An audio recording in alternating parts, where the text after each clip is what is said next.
See, you say that, but also, do you have any context for how dark a wood should be? What if this is light in terms of all median woods? Do you frequent the woods?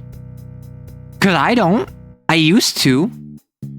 But now I am removed from the woods. I'm far from them. I'm incapable of wooding. What? Again, wooding sounds like a euphemism. It sounds like something I shouldn't be saying.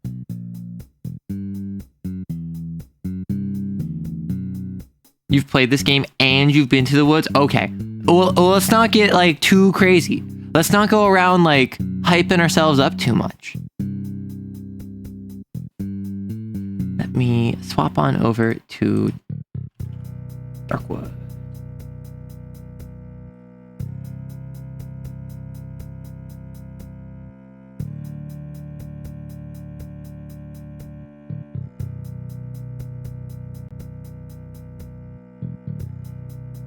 And I go over to my scene, and I have Darkwood already up. Awesome, awesome. We're dealing with ad right now, and then once ad is up, I'm gonna hop on over. Oh, apparently you're not allowed to say hello, Darkwooders. I'm just saying it's a dark wood. Hey. It can be a light wood if it so desires. Welcome on in, Wither King. Yummers. I don't know what a dark wooder entails.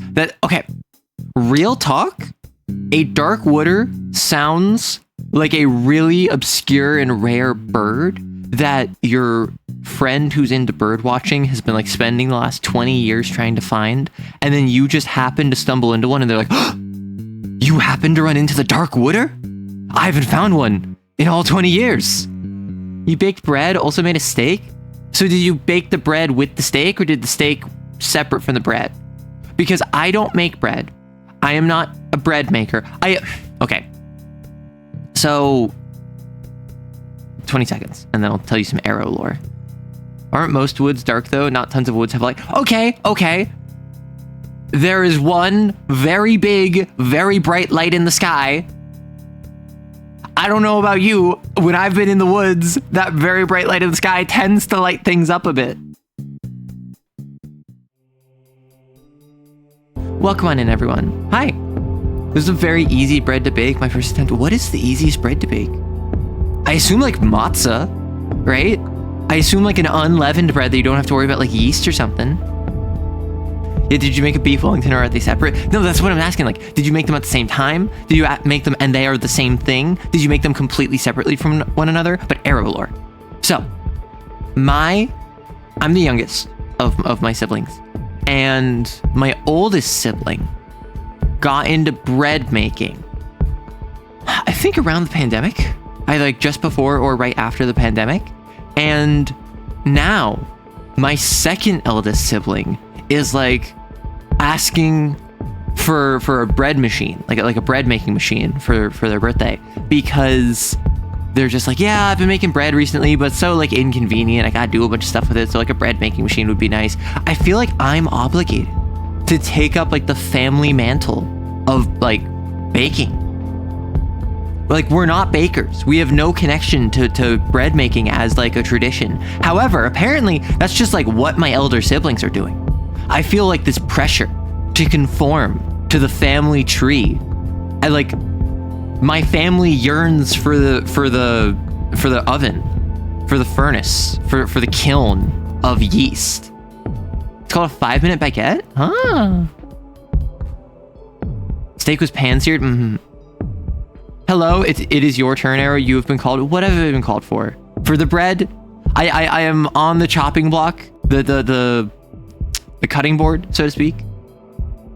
I made this with a scale, a spoon, some water, some yeast, and some bread flour, a bowl, and an oven. Well, pardon me, I thought you did it without an oven.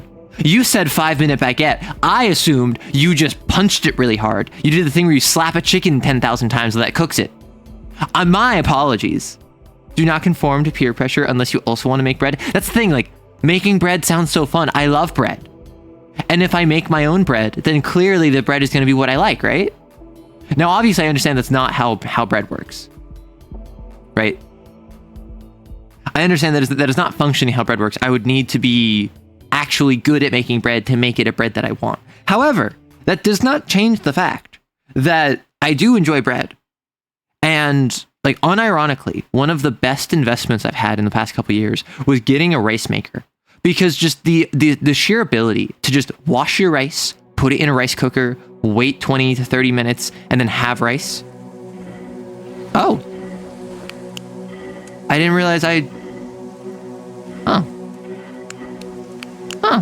didn't realize I would spawn here. You can make a really nice crusty bread with just flour water. Okay. I'm not a fan of really crusty bread. I can appreciate crusty bread if it's in like soup, but I feel broadly speaking, I like a fluffier bread. I like a softer bread. I like a bread that is like, when I have a sandwich, I don't want a strong crust on my bread. When I have soup and I'm dipping bread into it, I want a strong crust on my bread, because then it gets soft, and then this softness of the hard crust makes it kind of normal. Wait, is that a Puppy Girl video game? This is, okay. How many of you have not seen Darkwood? I played it last week for like 4 hours, and I had massive dropped frames. I was super laggy. I don't recommend watching the VOD. So how many of you have no idea what this game is? Also, everyone say hi. Whether you are in chat right now, whether you're a lurker, whether you are watching the VOD later, say hi. I will say hello to you. Yeah, I noticed, Maddie. The chat was anarchistic.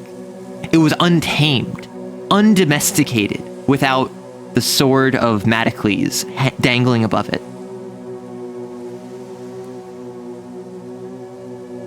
I saw a lore video like 4 years ago, I guess. That's so valid. Like that's me with a couple games. That's me with a couple games where I'm just like, I know nothing about this game, but I saw a lore video talking about it 4 years ago. I watched a playthrough that I half paid attention to 6 years ago. Like, that's me with a bunch of games, right?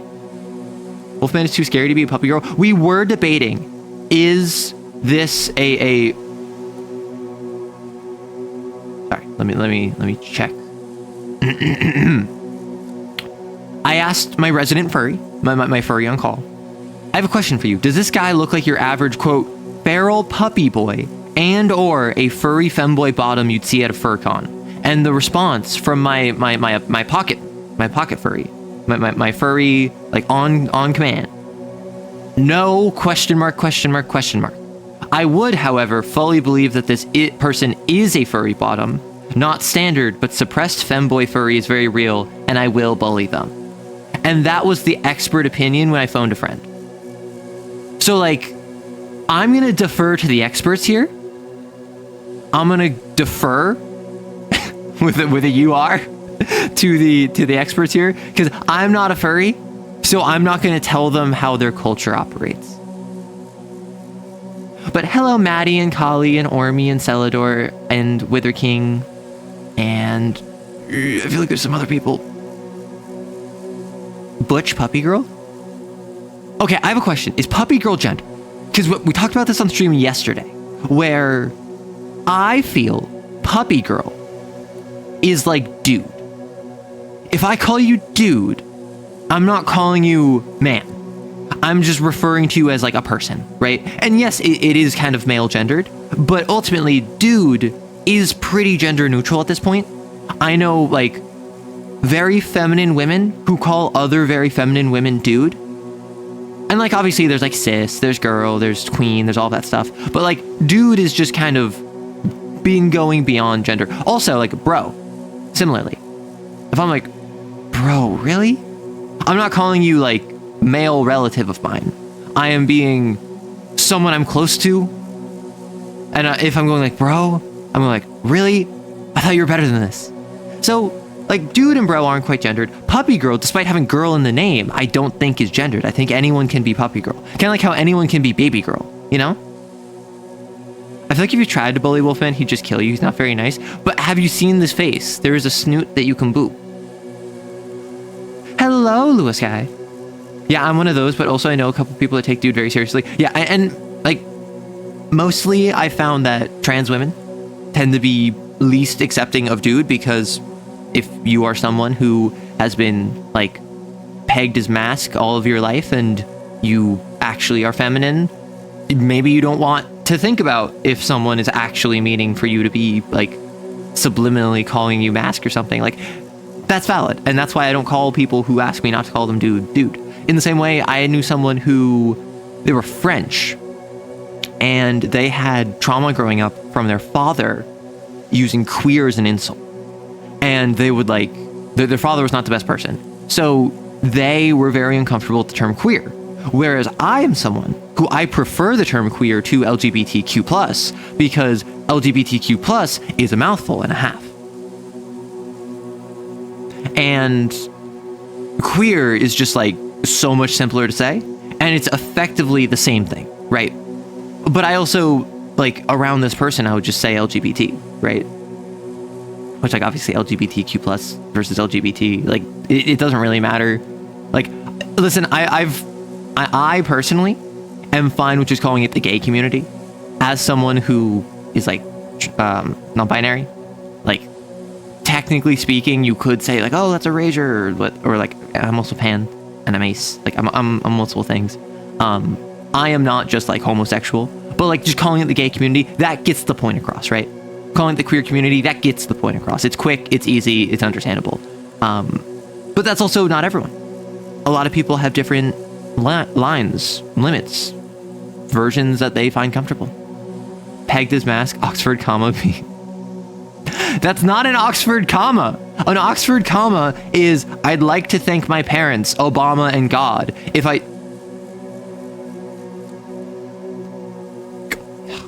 Let me give you a grammar lesson. I'm going to use text. I'd like to thank my parents, Obama, and God. This is the example that I've always heard. So, this is no Oxford comma.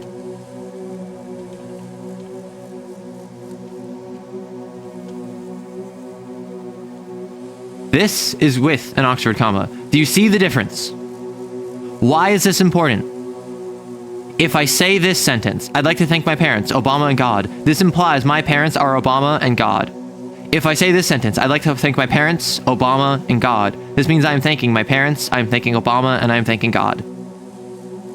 This is why I swear by the Oxford comma. I never don't use the Oxford comma unless I am actively, like, making a mistake typing. Like, this single sentence is the one that made me, like, a devout zealot of the Oxford comma. Whoa, your parents are Obama and God? I know, crazy, right? In my opinion, puppy girl, if applied gender agnostically, implies some very specific characteristics. I wouldn't say it doesn't imply specific characteristics. In the same way, baby girl implies very specific characteristics. In the same way, himbo implies very specific characteristics. I feel the archetype of himbo does not need to be a man. I feel, and obviously there's like a herbo and a thembo, and like some would say like bimbo is the himbo equivalent, but not quite. Like, you could make gender deviations, but herbo is just bimbo but woman. So why not just say himbo, right? Same thing with baby girl, puppy girl, like all of these, like baby girl, like what's good with baby girl. Like, I know men who are baby girl. I know women who are baby girl. Like, you could say like, oh, he's so baby boy, but him being baby boy gives off different vibes than him being baby girl, you know? And that's a little bit of the gender, oddly enough, the gender of the word overrides the gender of the subject. So baby girl gives off very specific connotations that when applied to a man overrides the connotations associated with being a man. Same way of dude is gendered male, but when applied to a woman overrides the gender of woman. Same thing with non-binary, same thing with if you're cis or trans or whatever. Like, a lot of these words that have a modern gender agnostic usage that nevertheless began gendered, because many words began gendered, they tend to do this thing where the gender of the word kind of overrides the gender of the subject, and the gender of the subject is not what is important. The vibes of the gender that it is associated with is the relevant bit to the conversation. That is why if you call a man baby girl, that is different than calling a man baby boy. That is why if you call a woman dude, that's different than calling a woman girl. Like, girl, dude. Like it just feels different. And I don't know the etymological reasons behind that. I don't know the linguistics behind that. But I do know that's a thing. But that gets into very complicated semantics discussions. Labels are all made up. I like, listen, what's the meme where we need more gender versus we need no gender? Does anyone know the meme that I'm talking about? Meme versus it's the meme of like the two girls. Yeah, this one.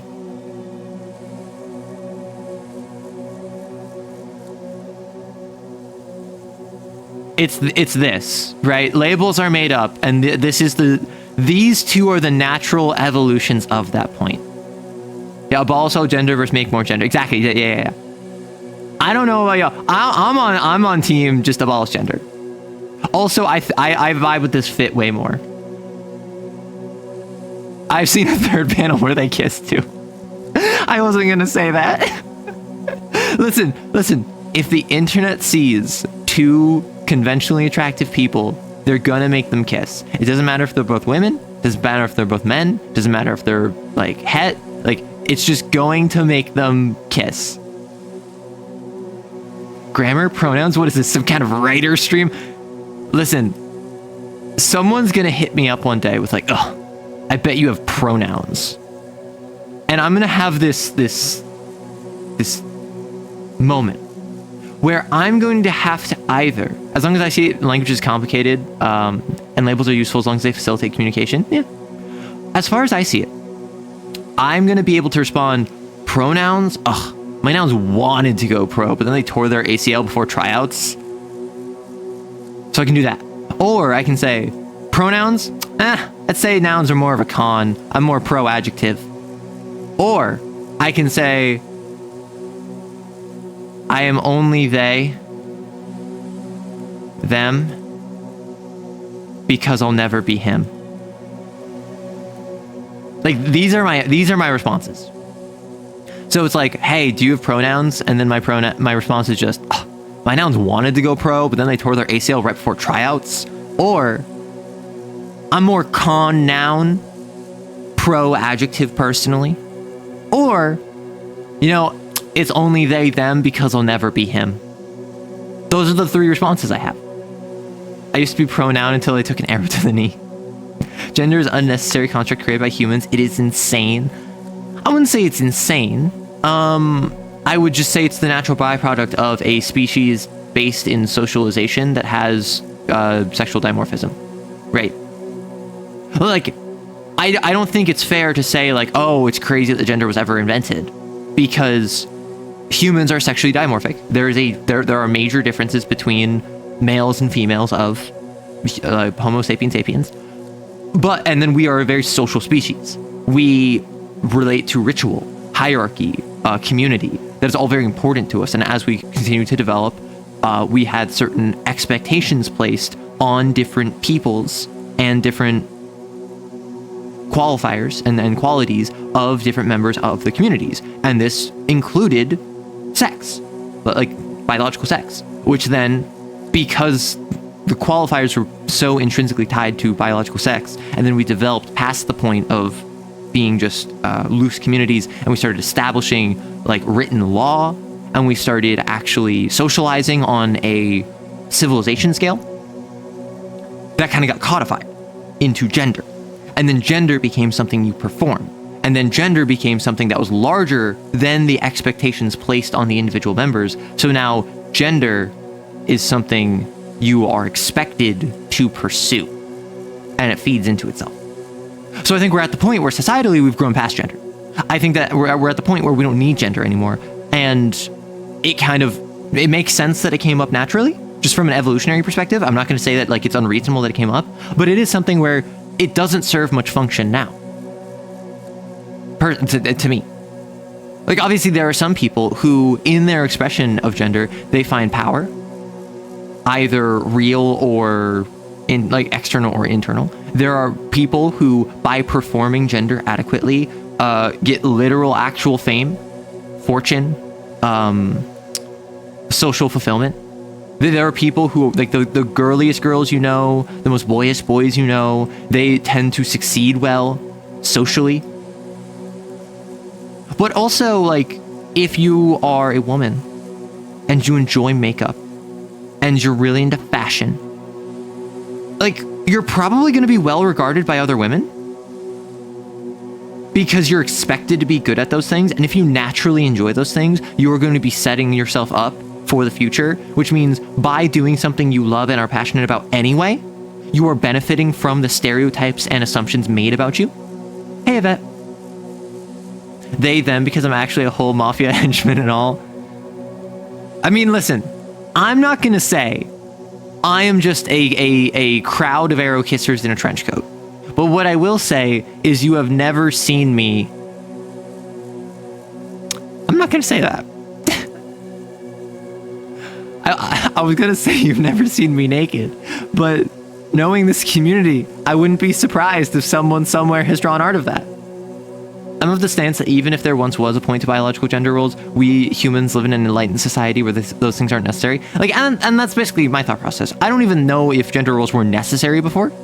I just think it makes sense that they arose based off of like how everything else in society arose naturally via like Homo sapien sapien socialization. I personally don't think that we need it anymore. And I think that by and large, there's this weird misunderstanding that if you want to like remove gender from the equation, you are doing stuff like ignoring biological sex. You are doing stuff like saying, oh, well, everyone is literally created equally with no differences, which is not the case. This is just saying like, hey, isn't it kind of messed up that if you are the sort of person who has like a defined chest and you have like a curve of your body and you wear dresses and you put on makeup and you have a higher voice, you're going to get paid less. You're going to have to spend more on things that are not considered essentials. And your entire purpose in life is expected to serve another person. That's kind of messed up. Right? That's kind of messed up. And I think that we don't need that. I think that is negative. In the same way, I think if you are someone who is strong and confident and a natural born leader and somewhat aggressive, financially independent, emotionally stable and secure, you are expected to never accept help from anyone. You are expected to solve all of your problems by yourself. You are expected to be the smartest and the bravest and most confident and the strongest and the biggest and the loudest and also the most humble in the room, where everyone else is also expected to be all of that. Like this isn't like a men bad situation. This is like a men hurt just as much as women do. It's just in completely different ways. So, like, my thought process is like, I don't see the need for this. I don't see who this is helping outside of the institutions set up that are meant to capitalize off of it. Like, the makeup industry loves gender because 50% of the population, or like 55% of the population, is in a death grip. If you are a woman and you go to a job interview and you're not wearing makeup, you're not going to get that job. Even if you're like in construction or something, even if you're like in like sanitation and like you're picking up garbage, you're probably not going to get that job because they're like, oh, you can't even afford makeup, or you don't even know how to put on makeup. Clearly, you don't know how to do anything else. First off, I want to say that I have lots of friends with and without various genders. Within Eberron lore, wouldn't that mean their job was gender? Calling my Warforged bard gender because they're a social construct. I hate you. The only people who benefit is the people who want to abuse the system. I mean, no. Like I said before, there are people who, like the example I go to is like, think of your classic like Queen Bee. Your classic like girly girl, your classic very stereotypical like womanly woman who is super into fashion and makeup and making herself pretty and being a hostess and like wants to be a mom, and like there are people out there who love what their gender entails. Maybe they don't love all of it, maybe they do love all of it, but there are people out there who their natural interests or the interests that were instilled in them from when they were so young they had no other interests, and then they like learned and appreciated what they were taught. They can love this. That's valid. But also, in a world without gender, you can still wear makeup and you can still wear dresses and you can still be a hostess and you can still have kids. Like, this isn't saying you can't do that stuff. It's just saying other people who don't want to do that aren't forced to not do it. Aren't forced to do it. Similarly, if you are a manly man, if you're a very masculine person and you want to wear dresses, but like, you're not trying to like transition. You're not trying to like be a woman. You're just like, yeah, I just like dresses. I like how freeing it is. I think kilts are cringe, but like I like skirts and I like dresses. Like, yeah, that like you're not allowed to do that. You're no longer a manly man if you wear dresses. So you cannot do that, which is dumb. I think one of the manliest things you can do is do stuff without considering how people are going to judge you for it.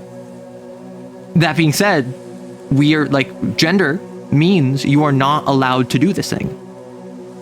Masculinity is based off of fragility. And I don't say that because like all men are fragile egos or something. Like, no, literally, like, societally, masculinity is assumed until broken.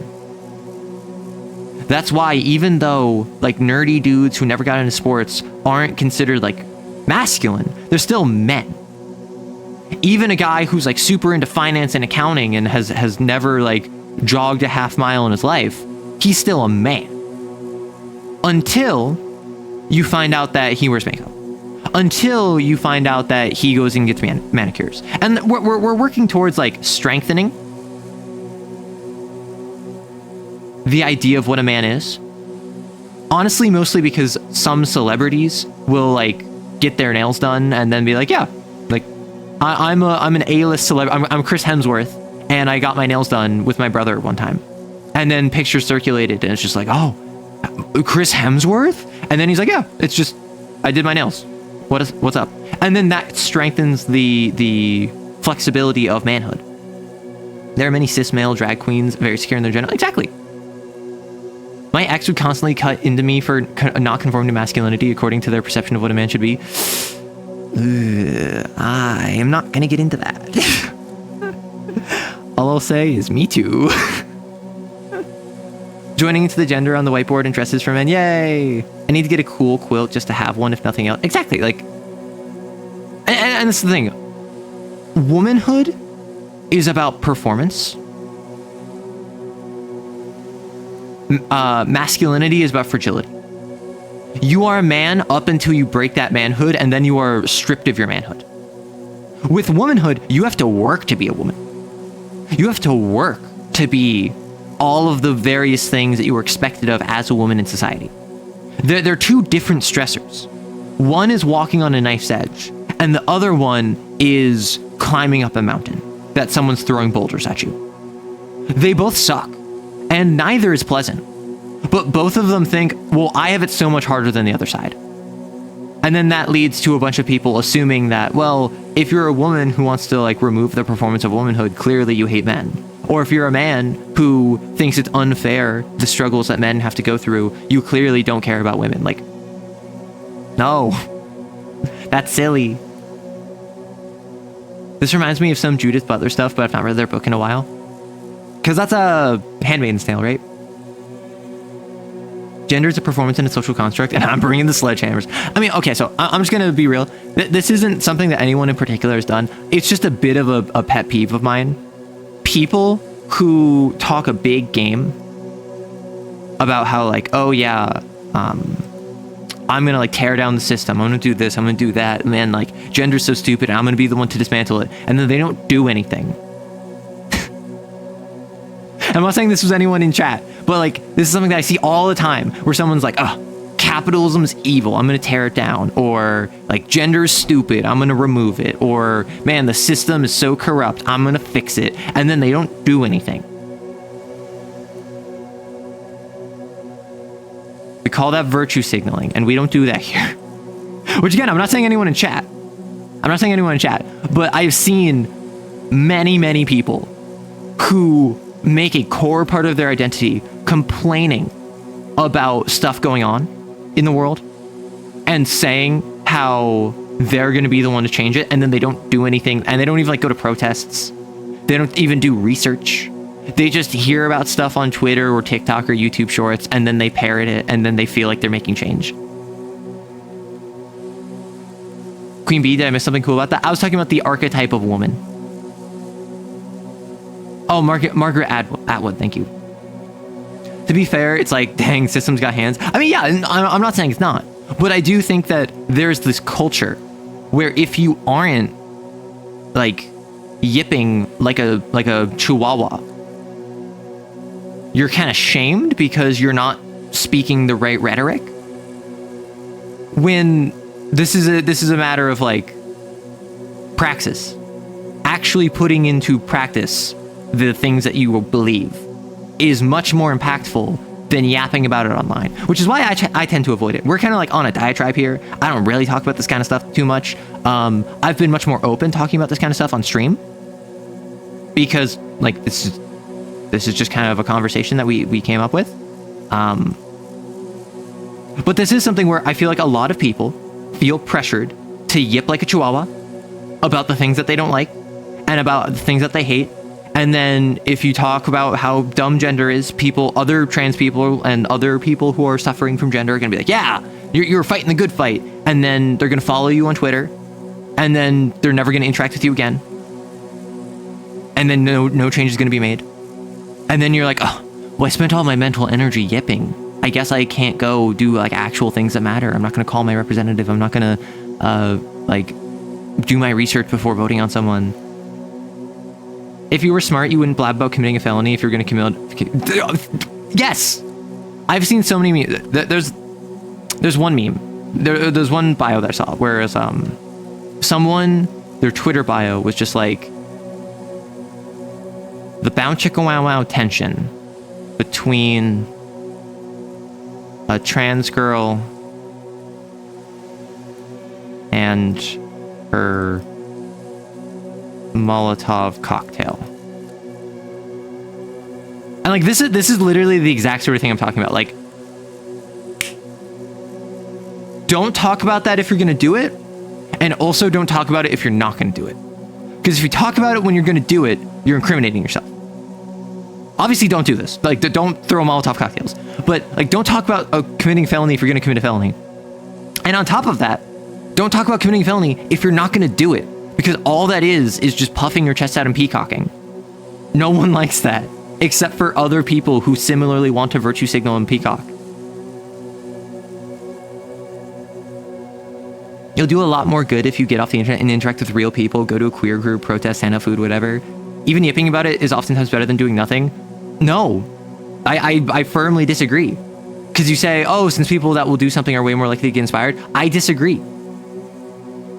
What I see when I see people yipping online is I see a bunch of people who are like Reddit armchair activists. And maybe this is my misunderstanding of this, but like whenever I see people yipping online and like all they do is like argue on Twitter, that is all they do. And that isn't they're inspiring other people to stand up in their stead. That is I am either too lazy or too scared to go out and be an activist myself, but I want to feel like I'm making progress. So I'm going to argue with people on Twitter who are just bots anyway. And just to be clear, I'm not saying that like if you've done this before, you're a bad person or anything. I just think it is not a good usage of your energy. You have a finite amount of time in the day. You have a finite amount of energy in the day.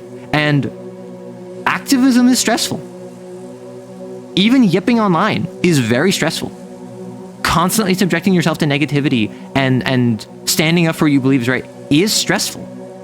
So I'm not gonna like diminish the mental cost of that. I'm saying I think it's a waste of time. Because the vast majority of these people spend all their time arguing with people on the other side who don't care about them. They don't focus on lifting themselves and their community and others up. They focus on trying to tear down the opposition. And the opposition is almost always bots or people in the exact same position, just with a reversed ideology. Not the Jarati. Yeah, no one's going to take you seriously anyway, so they won't be inspired. Exactly. And that's why I think, like... I believe if you want to inspire people, and this, it kind of gives you a reason into how I handle all this stuff on here, is do your own thing independent of that, and build a community that like builds in that direction, even if you aren't explicit about it. I have many things in the world that I've just not mentioned my thoughts on because this is not the place for that. My community is a spot where I want you to be entertained. I want you to be able to relax. I want to educate you. I want to advise you. I want to share positivity with you. There are real world issues going on right now that I have never spoken about directly. I think you can pretty clearly make some guesses about what my thoughts are. And I'm not going to encourage anyone to make assumptions about me or my beliefs, but there are certain things in the world that are so baseline that I feel like it's pretty easy to guess what my thoughts are. And so even though I'm not going to like preach to the choir about this, I hate virtue signaling, I'm not gonna like shut down conversation about that. I love snakes, except you mean the venomous bitey ones? You mean the venomous bitey ones? Point and laugh at Celador for saying the wrong word. It's venomous, not poisonous. Talk about practical stuff you're going to do, like, hey, I'm donating to this relief fund. Here's a link for you to do the same. Yeah, exactly. Like, I don't know. Personally, someone who donates and shares that link, to me, has done much more than someone that has made 10,000 comments arguing on Twitter. Maybe I'm wrong. Maybe that's just like anecdotally like what I've seen, but like I feel like if you donate like $5, $20 or whatever, and you share the link and you're like, hey, you can donate too, that is more function than 10,000 comments of argument. Why does the snake need misting? Please, yap. Hey, Chatters, what's back from? I'm back from misting my snake. My roommates have snakes. My roommates have snakes, and I have not seen them mist them. However, I also am not really staring at their snakes too often. A snake, unless I'm mistaken, it will get dry. So you literally have like a spray bottle that has like a mist function that you will like just spray it with some mist so its scales don't get too like dry. Maybe that will be for shedding, is my assumption. Remember, if you bite it and you die, it's poisonous. If it bites you and you die, it's venomous. And if you bite it and neither of you die, it's kinky. So Florida king snake needs a solid 60-70% shedding for humidity. Got it. Who up misting the snake? Okay, that's a euphemism. That is a euphemism. That's worse than who else up darking they would. A thing I learned from queer people at my college, which there's not a ton, but enough for a pride club, is that nobody in real life cares about 90% of the stuff. Exactly. No one in real life cares about the online discourse. The stuff people in real life care about is rent / housing, food, and like social justice. Which this one is obviously super big, but like this is like the stuff going on in like the real world right now would be like social justice. Like the actual atrocities being committed, like stuff from a couple of years ago, like throughout all of it. This is one of the big ones. But a lot of people are like, hey, I'm food insecure. That's my concern. I can't afford rent, or my housing spiked because of gentrification. That's what they care about. If it bites itself and you die, that's magic. I feel like that's sympathetic magic, yeah. I am publicly humiliated and ruined due to scientific biological inaccuracy framed around a pedantic herpetological faux pas. Do you have any final words before you find yourself executed? Also, I'm playing a game. That was a nice little diatribe. That was a nice little tirade. I forgot you call me meat. Okay. I made a post where I made a post like 40 minutes ago. Hey Vivi, I made a post where I opened up 40k videos, topics on my popping in before your own stream. Well, I might have to raid into you then if you're live when I'm done. But I made a post so you can vote on 40k videos over on Patreon. And I made a post on YouTube for that, like linking the Patreon. But also, I'm thinking of voicing more of the 40k GF memes. And the one that I saw was Bjorn the Fell-Handed. And the reason I thought of this is because like this Wolfman is calling me meat. And in that one, the 40k GF memes are what if 40k faction, but there was like a girlfriend from it. And it's a bunch of memes about the faction, but in the context of like you're dating someone from it. And with Bjorn the Fell-Handed, it's like a gender swap. And for whatever reason, they made her like Bjorn the Fell-Handed, who's like the oldest, grumpiest, crotchety old man in 40k. They made her like not quite mommy-dommy, but like mama? Like she calls you pup at multiple times, and I'm reading through this and I'm just like, this would be really funny to voice, but also I would feel kind of weird now that I just like acknowledged all of the puppy girls in my audience to start calling them pup. You want to see more World of Darkness stuff? I don't know what to make for World of Darkness. Like, do you want clan videos? Do you want like tribe videos from the Garrow? Like, I don't know what I would do for World of Darkness is my issue. Hey B, also highly weird. More like nerd rights. Oh, dead and never recovering. I need to do a cover of the Garrow music. No. So I was literally, I recorded that like months ago. And then I started editing it. And then I realized that it's like a 5-minute song that the first 2.5 minutes are just instrumental. So I'm just like, okay, I can either cut out those first 2.5 minutes or I can leave it and just have 2.5 minutes of silence where I'm not contributing at all.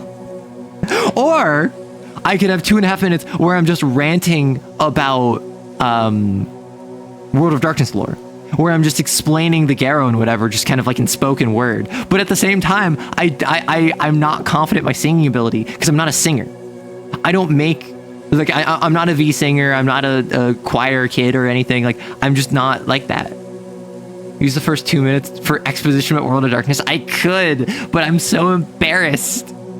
The puppy percent increasing each video.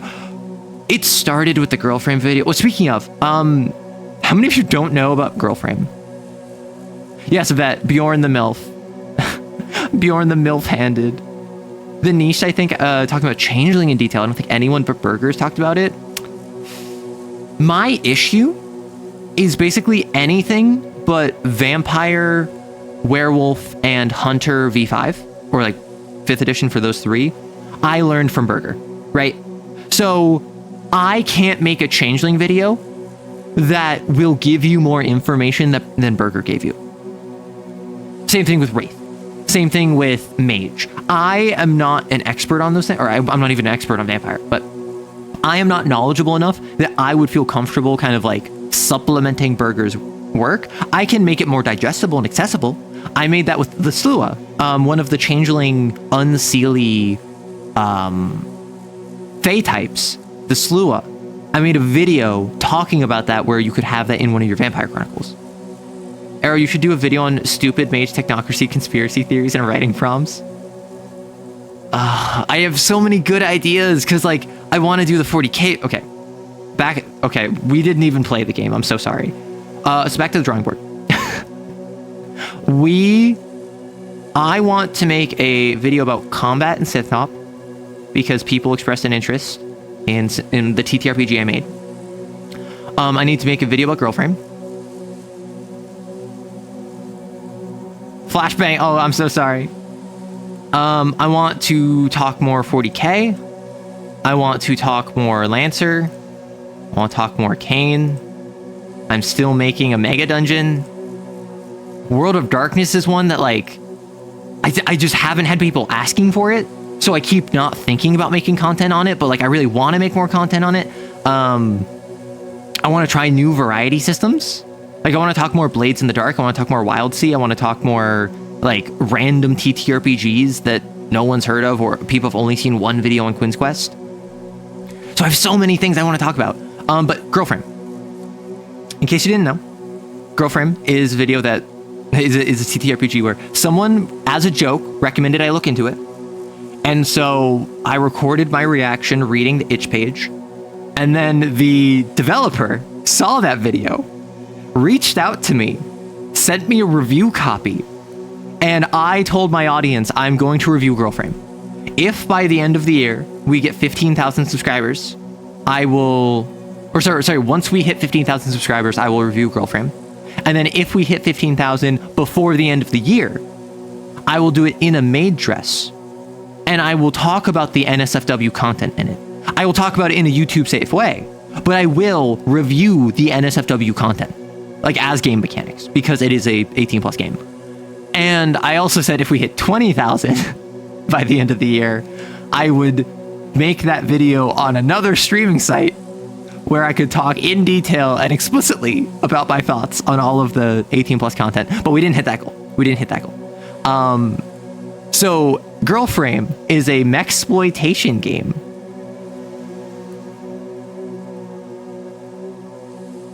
where you play as like dehumanized like lesbian pilots or something, and you pilot mech suits. And it's like a weird dom sub thing where like the GM is like doming the entire group. I haven't read it yet. I still haven't read it. And my goal is that the Girlframe video in the maid dress is going to come out in like 2-3 weeks. My goal is end of March. Because now I did a TTRPG drop. I'm going to make a Girlframe video, and then I'll probably go back to the Creatures TTRPG. How about zoom back about what the World of Darkness is from a long view? My issue with that, why wouldn't you just watch Burger Creek? Right? That's why I haven't done like an intro to Kane. Like, why not just watch the Zactec video? Anytime I have why don't I just like do this? There are content creators I respect who make videos I love talking about that exact same topic. And I would make it my own way. I would present it differently. And I'm sure like people wouldn't care. But I'm just kind of of the opinion like it feels disingenuous, where I would just be remixing like all of Burger Creek's videos on the World of Darkness, which I feel as though it's almost like my responsibility as another content creator to be like, no, don't come to me for this. Go to this guy. This guy knows what he's talking about. Don't come to me for like an intro to the setting of Lancer. Talk to this guy. Oh, you want like Lancer like build text? No. Go to 11 Dragon Kid, right? How about talking about Kane, Mage? I mean, I've been listening to the Acceptable Losses podcast, which is a splinter podcast off of Adeptus Ridiculous. And they talk about just basically like sucky settings. They started with Trench Crusade, but then they've also talked like Mass Effect. They've talked Helldivers, or Helldivers was on Adric, I think. They're going to talk about I Have No Mouth and I'm a Scream. And recently they've been talking World of Darkness. And like they're kind of already doing hey, like here's an intro for people that don't know what this is. AC6, but Walter is a lesbian, basically. Yes, you left for 2 minutes and we're away from the game again. I don't have a handler telling me what to do. I am a free agent that gets up to shenanigans. You know this? Put up the goal on a side of... Like, I already watched every Burger Creek vid twice, even thrice. We just need more content. Oh, like okay, realistically, like, one of the big pain points for long form on me is the editing. Even like the recent Synthop video I did took me a while, because I did like background clips. I was like having like CRTVs in the background, which people said that they enjoyed, which I appreciate. But that takes effort, right? Like how would it go to just have a video where it's just me sat there and I'm just like yapping like this, and like a Burger Creek style video where like I have some text on screen, maybe I have some art over here at one point, but like mostly it's just me sat there chatting. You have made it one 12-minute video for a school project and editing hurts so much. More free flow, have it like a PowerPoint. Yeah. My issue is, what would I start with? Because like currently, because I want to do more long form. I've been wanting to do more long form for a long time. It's just I haven't had time because basically every single day I'm working on shorts, right? And I'm at the point where I don't really have much free time to invest in long form. So I have to, I'm hoping to get into a rhythm of like once every 2 weeks, maybe once every 3 weeks. Because like I want to get through all the Lancer frames. I want to continue the Mega Dungeon. 40k feels like it would be a good thing to dive more into. And the Hunter's Archives are almost done. Because I already did all of the sins, now I'm doing the virtues. I considered the blasphemies, but like, oh my gosh, there's so many blasphemies. You also want to say why you were here, F Joshua? No, so the Joshua comment, we're in an ad, heads up. The Joshua comment was on the recent artificial intelligence voiceover I did. Someone named Joshua was just like, you forgot about the Agni class NHP. And then they had like a 3-paragraph explanation about what that was. And it was someone who was like excited. They were like excitedly sharing this cool bit of lore. And I thought it was funny. Like, they're not actually a jerk. They're not actually a jerk, I'm sure. They're just someone who got excited about this one fun tidbit from Lancer, which I've talked about the Agni class NHP before. That was the whole Genghis video. But it is very funny to me that it's very funny to me that I just was like, yeah, screw you, Joshua. It probably would have helped if I looked up any tutorials. Oh my gosh. Suggest new supernatural types as game lines or new splats within existing game lines for the World of Darkness that hasn't been done. That could work. More stuff like the reports about your dual werewolf game. I would personally also recommend looking into solo gaming as an idea since World of Darkness, since I haven't seen it done online. I'm not interested in solo stuff. Like I've heard multiple times from multiple sources like, hey, have you checked out the solo TTRPG? And my response is almost always, if I wanted to play a solo TTRPG, I would just write. I'm Arrow Writes after all. I love writing. Honestly, there's been okay, I'm gonna wait like 30 seconds for this, but like there's been a discourse recently. There's been a couple writing discourses recently, which I'm gonna just touch on, but a tip I heard, and it applies for webcomic pages, but I think it applies to videos too. Pick a period of time and see what your maximum output in that time is, and then reduce that by like 30% and make that so you don't burn yourself out. I've kind of already done that. Like, I've kind of already done that. That is good advice. Welcome back, everyone. So in response to the reduced by 30% thing, I've kind of already done that. If you recall, there was a time where I was literally making videos every day. And in addition to that, I was streaming. And holy heck, that was like, no. And then over time, I was like, okay, I'm going to reduce it by 1. Okay, I'm going to reduce it by another 1. And so now I'm at the point where I think it's, I make a video every day except a YouTube stream. And it's YouTube stream twice a week. So it's 5 shorts a week. So there will be a short later today, because basically I want 1 YouTube upload a day is what I've been going for. 1 on YouTube per day. And like, obviously it would be easier if I'm already streaming on Saturday, so I'm not going to release anything Saturday, but like that YouTube doesn't care about that. So I still kind of need to engage with that. So I still do uploads, but also it's just like, I don't know. I have stuff I want to make. Already, you've probably seen how like tight my schedules are. Just my anchors, which I would say my anchors are making a mega dungeon slash Lancer slash Kane slash 40k, and then like a voiceover.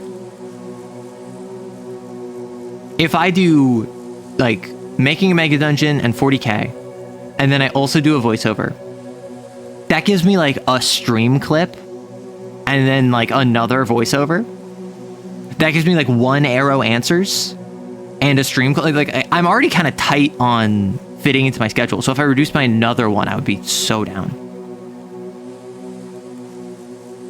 Still though, I think if you don't feel like producing a long form video, you could just host a TV talk show that's mostly scripted with questions and sidetracks in mind, like exposition session in a TTRPG game. See, like I think that the ideal, honestly, would probably just be like make a stream of it.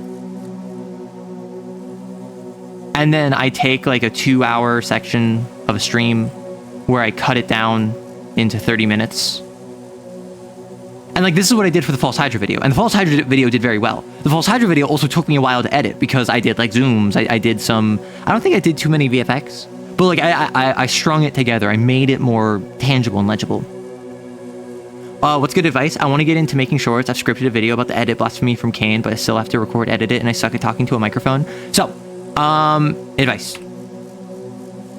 Advice. I didn't do this for the longest time, so do as I say, not as I do. Treat your room first. If you're not a VTuber, if you're not a face camera, if you're just recording audio, put a blanket over your head.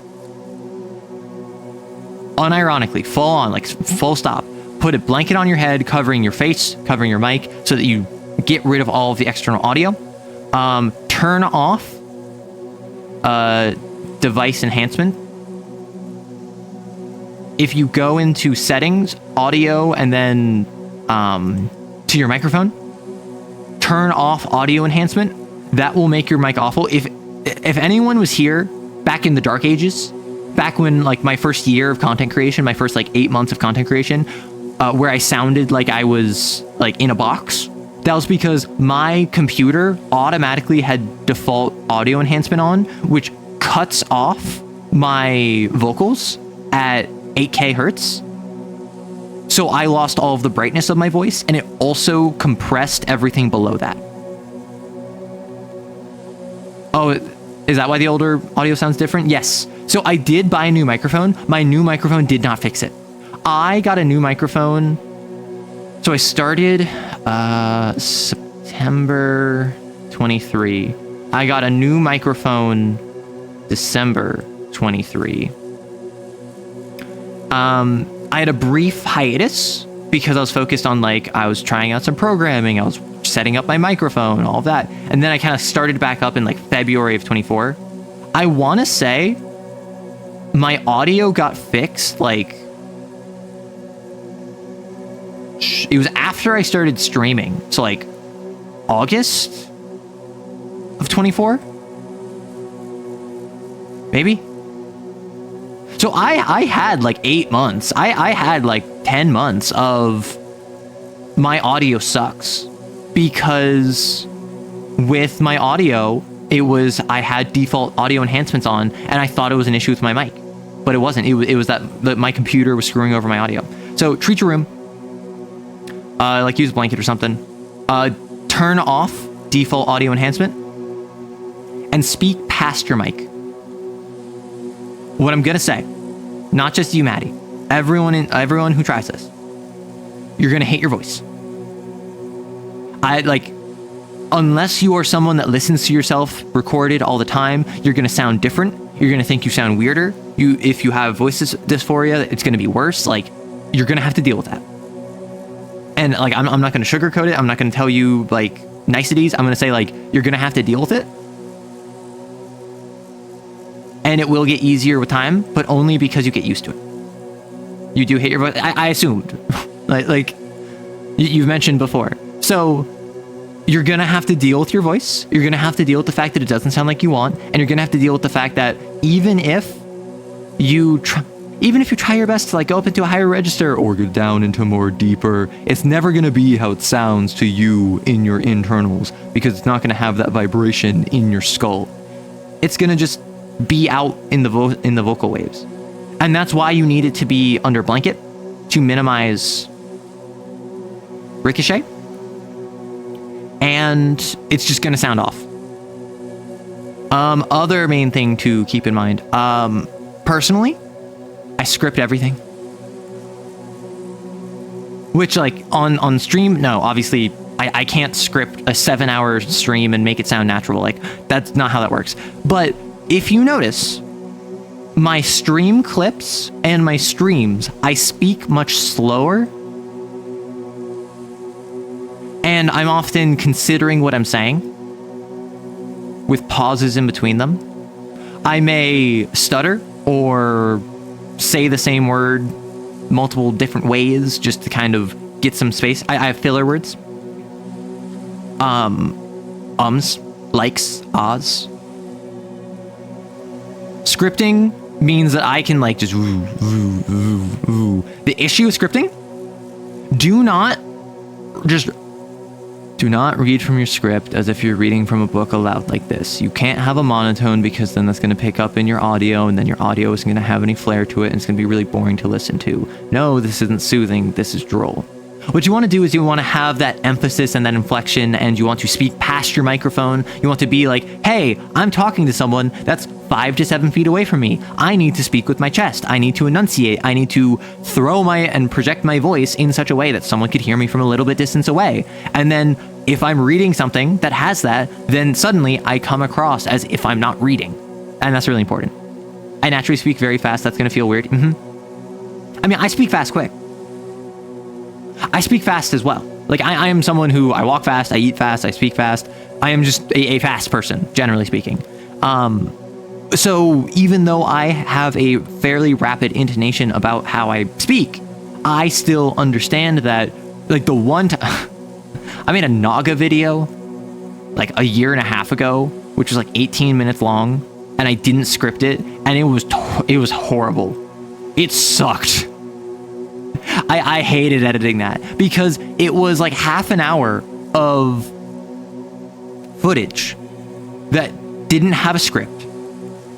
I had guidelines, but I was constantly like changing my takes, and I had to think about what I wanted to say, and then I had to like splice together a bunch of different stuff, and it sucked. And it's just easier for me to write up a 3-page script, read that, get 15 minutes of footage, cut that down to 12 minutes, and then suddenly I have 12 minutes of a single take or of 2 takes, right? You remember the Naga video? I thought it was all right. No, like, the video itself was all right. The video itself was fine. The issue was the actual editing process sucked for me. It was so unpleasant. And that's why, with like the synth-off video, the synth-off video actually was not that bad.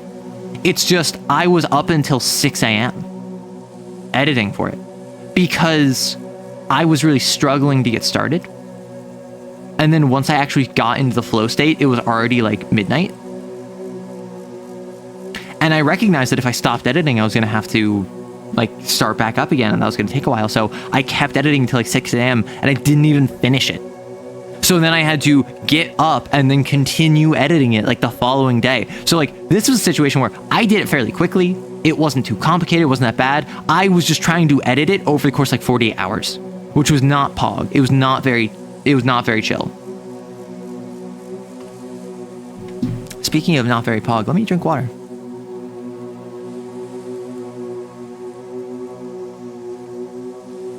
Man, this really just turned into a yapping stream, didn't it? Woo! Why am I here? Right.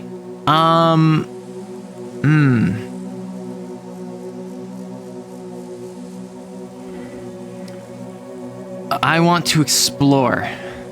Yapping stream always has to... Listen. Every one of my streams is a yapping stream. And if you... Why is it so dark? It's not night, is it? I feel like it's significantly darker here than it was over by where I started. Right. Oh, so yeah. So I can yap while I play the game, right? So it's just when I have like an explanation, I prefer to. What is this? I'm gonna follow the trail. Oh, it's a wedding. Hog. Oh, these are flowers. Yeah. So back at talking about werewolves, like. I could talk werewolves in World of Darkness. Because, like, Burger Creek made one video on it, and aside from that, I think that there's maybe some videos talking about, like, Earthblood, like the video game. But aside from that, not many people have talked about the Garrow, and, like, obviously I'm no expert, but I have played, or I've run a long-form werewolf game where the reason I haven't been making updates on it is because we haven't been playing recently. Oh, it's chained. Whoa. Puppy. Oh, never mind.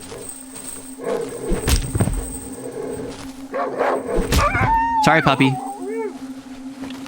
I wonder if I can befriend the dogs. I wish I could befriend them. You can't say wedding anymore. Fear and hunger trump. Do you mean marriage? Do I hear a buzzing hum? Because when I think, like, wedding from Fear and Hunger, I think the marriage, which is not a bad thing. It's an expression of love. Do you hate Sylvan? Why do you hate her? She loves you.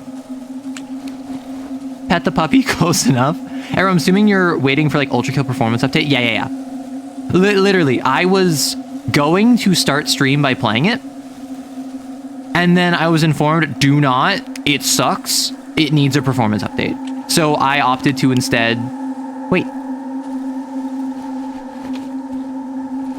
My goal is that... I mean, I imagine it should be out with, like, in a week or two, right? An old wagon decorated with colorful ribbons and flowers made of white tissue paper.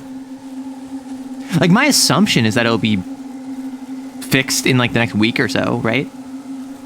I'm on Fraud Watch. Rip Bozo. Oh, no. I hear spooky, scary noises. Oh, candles.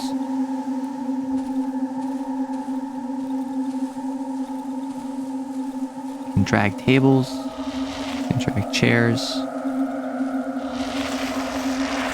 The game looks fun.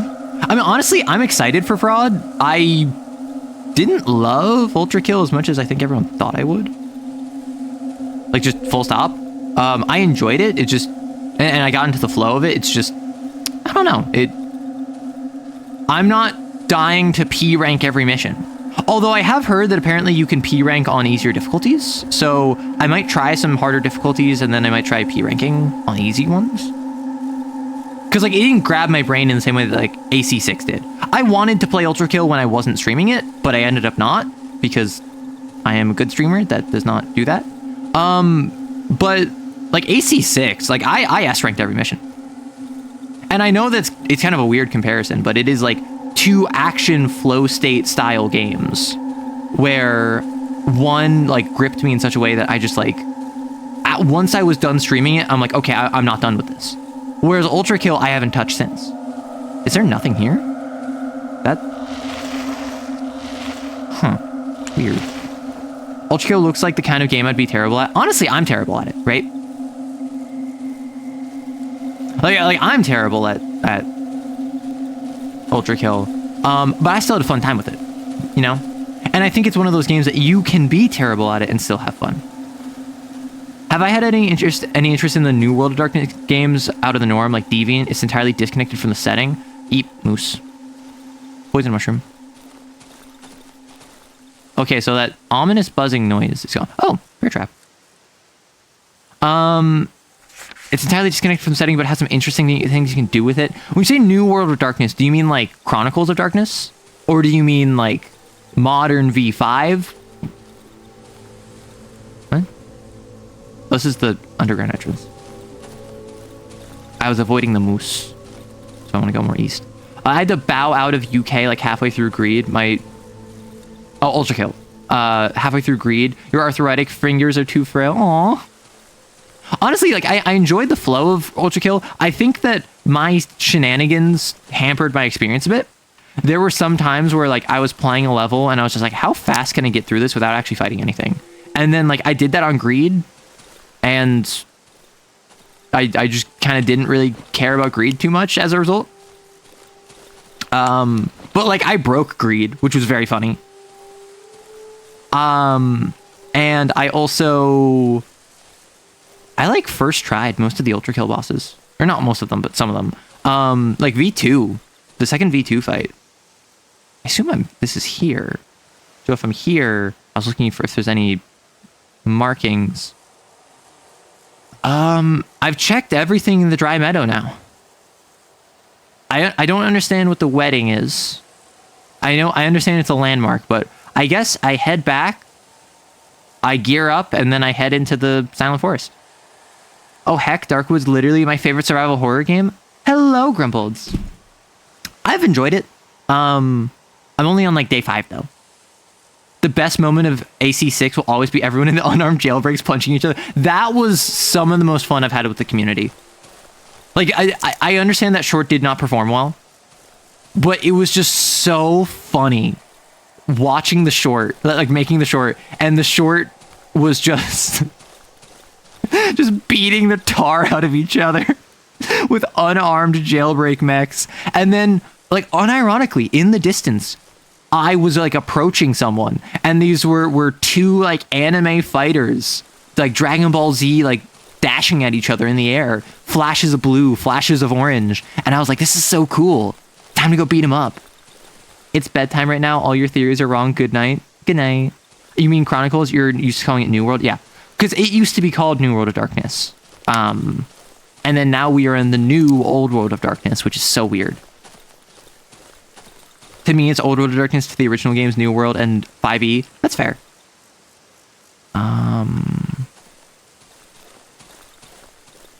Okay. I think I'm ready to go into the Silent Forest. It's just a matter of getting my gear up. Man, I need a watch. I need a watch. I sent that shirt to all my friends, be like, hey, look, I'm on YouTube. I'm famous. Those are all the dead dogs. Okay. I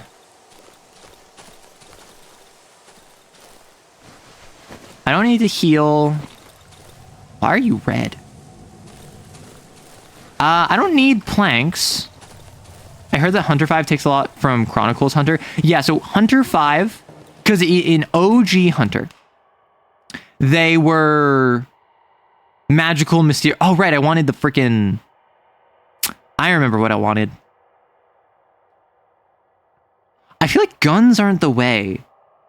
I wanted the thing that would let me upgrade my workbench. However, maybe I don't want that. Maybe I want to go to the Silent Forest first. You feel? So what if I put gasoline there? Like, what can I trade with this dude? I have 9 volts for my flashlight. I have bandages. I have a battery that's no value.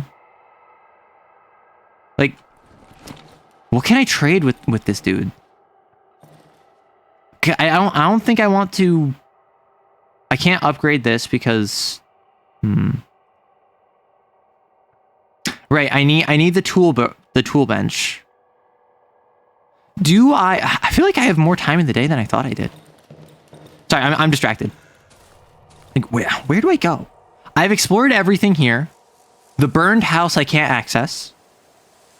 Maybe there's something to the top left of the wolf's camp, but no, I think I just go Silent Forest. I heard that Hunter 5 takes a lot from Chronicles. Yes. So in Old World of Darkness, hunters were chosen by what were effectively angels. Hunters were chosen by like divine emissaries to be those that were like defenders of mankind. Oh. What the hecky?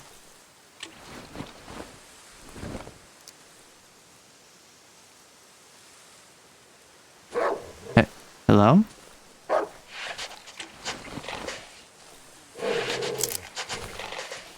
Okay. Wait. I can kite one.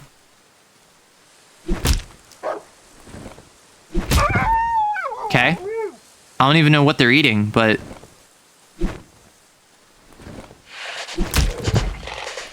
I'm petting the dogs. Please do not panic. I'm just petting these dogs. I'm petting these dogs. Corpse? Oh, I guess another person came through the forest? How? I thought the entrance was at the underground entrance. Not the dogs, the puppies. Yeah, I know. Wow, how long have they been here? Weird. Because, like, I've explored this area before. They weren't here before. Were they? It's like I checked out the brook before. Hunters hunted, Hunter the Reckoning, their own splat and revised era inspired by Angels, and then the V5 Hunters weird gumbo tightest gameplay loop. Honestly, I'm not a fan of Hunter 5e, personally. As someone that has not played it, as someone that has not run it, reading the rulebook, like I read it cover to cover because that's what I do in my spare time, even though despite having an obligation to read Girlframe, I haven't read Girlframe cover to cover yet. Like, geez, dude, like, it just doesn't seem that fun. You're so low powered, which I understand is the point. I understand the point is you are so low powered in a setting where everyone else is so high powered. But it just doesn't grip me, you know? Oh, I need to repair this. Repair. Okay, I am now out of nails, which is very bad. However, like, if I want, I could... I don't know how much time I have left in the day. That's my issue. I ended stream last time at the beginning of the day. So I assumed I was kind of running out of time. I guess I can go out for a bit. Right? And then basically, I should have time. My assumption is I'll have time to do a run back once it starts getting orange. Once it starts getting sunset. You thought you were boss? Listen, I don't know who the boss is. Whenever one of you redeems the boss, I just give you VIP and I forget to remove the VIP. You got the PDF for Hunter 5. Look through a little. It seems very interesting. See, the thing about V5 is that they put the gameplay loop for V5, for H5, I should say, is 70% investigation and like research, 20% like recon, and 10% fighting. So in Hunter 5, you are expected to spend 70% of your time, what is like we heard that there's been disappearances and someone's been drained of blood. However, this has happened during the day as well as during the night. Oh, it's starting to turn orange. I should head back. I'm gonna... Broken tree. Like, I'm already here, so I might as well see if I can like loot your stuff. Switch lamp on, bed. Hey boss. Okay. New boss well, in Casa. Now you're the boss. I think it's /unvip. So it's /unvip. Also, Vet B, you're getting shot. Sorry. Can you VIP anyone? I don't know if you can. I assume you can VIP people. I'm a VIP Kaza. And I think if I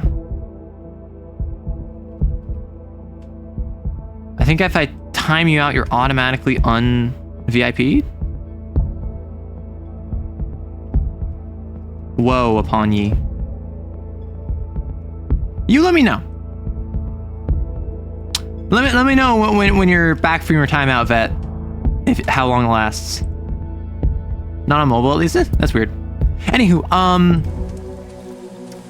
I'm not quite a fan of how they handled hunters. Like, just ain't gonna lie. Now, is that something that's like a me issue? Is that a my expectations issue? Maybe. Is that... Oh, hi, dog. Bye, dog. Oh, it's following me. Puppy!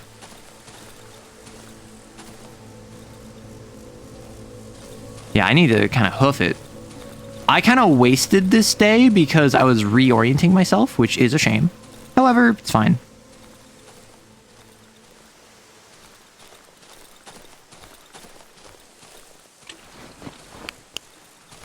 Where am I? Okay. Oh, more dog. Yeah, I have to return to my hut. Don't worry, I already saw the sun is setting. We chillin', we fine. Now I just need to go up to the tracks. The tracks are here. And what I've realized is that when it comes to night, I basically need to just head to my generator. I need to wait until the night turns, like the lights turn out. Turn on my generator. Yeah, I have plenty of fuel in my generator. Still VIP? Oh, nice. Well, sorry. Woe. Woe upon ye.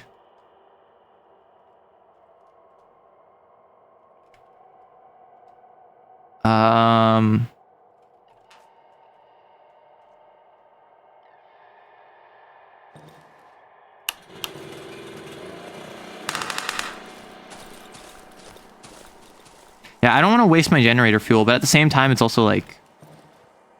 chill. Where's my wardrobe? There it is. So what I want to do... I did this last time. I am curious if this is going to work. Where I just drag my wardrobe to cover this door. And then if I pull this... No?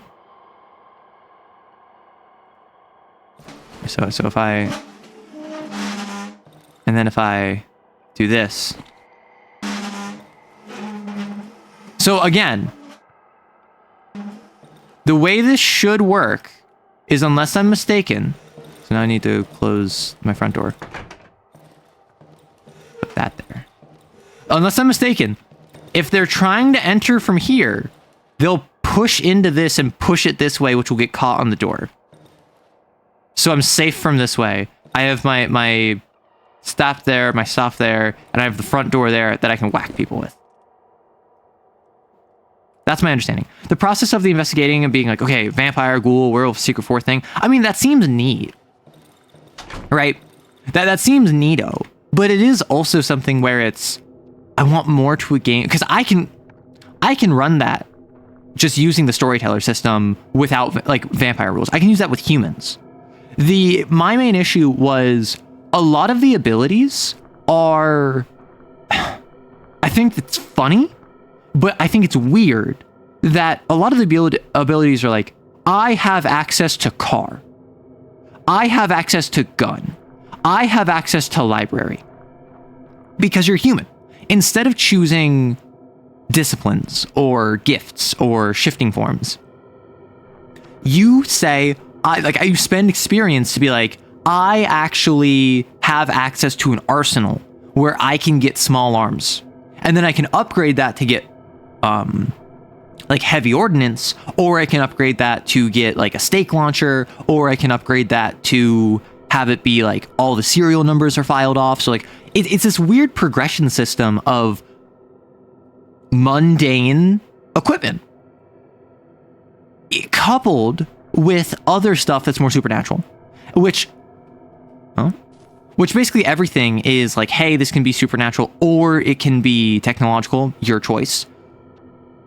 Like you might have like a nano device on your fingernail that detects kindred in the room with you, or you might have the power of true faith that only activates when you touch your Star of David. You know, like they allow for that variability, which I think is nice. But the way they break down true faith so granularly makes it feel so weak. Because true faith in Vampire is NPCs might have a true faith score. And the true faith score will be like 1 to 5. And then if it's at 1, they can touch you with like a holy symbol or whatever they believe in and deal like a point of aggravated damage to you. And like you can't touch them. At 2, they gain a bonus to like resisting mental domination. At 3, they can detect anytime there's like any supernatural entities around them. And like it builds and builds and builds. And in Hunter, you have an ability where if you touch an object to a supernatural, it deals a point of aggravated damage. And you have a separate different ability that allows you to detect if a supernatural is in the same room as you. And you have a different ability that, like, you have more granularity there. Word of the day, granular. Apparently I say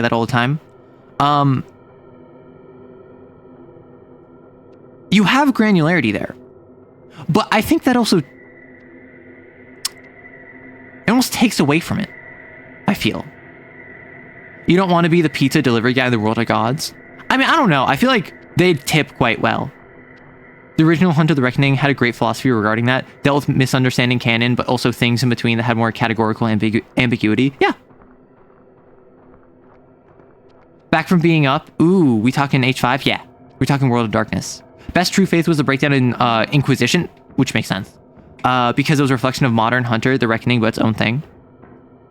Like, when it comes to True Faith, I like it for NPCs. It's just like 1-5. I think it's super simple. I think that's good. My issue is, if I want to play a Faith Hunter, if I want to play like a priest who is like a man of the cloth, but he takes up the stake in the service of like JC, I can do that. But that would take, I need like the power of detection, and I need to give it, so that just lets me know if there is a supernatural creature in the same room as me. And then I would need another one that would let me know what type of supernatural creature it is. And then I would also need one that would tell me where in the room it is. And I would also need one that would like make it so that it doesn't know that I detected it. And like, you need more and more abilities just to make them kind of like function like the True Faith one. And by that point, I've spent 4 advancements on one ability, right? Which makes sense when you think like, oh, hunters are weaker than kindred. You want hunters to feel weaker than kindred. You want hunters to feel weaker than werewolves. But I, the mushrooms don't grow. Weird. As a player, I want my character to be able to do cool things, right? So I feel like my character, I have to invest so much more just to get them to a baseline level of competence, is my issue. That's the main thing I'm getting at. The game is just allergic to giving you anything fun more than other 5e games, which I think makes sense. Like, you're dealing with despair, you're a human fighting these monsters, like, that makes sense. My issue is just, despite the fact that makes sense, that doesn't mean that it's fun. Right? Like, I understand the fantasy they're going for is that it's primarily investigation oriented. I understand the fantasy they're going for is that it is, you're weaker than all of the supernaturals, but also like, I'm not playing this game so that I'm not playing Call of Cthulhu, right? I have 150. I kind of want this glowing mushroom. I want the watch though. I need nails. I need so many things. So if question. Actual genuine question, please give me an answer, but no spoilers. Do I need these pills? Because I have like 3 of these pills. Like, this pill says consumable, heals. Do I need these pills? Kane is also scratching a lot of the investigation itch for me. And Kane is a game where there are abilities related to investigation, and there are abilities related to combat. And Kane as a system, ideally, is like 60% investigation, 40% combat. You should take them. I have not played this game or know anything about it. Like, I want to just sell them. I want to sell them and just get loot, get gear. But you can just do the cell-based game with a Vigil 2E. Is settings of character creation to make weak and grounded characters. I mean, I'm gonna make my character weak and grounded, no matter what system I'm in, because my preference, it's slightly more gas. My preference for a TTRPG, I don't want a wish fulfillment fantasy. I want a system that will allow me to play a character that struggles and overcomes adversity. I don't min-max my characters. I might min-max a little. I might play a Barbarian Paladin multiclass because Divine Smite is not a spell, meaning that even though I'm raging, I can still Divine Smite, because despite the fact I'm spending a spell slot, I'm not casting a spell. So I get the benefits of protection from rage, I get damage boost from rage, I can reckless attack, and then with all of that, I can also Divine Smite on top of that. But that's not like min-maxing to like point buy for the maximal stat array, and I'm tanking my intelligence and my dexterity because I don't need them. Like, I'm still making a character, right? Arrow, we all know you cast a spell on us. What spell was that? You want to tell me? Hunters Hunted 2 introduced plan dice, which give you planning dice pool for oh, that sounds so much fun. Yeah, Hunter 5 doesn't have anything like that. Depending on the game, I like being the weakest person in the room who manages to come out ahead. On stuff like D&D, you're basically superheroes. In D&D and in Lancer, I'll also say, like combat-oriented games, if you don't choose combat-oriented abilities that are like meta, so to speak, you are screwing yourself. And that sucks. And I think that that is a failing of the system. I think that it disincentivizes you to roleplay. It disincentivizes you to make fun, interesting characters. It incentivizes you to make the most badass character that you can, really with no other option. So this is going to be 20? No, 15, 30, 60. So we're going to be at 210. I just need 90 more. If I sell 3 of these pills, that would be at 200. That would be at 300. I could buy a watch. And then on top of that, I could eat bread. Why would I eat bread? Who eats bread? Cringe. I haven't been using flares. I need crafting.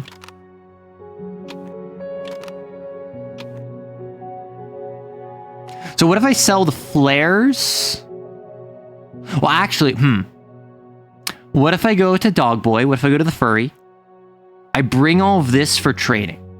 I see how we're feeling. Because I think that I need 300, where this is 60, this is 90, so 150, and then on top of this, this is another 60, so this is 210. I would need another 90 on top of that. I don't see myself using guns in this game, but I might. Bread is cringe. We're gonna tattle to your elder sibling. No! No, bread is pog, but like sliced bread in this video game, cringe. Meanwhile, in Kane, I'm just playing a traumatized wet cat with body horror powers who's practically scared of her own shadow. Is she a whisper user? Charm person, probably. Fair.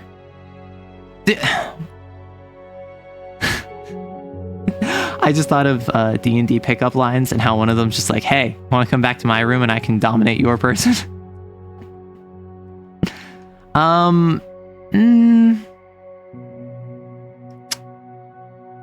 Okay. I feel like this is a mistake, but hear me out. Choose a blasphemy from Gates for Freaks 3. Aren't you a mother user? I think I remember you talking about that in Discord. If I take a second, it will definitely be Whisper. Am I the only one who like refuses to reduce my sin cap? Like, I was talking about this on stream yesterday. When I run Kane with my player, it's not really a very sin-focused game. It's not a very sin is tension game. It's more of a, can you go Gamma? Are you going to stay a Valentine? Are other NPCs going to die? It's the one-on-one game, right? But I feel like in most games of Kane, you're expected to have this really strong tension of sin is the main issue that you're going to be dealing with. I'm saving that to torment my partner. Thank you. You got it. Listen. I'm not here to like rizz up my community. I'm not here to give like girlfriend experience content. I'm not here for your gratification. I'm here to be the ultimate wingman. That's why I'm here. That's why I do this. Do I sell the lantern?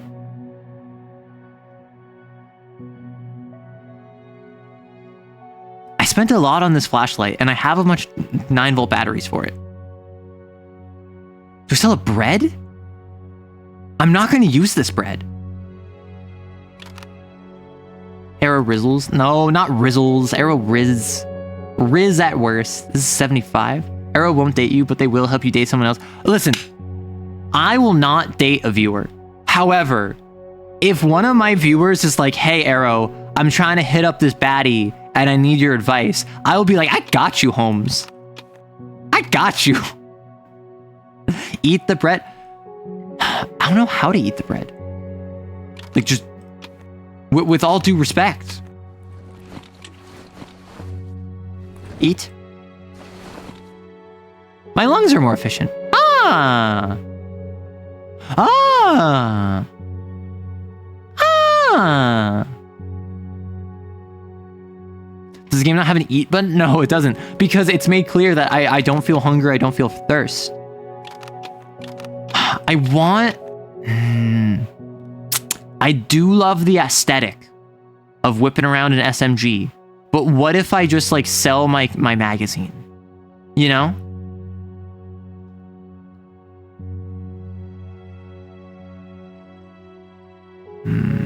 Single shot pistol. Molotov cocktail. Oh, I thought this was a survival game and that food was part of it. No, it's a survival horror game. I have gasoline, but gasoline is so rare, I don't want to sell it. Planks aren't really worth selling.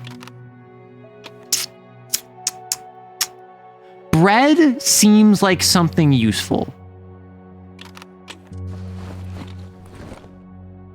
Oh, I ran out my lungs.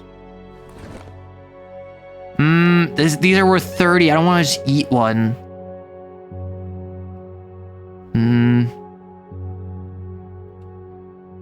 Heals. Well, actually, bandages. Bandages are worth 30.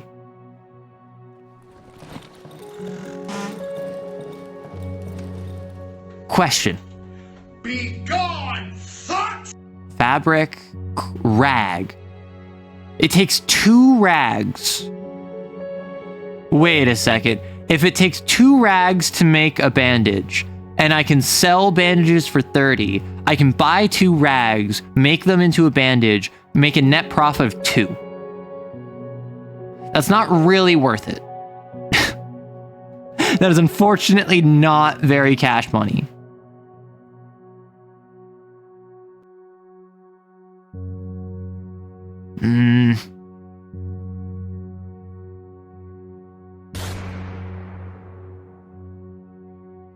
Bad puns are punishable by death. Hey, I'm not the one that said it. I can't stop Maddie. Let me get this odd looking one. I think this is 20. Yeah, 20. So I'm 15 essence away from upgrading my efficiency. Honestly, I don't think I'm going to use the bread.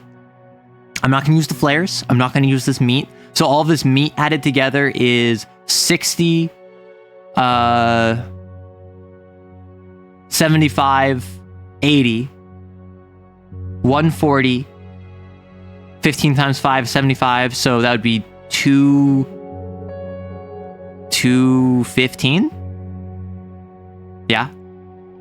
And then I can sell these 3 pills, and that's 300. That's the toolbox right there. I don't know what the pills do. I want to try one of the pills. The pill sounds like it would be so funny. I could also sell bandages. I could sell a bandage with alcohol. Okay, crazy idea. I don't sell the pills. I sell all of my bandages. Because I can just make more, right?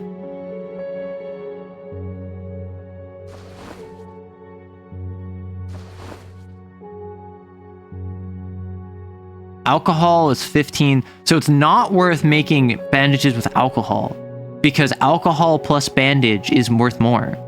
So if what I do is I just sell all of my healing items and consumables, keep the bread, it's my friend now. It's imperative that I take gym bread to the end of the game. I already have gym bread in my stomach.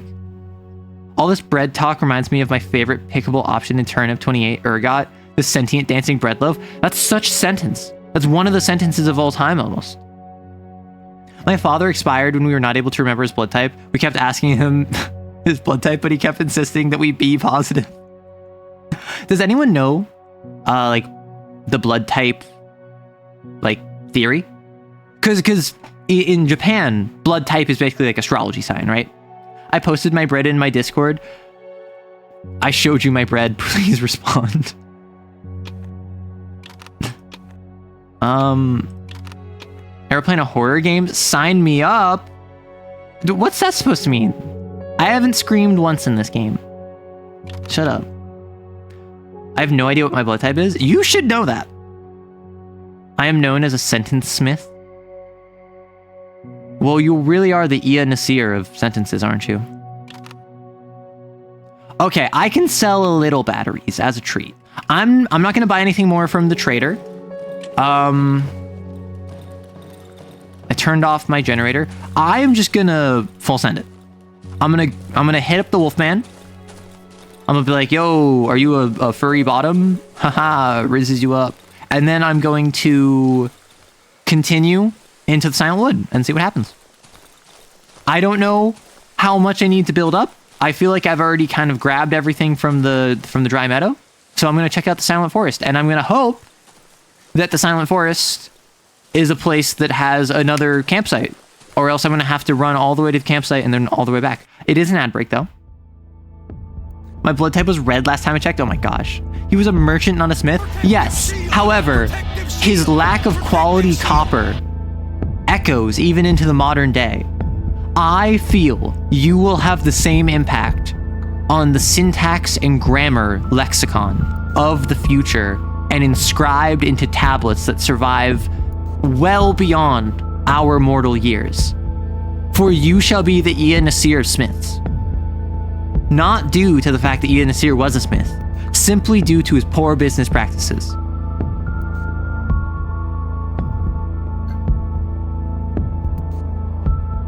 So I would like, normally during an ad, I'd say, oh yeah, here's what I'm enjoying about the game. Here's like what I feel about it. I have played like 30 minutes of this game. For the past 2 hours, I spent probably an hour and 15 yapping. We talked about gender and stuff. It was crazy. The protective shield didn't protect me from the ads. Well, yeah, because you waited until after the ads came. You need to have the protective shield up before the ads hit. Seriously, these people.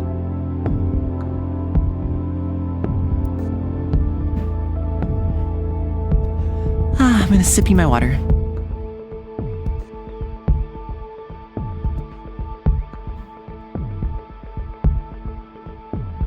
Okay, for those of you who aren't in ads, I'm gonna pretend like I was having a big conversation and I was talking about werewolves, X, vampire.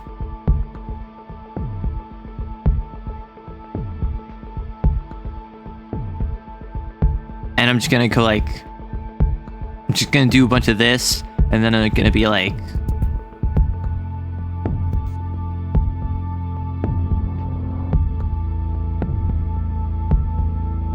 that, you know, where like they're all looking that way and they're looking that way and they're looking that way, or like they're holding hands behind. So now anyone who was caught in the ads is gonna think, what were we talking about during the ads? And I'm gonna be like, oh, no, sorry, gotta go. So wait. Welcome back from the ads, everyone. Let me just take this, and you don't need to see that. Okay. Yeah, back from the ads. Nothing to see here. Hi, how's it going? We're back in Darkwood. We return, yes. I was saying during the ads nothing about werewolf vampire romance. Lamau. What are those drawings about? Don't worry about it. Don't worry about it. So in Darkwood, I was saying how moose. Sorry, I don't mess with meese. Like, I'm not Canadian, but I know people from Canada, and I know enough about moose to avoid moose. I was saying how normally during an ad break, I would comment about how like, oh yeah, I'm really enjoying the game. I'm really like, here are my thoughts on it thus far. Bro, like, I've played this game like 30 minutes today. Okay. The plural of moose isn't meese, it's meesy. I don't believe you. Oh, it's only 200. So I have to do that. I have to do that. We need... Oh. Accept. Deal. And then if I do... Y'all... I need 60 more. Oh.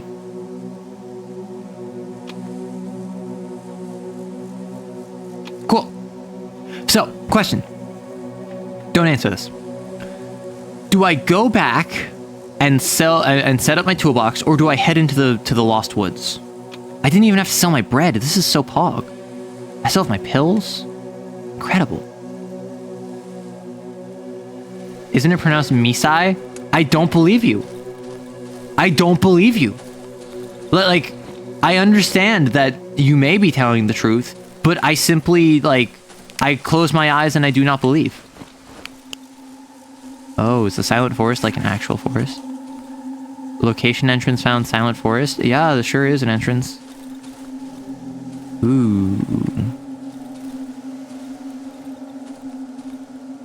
Okay.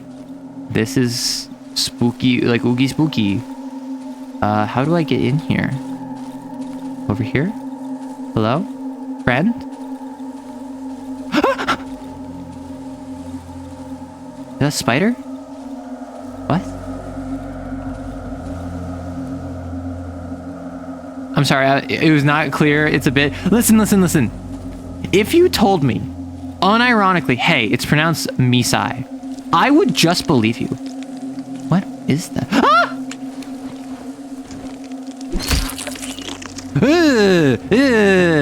Gross. I don't like bugs. This place is infested with something toxic. I need to find a way to get rid of it.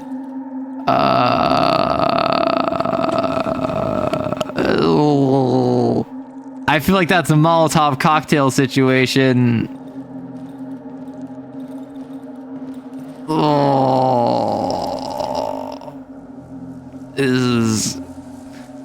I don't want to stay here.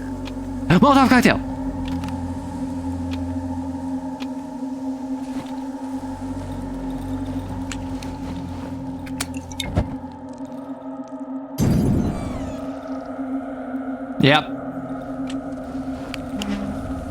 Yep, that's about right. I think this is black mold. I think we... Oh yeah, this is just a bunch of Molotov cocktail stuff. That makes sense. I think that we're in J.K. Rowling's house. Locked, I need a key. Like, there's just so much black mold. It has to be JKR's house. Breathe in the toxic Molotov mold fumes. I don't think I want to do that. I can't craft, can I? No, I can't craft a Molotov. Okay, well, I guess I'm heading back. This was a short little adventure. I guess I'm heading back to the main base. Upgrading my base. Good thing I got the toolbox. I'm upgrading my toolkit. And then from there, I'm making Molotovs, I guess. Good thing I didn't sell my alcohol. Get out of there before you turn into a transphobe. I don't think it was the black mold that did that. I think it was the, like, reactionary politics. I'm gonna keep it a buck. Ooh. I could just take a pill. This is by the underground entrance? This is just left of the underground entrance. Good to know.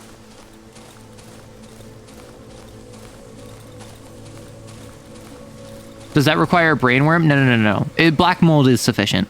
If you want to completely radicalize your belief system into something problematic, black mold will be great for beginners. A brainworm is more advanced stuff. Like a brainworm is really only what you want if you want to take over the Department of Health and insist that real medical issues aren't actually a concern, while other non-issues are the biggest crisis the country has ever faced. Did you say your bread? You mean our bread? I actually don't know the words because I'm not a commie. So my apologies if I got that wrong. Black mold pog. See, I've created a culture where we'll just see the most like heinous nonsense thing, and just everyone be like, black mold, pog. I need another toolbox? Eek. Eek. Well, I guess I'm making Molotov cocktails. What are your opinions let's on the update put of the you back. Discord situation? My understanding of the Discord situation is that they walked it back a bit, or like, let me look this up so I'm not just lying. Discord situation, because like obviously there's Face ID, and then they said we dropped Panopticon or whatever. we dropped that one issue. We dropped that one place that had all of your data, and we pinky promise that we're not going to keep your data. They walked it back just slightly and are pushing it the second half of the year. Yeah, like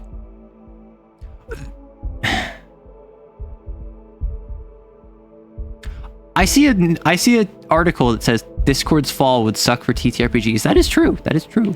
Caught my eye. Relevant to me.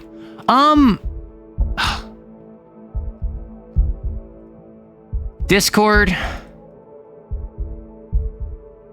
is doing the thing where they say, we're going to do this thing. And then everyone goes, no. And then they say, okay, fine. We're going to wait. And what's going to happen is that over the next 6 months, people are going to forget, and people are not going to care, and more important stuff is going to happen, as more important stuff has been happening, and they're going to roll it out, and no one can say, wait, you didn't, because we did warn you. We said we were going to do this 6 months ago, and now we're pushing it. So the way to deal with this is that everyone has to just not forget. We don't really have a point that we can just like all jump ship from Discord, because as others have pointed out, Discord, as it currently exists, should not. I don't know if it's profitable. I doubt it is. And just Discord being free on its face is a service that, with all of just the server costs, as well as like the history that it's had of being like 10 years, Era's playing this game like they're a Resident Evil protagonist. What do you mean? What do you mean by that? Just throwing a Molotov cocktail? Or do you mean by like conserving ammunition? But I don't think I wouldn't be surprised if Discord was not profitable. And that's why when they went public, the first thing they started doing was just like ruining the user experience, is because Discord, despite the fact it was kind of cringe, for the longest time was consumer first. They're like, hey gamers, we know that you love gaming, so we want this to be a platform for gaming. And then it got bigger, and it got more popular. And then with the pandemic in particular, it blew up. I still don't know why schools didn't use Discord. I still don't know why schools weren't shifting to Discord because of the known quantity instead of like, what did schools end up using? Schools ended up using like other platforms, which were weird. Right, Zoom is what it was. I guess they wanted to roll it out after all the discussions have quieted. I mean, it's a very common thing of, hey, we're gonna do a thing. No one likes it. Okay, we'll just wait. People will forget. Oh, right, Persona was leaking data to the US government, and now Discord needs to find another partner to not keep the data. Yeah. And like, they can say, I don't pay Nitro. They can say, oh, we'll delete your stuff right after you post it. But I wouldn't be surprised if like 6 to 9 months later, there's a massive data breach where they're like, hey, due to a minor server error, your data was retained after your ID was verified, and it got leaked. Whoopsie. And then nothing's gonna happen, and you're gonna get like a check in the mail that gives you like $2 because you're part of a class action lawsuit. And that's how a lot of businesses and platforms run now. It sucks, yes. Is it something you can combat? Yes, but it's also how much effort do you want to put into it? Yeah, Zoom and Teams, right? Also, you did get the first word. Nice. You're a Resident Evil protagonist if you spin kick a zombie. So does that mean Harrier Dubois? Detective Dubois. Is he a Resident Evil protagonist, because like Measurehead is basically a zombie. There's not much going up on that perfect skull of his. Well, now alternatives have half a year to prepare for influx of people. I disagree. I think that just like with what happened with Twitter multiple times now, there's going to be a huge push for an exodus from Discord. And probably maybe 20%, to be generous, will actually follow through on that. And they'll go to Discord alternatives that you have to pay either an upfront cost, or it's like you get 100 messages per month and then every future message you have to pay for. Like, it's going to be some model like that, because Discord at its current size and scale is not sustainable for anyone that does not have money to just burn. And then people are either going to go back to Discord, or they're just gonna like fizzle out, you know? That's my assumption. As part of a larger, more concerning effort to eradicate online privacy, I mean, the issue is nothing online is private. Incognito browser just automatically deletes your browser history. It doesn't actually hide you from your ISP. Anything, like even the dark web can be tracked. VPNs just give all of your information to the VPN instead of the like Google servers or whatever. And then the VPN can just pass your information along. Like anything you do on the internet can be tracked. And if you have any linking of your accounts, your data is probably already compromised. That being said, that does not mean you should roll over and allow them to just continue to like squeeze every bit of data out of you. Though I think there is a very real possibility where we get to the point where there is no more online privacy, there is no more like data to collect, and so the ecosystem kind of starves. Like obviously there's always going to be more people, but if we get to the point where 100% of registered internet users are Face ID'd and all of their accounts are linked and it's all tied together, and like even kids, they're preemptively ID'd because you know who their parents are, and their parents, they made a post about this on Facebook that their child just got born. And so now Discord uses Facebook's data storage to find out the information about the child and make a preemptive count for them. Like we live in a dystopian hell, whatever. We're gonna get to the point where that data becomes meaningless at that point. And then the ecosystem, by all measures that I can imagine, would starve itself out, because there's a huge ecosystem of, I'm going to hack this spot, I'm going to steal all the data, and I'm going to sell it to these companies, mostly marketing companies. But what happens when the marketing companies already know everything about Maddie and Wolk and Celador and B and myself and like everyone else in chat? My data becomes useless. Same thing with LLMs. Same thing with training AI. There's a certain point where like they just have the entire internet scraped. You can't keep growing from there. And it's actually been proven a couple times now that a higher quantity of data is not better than a smaller but higher quality of training data for AI. It is better for an AI to be focused about answering classical literature questions of the Western world, where it has tens of thousands of pieces of information about like all of like European, North African, and West Asian, like Near East, Middle East literature. And like that's it. It can't answer what is 2 + 2, but it can tell you like what is the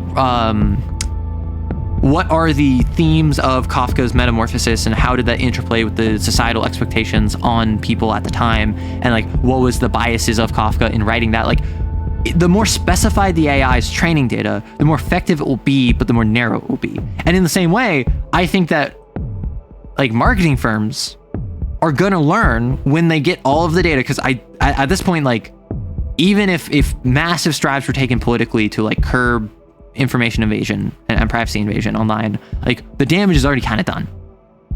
I think we're gonna hit a point where marketing firms realize like we don't need like 10 trillion data points. We need 1 million good data points. I'm more concerned about governments. Oh, Maddie was critical of the president and said they were going to protest on this date. Now we have grounds to arrest them. I mean, that's already happening. Like with that was Patriot Act.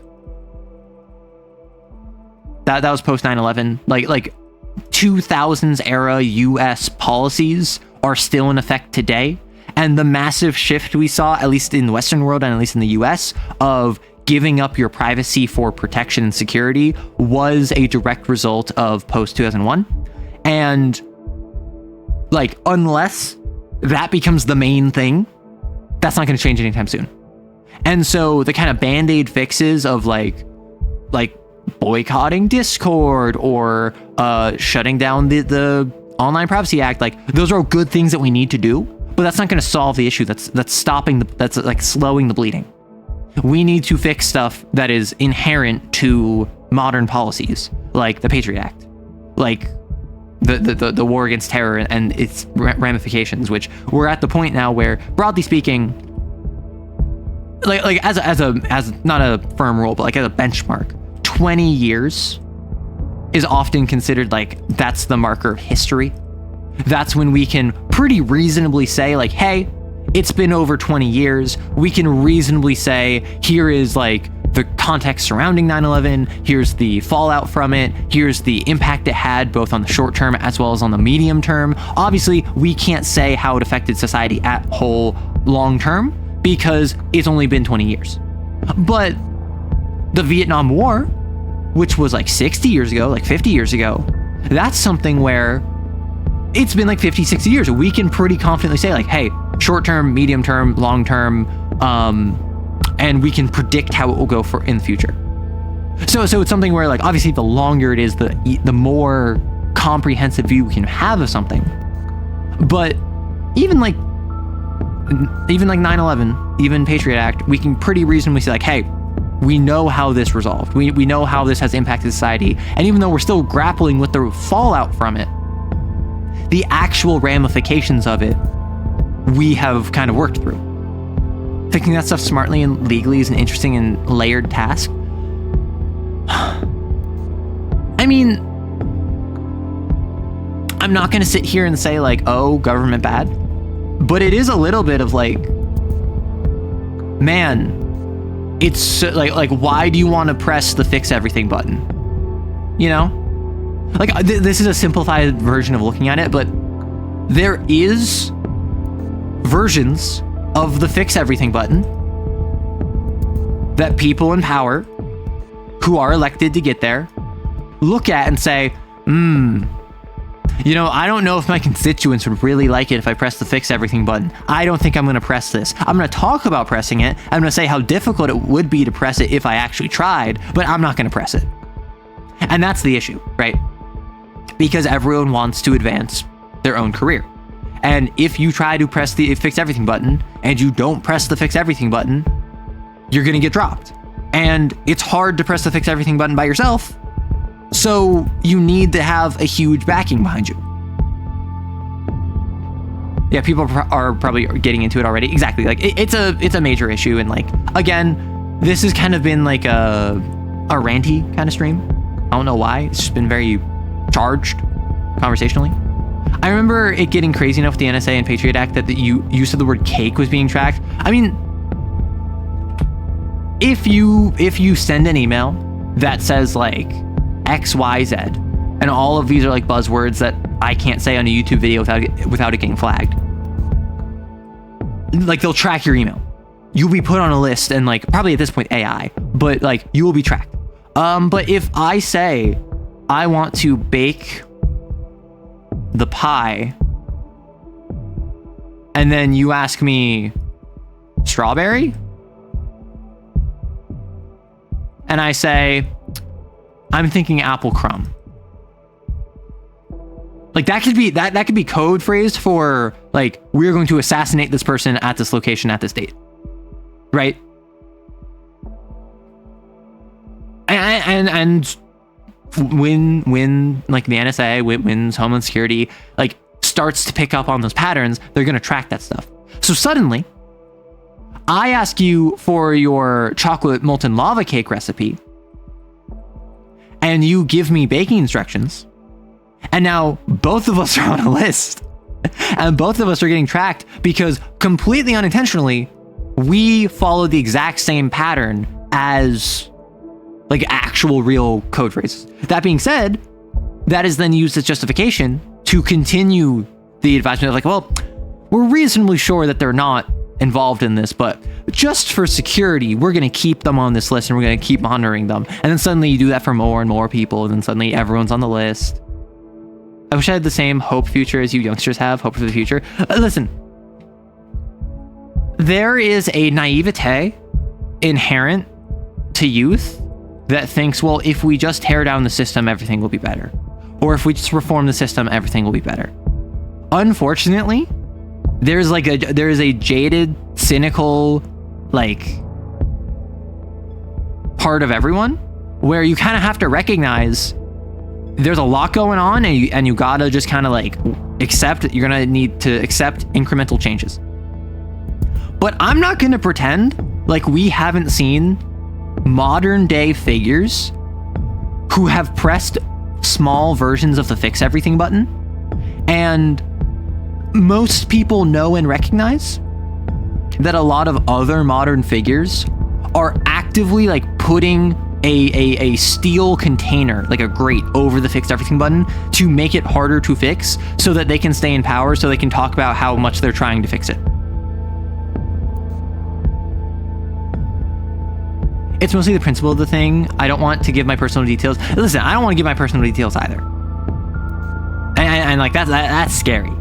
But it is also like, it's been happening for longer than I think anyone in this chat has been alive. Even if you're an old head, even if you're a grognard, probably longer than you've been alive too. Now, obviously not to the same extent. It really picked up steam in like the 90s into the 2000s, and then it like hit its stride with social media in the 2010s. But ultimately, like, this has been a push for a long time, and we need people to actively like not just take a stand against it, but like push back on it if you're gonna make change. Let's not also forget that there are real people, billions, who don't want there to be a democracy. They don't want whole layers of people to exist. I don't know. I don't see how a peaceful button will change the outcome. I didn't say a peaceful button changed the outcome. I said that there's a fix everything button. I didn't say what that fix everything button was. I didn't say how that was implemented. I didn't say what that entailed. I'm not going to make any implications. I'm not going to like speak in innuendo. I don't know what the fix everything button is. And I personally don't think that there is one. But I do think that there are fix everything in education buttons. I think there's fix everything in the financial sector buttons. I think that there are small scale, domain specific fix everything buttons that a lot of people have a vested interest in not pressing. And they have a very vested interest in making people think they're doing everything in their power to press it, because that's what gets them votes or constituents or donations or whatever. And that sucks. That sucks. Which is why you need people that not just you trust, but also have a proven track record of pressing smaller scale fix everything buttons.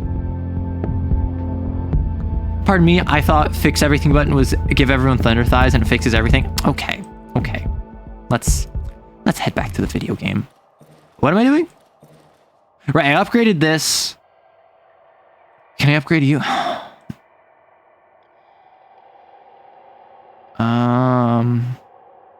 Increased durability would be nice. I don't have a lead pipe though. Unpog. Can I upgrade you? No. I can only upgrade you. Can I upgrade a gun if I make it? I wonder if I can upgrade a gun. What was I doing? Right, Molotov cocktails. Thank you.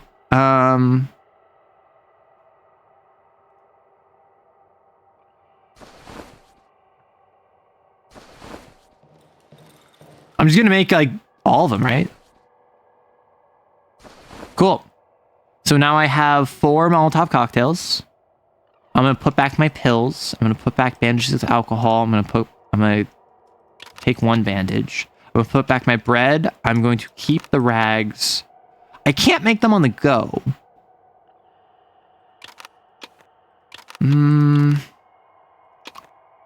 I'm gonna put back my rags.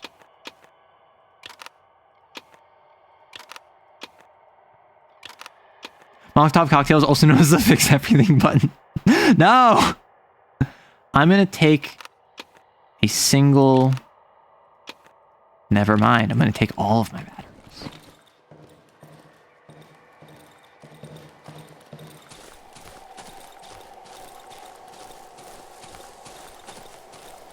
Yeah, NSA bot reading this, that was a joke. We do not believe in Molotov cocktails being a fix everything button. I think Molotov cocktails wouldn't taste very good. Hot take, I know. But in fairness, that's because I think a lot of people make them with gasoline. Because my assumption is the original Molotov cocktail was in like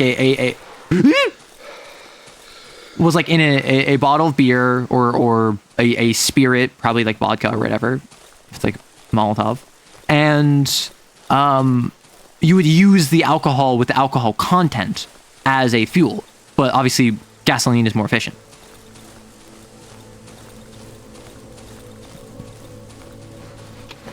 Gasoline.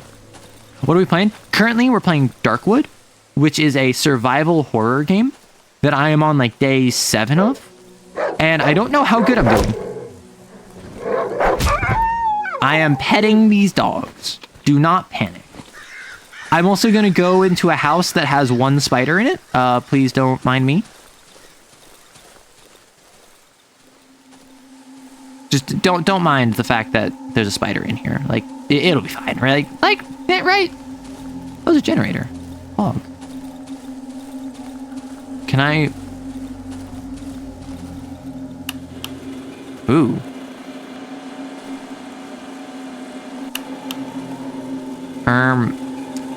So, we're in J.K. Rowling's house. The black mold is everywhere. Eee.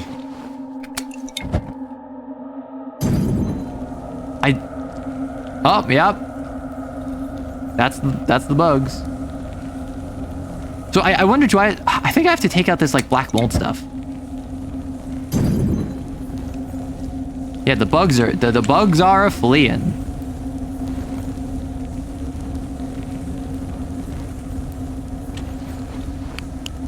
Like, where'd they go? Oh, there they are. Wait, no, that one's dead. So like, I assume I have to burn these things to like get rid of the bugs, right? Nope, that did not work. What? Hole? Do I need a shovel?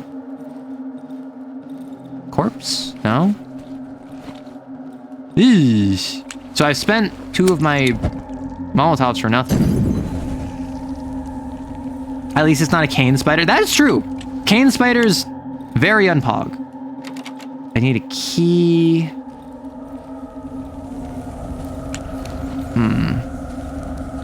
Yeah, so I'm actually on record. I've said this before.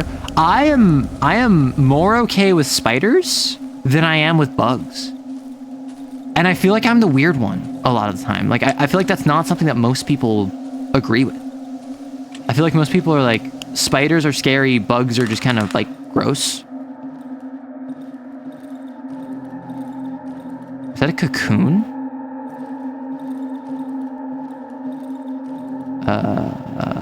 Egg? Something is floating inside. The skin looks to be quite thin. Maybe it could puncture or pierce it with something. I don't know if I want to hatch whatever is in there. My flashlight is about to die.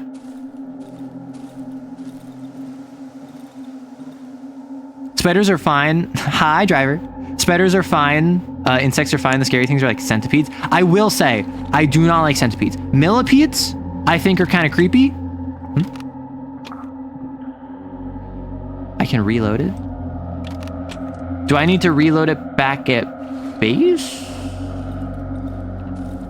Okay, let me go back and make more Molotovs, I guess, because I spent 2 of them on the holes in the ground.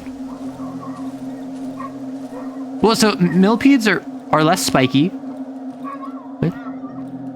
Oh, that's my peripheral. Millipedes are less spiky. They also aren't carnivorous.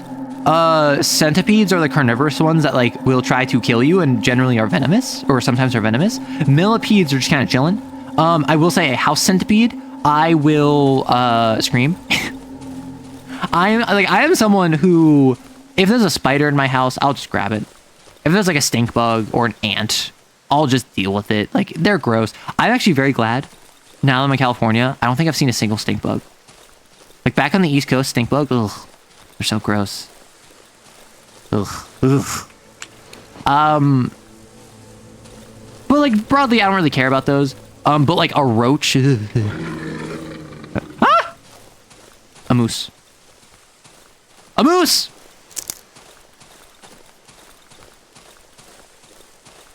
You find her sequel.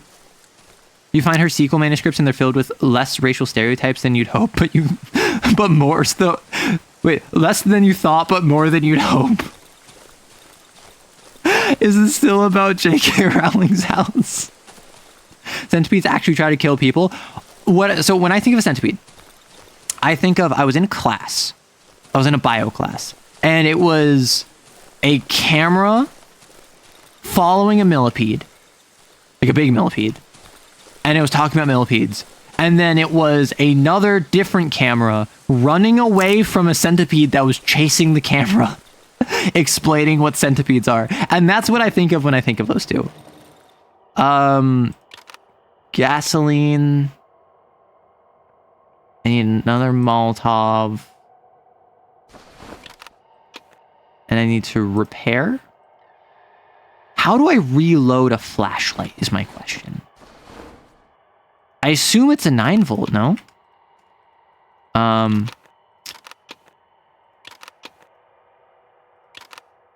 I dropped.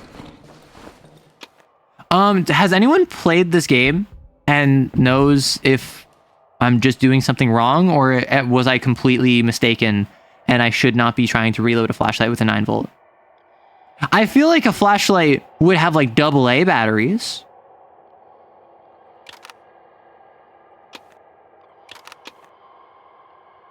But like the 9-volts were so common that I assumed that that might be a flashlight. You put it in what I call a flashlight magazine. That sounds horrifying. At least it's not a cane centipede. Listen. At least it's not a cane spider. At least it's not a cane centipede. Yes. At least it's not cane. Cane sucks. We all know this. What if I just take some pills? Think this will give me night vision? Like, I can't repair this. I can reload it. R?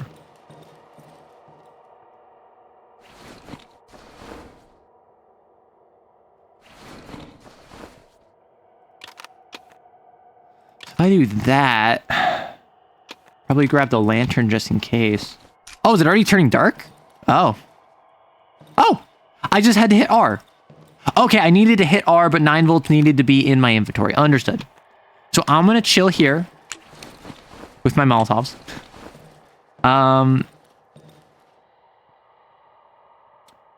Did I upgrade today? I feel like today was a bit of a waste. But also, I don't know how much I need to care about being, like, productive this game. Like, I don't know how much I need to care about having immaculate use of time. With a little fortitude, you can deal with the centipede. Listen. I want to make a sin, which I would call the what's it called? We're cooking. Right, so I've kind of like abandoned this section because I can't sleep, right? I've tried sleeping and it didn't work. So I'm going to move the lamp, and I'm going to move the lamp into this room over here, right? Just so that there is more light in my house in an accessible manner.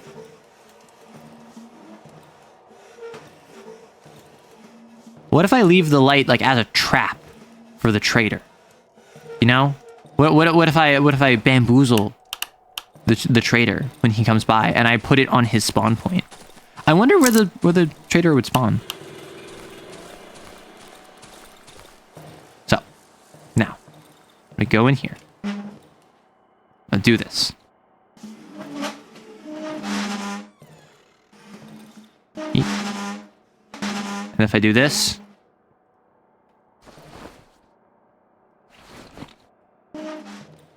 Okay, this is not quite what I imagined. You know what? I'll just do it from this side. I'm sure this won't go poorly. And then I just gotta run outside. Whee! It's still light out. Whee! I don't have any bear traps. Whee! Mmm, tasty. And then I put my defense stool there. No one can get in from the left side. I have a light in there so I can see them, even if they do, which I know that's not how the game works, but shush. Bring gasoline with me. So I have bandages. I'll have a backup lantern. I don't even need the backup lantern. I can just have the 9 volts. And my Molotov cocktails. Nice. Sometimes Kane activates arrow like a sleeper agent. Other times they're aware of the bait. Listen. I really enjoy Kane. And I've been loving running it. That being said, I like other systems. And I'm at the point where, like, I think once I wrap up Kane with my current player, with Cell, I don't know if I'm going to keep up with Kane. I might shift gears to... Ideally, I want to play Perfect Draw. I really want to play Perfect Draw. Like, I have a ton of systems I want to play. And really, I only have time in the week for, like, one game, if that. So... I'm trying to get my roommate to play Werewolf on Sunday is our goal. Is that we're going to try and make time for Werewolf. And then I'm going to wrap up Kane. My guess, like unironically, I think Kane might be done in the next like 2 months. I think Kane might be done in the next like 6 sessions because we're going to have one more roleplay session, which I gave spoilers about what that's going to be yesterday. We might have another roleplay session. And then I imagine it's going to be 2 sessions of a perfect idol hunt. Is this the same roommate that saw you draw with your feet? Yes, this is the same roommate that saw me draw with my feet that I run Werewolf for. The feet and the Werewolf are unrelated. Public access to the next horror. So that's one of my Quinn's Quest, where he uploaded it twice because they had to censor a Yoda bong.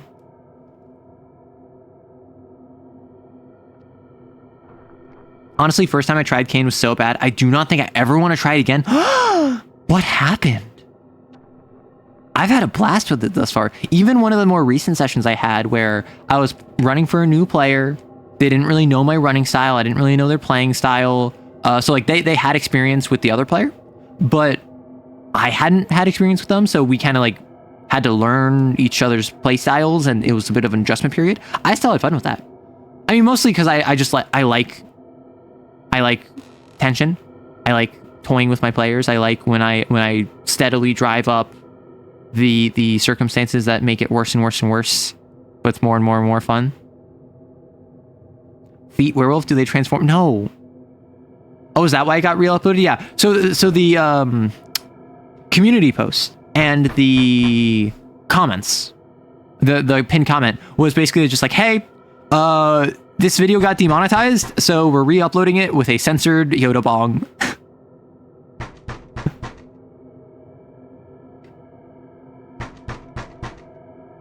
Let me read some more comments. You know what? I'll just do this from this side. I'm sure this won't go poorly. Often regretted sentence while in bed with your partner. Oh my gosh. Is that like a Bow Chico Wow Wow joke?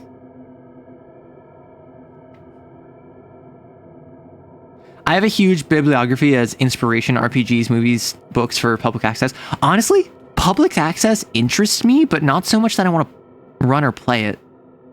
Like when I heard Kane, I was like, I need to play this. I need to run this. When I think Perfect Draw, I'm like, I need to play this. When I heard World of Darkness, I'm like, I need to play this. Lancer, I need to play this. Public access was just like, this sounds cool. Delta Green, this sounds cool. Call of Cthulhu is one I really want to play. I think running Call of Cthulhu would be very fun. Honestly, Call of Cthulhu, I think Vampire the Masquerade and Call of Cthulhu are 2 contenders up there for systems I could reasonably run as an actual play, where like I record it and I upload it, because D&D and Lancer are way too combat oriented. Vampire the Masquerade and Call of Cthulhu are narrative oriented and character oriented, which is good for like online shows, but also they're recognizable. If I mention Call of Cthulhu, if you know TTRPGs, you probably know what that is. So that has good like SEO, that is good like branding. Kane is a bit too niche. Wild Sea, I think, is probably a bit too niche. Blades in the Dark, I think, actually might be really fun. I think running a Blades in the Dark game as an actual play, where each gang, like each player, is like a West Marches style, where they don't talk to each other, but I have them interface with one another. I think that would be really fun. So I want to sell you, I think it's $50 worth.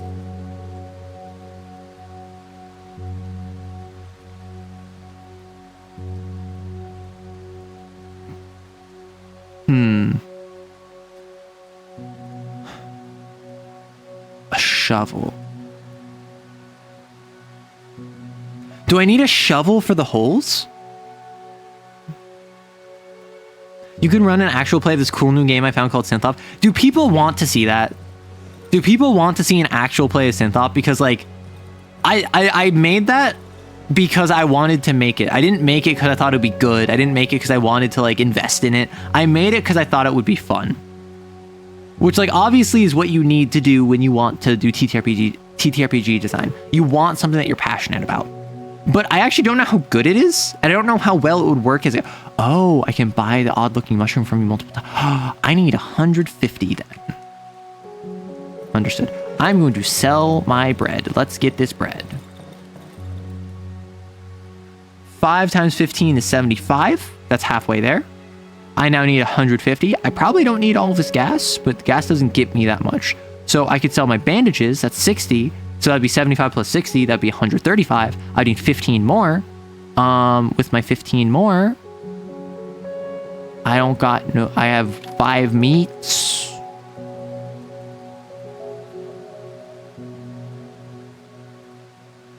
I sell 5 boards. I don't want to sell boards because boards are such like a baseline crafting element, you know? I want to sell the lantern.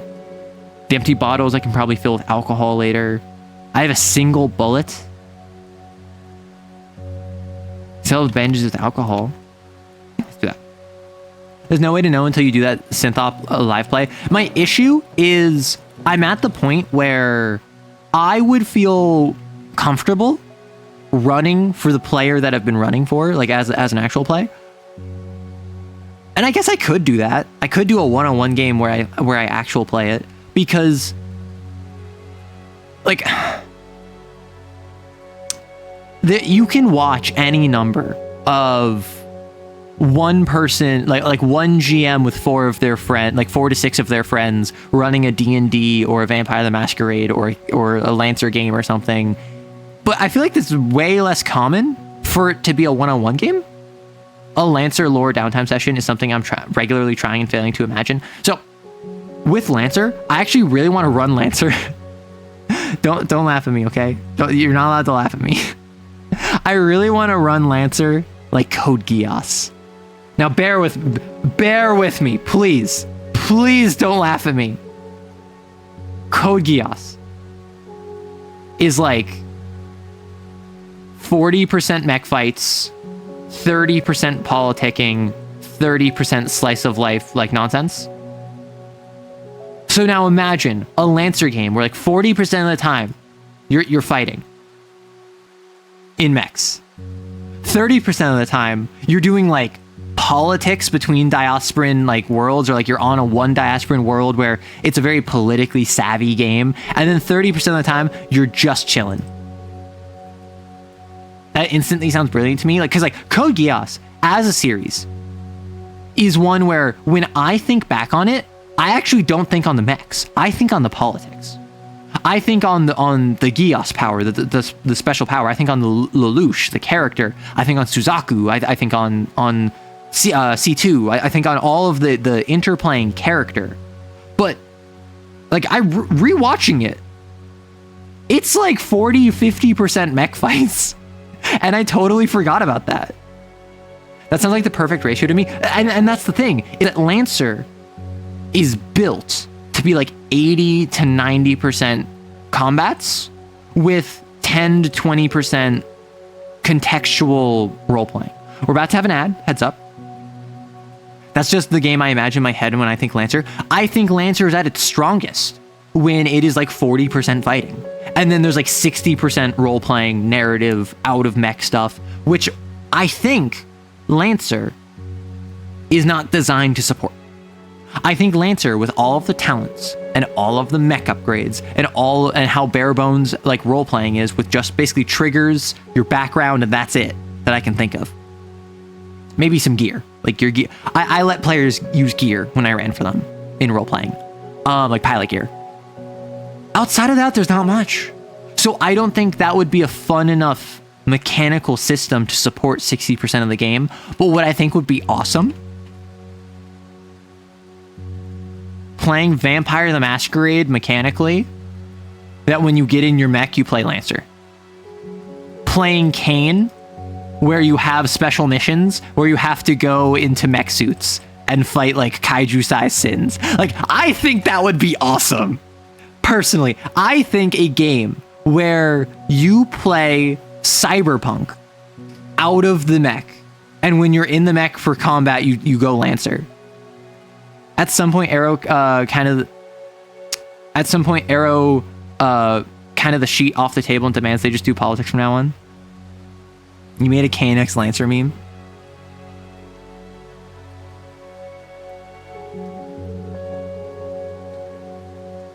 What I think would be really funny, I think what would be really funny is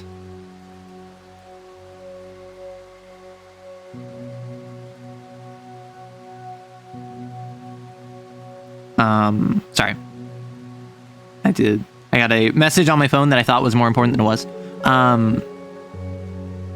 I think it would be really funny to have a Kane game where you're just doing normal Kane stuff. And then when it comes time, like, it's like, hey, XOs, we have a sin event in progress in like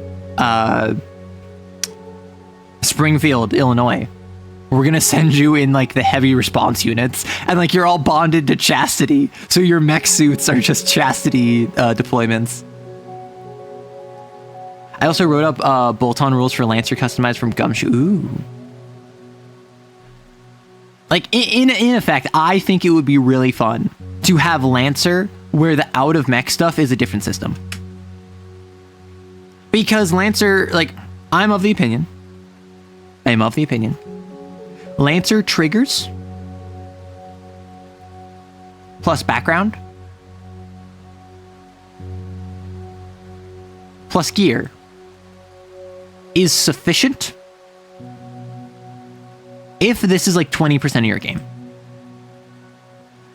If your game is, we start with combat, then we have a post-mission debrief where we do like our downtime, and then from there we have a roleplay scene, and then from there we go into another combat, right? And like this is kind of the loop. I am of the opinion that in Lancer, the trigger background gear system, where that's basically all of the non-mech stuff that you have access to, I think this is sufficient in a game that is like 20% non-combat. I think in a game where you start with combat and then you go into a debrief, and then from the debrief you go into a post-mission roleplay session, and maybe you investigate a little bit, maybe you interrogate someone, and then you do some reconnaissance, and then you do another combat. I think this is fine. I don't think it needs more. I think that you can focus mostly on when you're talking to someone, you talk to them. Maybe you need to stay cool if they start insulting you and you need to like not blow up at them. Maybe you can apply fist to face if you are fighting someone. But ultimately the triggers don't matter too much. I think in a game that's like 60% roleplay and politics and narrative, I think in a game that's even like 50% non-combat, this kind of falls flat. And that's why anytime anyone's like, I want more robust systems in Lancer outside of mechs, I'm like, I don't really get that. Because when I think Lancer, I think of like it being 20%. Because that's how the game is clearly designed around, right? The game is designed where you play a TTRPG war game. It is a skirmish war game. And I think a lot of people who play it so that they can have their little Glorbos play dress up in their little machine. And I don't think that this is not valid. I don't think this is wrong by any means. But I think that this is not the intended design that Miguel and Tom were gunning for when they made it. Now, I could be wrong. I could be, like, this is just conjecture on my part. But my understanding is that the player base plays more of that, like, 40% combat, like 60% role-playing, whereas the intended game design was like 80% combat, 20% role-play. You think the Karakin stuff added stuff with the bond powers? Yeah, and like expansions can build off of that. This still somehow doesn't break the masquerading Kain. No, that's what I'm saying. I want a game where you play as Kain. And like if I end up making the Kain supplement, because I was talking on stream yesterday how like I have the different sites in my world. I run my virtues differently. I have my own interpretations of like how a metamorphosis will happen, and people were like, "Hey, we would be interested if you made this like a supplement for Kain." And I was like, I don't know about that. I might make a video about it, and so I might make a video talking about like the lore of my Kain world, my interpretation of Kain, and I think it'd be really funny if like Site Phi, they just like use mechs. Right? Like Site Phi, it's just mech battles against kaiju side. Like they're MTF squads, right? Each of the sites are basically MTF units. I could see Kain as a subset of technocracy. That's my... People keep saying, like, oh, Kain in the World of Darkness, like, what would it be? I am firmly of the opinion they would be under the technocracy. They are enlightened scientists under the technocracy. The fact they have such a Catholic flair is their consensus that makes their blasphemies and their sin is paradox, and like it all ties back to a consensus pushed on them, which doesn't align with the technocracy at face value. But in the modern day, the technocracy is pushing for a consensus of rationality, which is why they would keep Kain clandestine and hidden. And people have conspiracy theories about like, oh, what about like secret government super soldiers, and like what would government super soldiers look like, and like that. So Kain kind of feeds into that consensus. Modern day religions are very institutionalized, broadly speaking, globally. So that would feed into the globalization of religion and tying into like clandestine government black ops. And so it does kind of fit technocratic consensus in an odd way. And some people brought up that they're like hedge mages, but I disagree, because I feel like blasphemies are very like, despite the fact that blasphemies are categorized, it's made very clear that the 12 blasphemies in the book are like categorization. They're descriptions of power sets, not prescriptive powers. Mechanically, they're prescriptive because you have to have balance. Narratively, they are descriptive. That's also why Kain is all executed until the stain is wiped away, because sins are a threat to consensus. Exactly. Sins are paradox. Kain can be their own organization like Orpheus. I feel like they're very technocratic though, because they're so bankrolled. Because Kain is explicitly in cahoots with world governments, that is very technocracy. I heard the player base plays 69% of their own fantasy. Here I thought it was 67. Kain reminds me a lot of a Whispering Vault. I'm unfamiliar. But like, I feel I want to run a world politic game a la Code Geass. And okay. I have a confession. I unironically really rock Code Geass R2. If you don't know anything about Code Geass, there was Season 1, which broadly speaking, everyone who watches the show loves. It is really good. It obviously it has fan service. It's kind of dumb at times. It's very 2000s genius protagonist. Season 2 did a memory wipe soft reboot. They flanderized some of the characters, and they took what was ultimately a very narrow focus of I want to reclaim Japan, and I want to face my father, the Britannian Emperor, into I'm going to change the world. My final message, goodbye. Right? But honestly, like unironically, some of the most hype moments are like the Black Knights fighting the Chinese Federation, who were not a factor in all of season 1. Like, they're a foreign power independent of the main conflict, who is a third party that the Black Knights fight against in their liberation for Japan. And then there's this splinter where the Chinese Federation, the high eunuchs that are in charge side with the Britannians for power, whereas the Chinese loyalists to the Empress side with the Black Knights, because the Black Knights are anti-Britannian. And then you have situations like how the EU gets involved, and how Britannia is not only dealing with insurrections from Japan and is currently allying itself with the Chinese Federation and breaking up like all of East Asia, they're also at war with and currently overtaking the EU.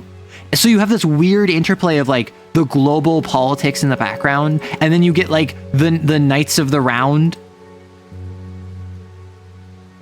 where like Code Geass does this thing where it has a massive secondary cast. Because you have the main characters, right? You have Lelouch, you have C2, you have Suzaku, and in season 1, Colin was a main character. In season 2, she kind of gets sidelined.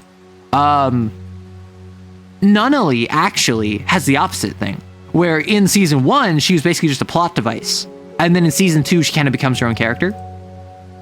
So, like R2, like season 2 of Code Geass was so weird because they did so many, like season 1 Suzaku, one of the worst characters in the entire show. Season 2 Suzaku, one of the best characters in the show. That is my hot take. Wait, Britannia, is that just the British Empire? So in Code Geass, there are basically 3 major factions in the world. There is the EU, which is Europe. And also, I think, like, the Middle East and also probably also Africa. There is the Chinese Federation, which is all of East Asia, all of Oceania, like down through the Indian subcontinent, like basically into most of Russia too, like basically all of Asia. And then there's the Holy Britannian Empire, which is basically the Americas. I think it originated in the UK, but then it kind of shifted power towards the Americas, and its capital's actually like in like Phoenix, Arizona, right? It's in the Americas.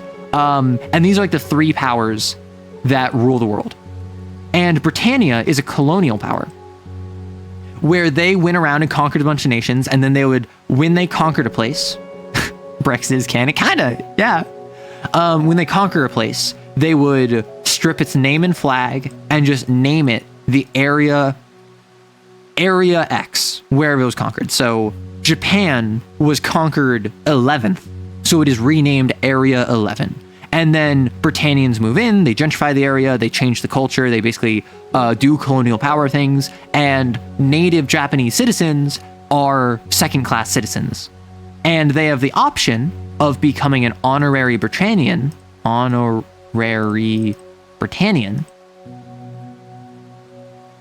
where they're allowed to like get more rights as an honorary Britannian, but they have to basically like sell out their country. They have to join the military. They have to do mandatory military service. And even then, they're still not treated like true Britannians. It is very British, right? It's a mix of British imperialism as well as like American exceptionalism.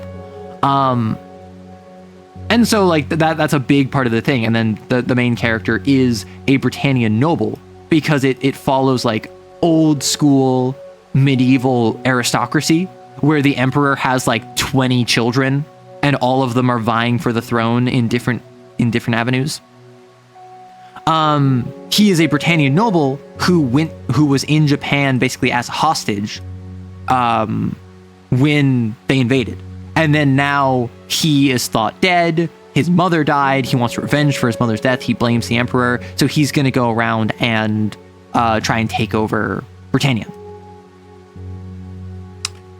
Hello, Rory.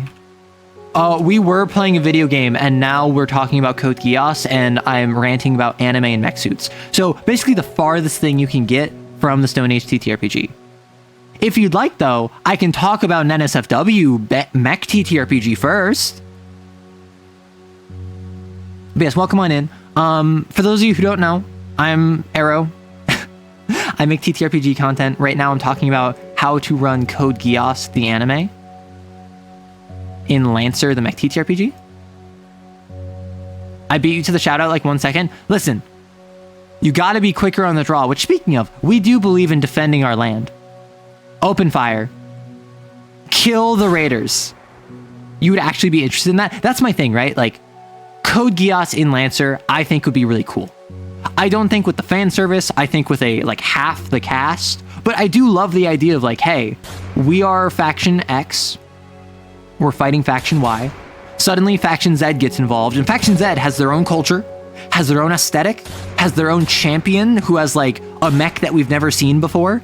And like, even though faction Z is like in this for like 5 episodes, and maybe in the Lancer game, they're in it for like 2 combats and 3 RP scenes. It makes the world feel larger because when you're fighting faction Y, you know that they're cool units and they're cool commanders and they're cool frames. You also have cool ones. And Z also has cool ones. And also A and B and C also have cool ones. No idea what you're talking about, but it sounds cool. So Code Geass is an anime. It's a mech anime from like the mid 2000s where a super genius, like deposed prince gets the power where he can look someone in the eye and give them an order that they have to obey. And the whole point of it, thank you for the follow, Salad. If he gives you an order, you have to obey it no matter what it is. So he can tell you to like give him the nuclear launch codes. He can tell you to take your own life. He can tell you to obey his every other command. Like, that's the crux of the show. But he has to make direct eye contact, and he can only do this once to each person. So the whole show revolves around him being in mech combat, trying to get to face-to-face contact with his enemies so he can mentally command them, tell me what you know about the death of my mother. So his whole thing is he's trying to figure out who killed my mom, why did she die, and how can I avenge her death? And that's like the core of the show. And then it grows from there into like, I want to overthrow the empire. I want to like make the world a safer place. I want to do all these big things. It kind of falls off after season 1. I love season 2 though. I love obeying orders. I'm not going to comment on that. My login finally works when I'm yapping. I can listen to the info dump. Yay! See, I thought you came from the raid. Welcome on in, Taxi. I'm sorry that you had to be taken out back. Imagine he goes through all that effort and then the person is like, dude, I have no idea who your mother is or who you are. Taxi will not be allowed to listen. You can still listen when you're banned. Would you like to find out, Rory? But yeah, so if you don't know, I mostly make YouTube videos. I chat TTRPGs over there. Ostensibly, I'm playing Darkwood right now. But we all know that's not what's happening. You're stronger than my bans? Oh, you should not have said that.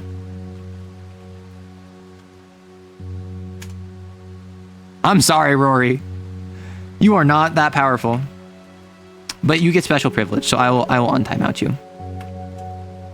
You're back. I'm sorry, Taxi. That's just what we do here. So, I can imagine that your name is Taxi Salad Live. However, I do like to imagine you are Taxi's a Lad Live. Didn't even use the point redeem. They were serious. Yeah, I did it with my own 2 hands. You're about to watch an entire VOD and chat in my DMs. Well, I would love that. You never reach out anymore. Why do you do this, Rory? But I love Code Geass. And so I think that making a very politics-oriented Lancer game would need some work, but I think it could be very interesting. Twitch chat going crazy behind the scene, claim failed even though the redeem went off fine. Listen, y'all just did probably 100 redeems in the span of like a minute and a half.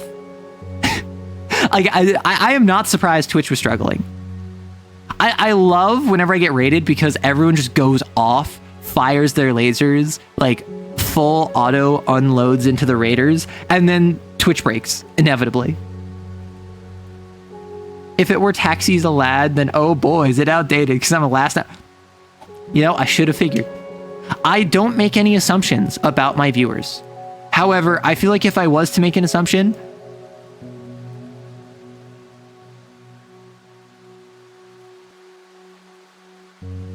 I feel like autistic trans woman is a very safe bait. Is a very safe bet. And that was before I started talking like girl frame. Twitch's servers probably hate us. What do you do that spams? Also, Rory, you have to tell me how XCOM went. I don't know if you know this. I love XCOM. I played through Enemy Within back on the PS3. Like back when it was a new game. So absolutely tell me how that went. And let me know if I died. Real? Listen, that's just how it goes. Let's go back to the video game. Oh, right. I was in the crafting menu. Or I was in the selling menu. I want to buy a watch. And I will sell you my bread. How do we feel about this? What if I sell you that? I have 1 bread remaining.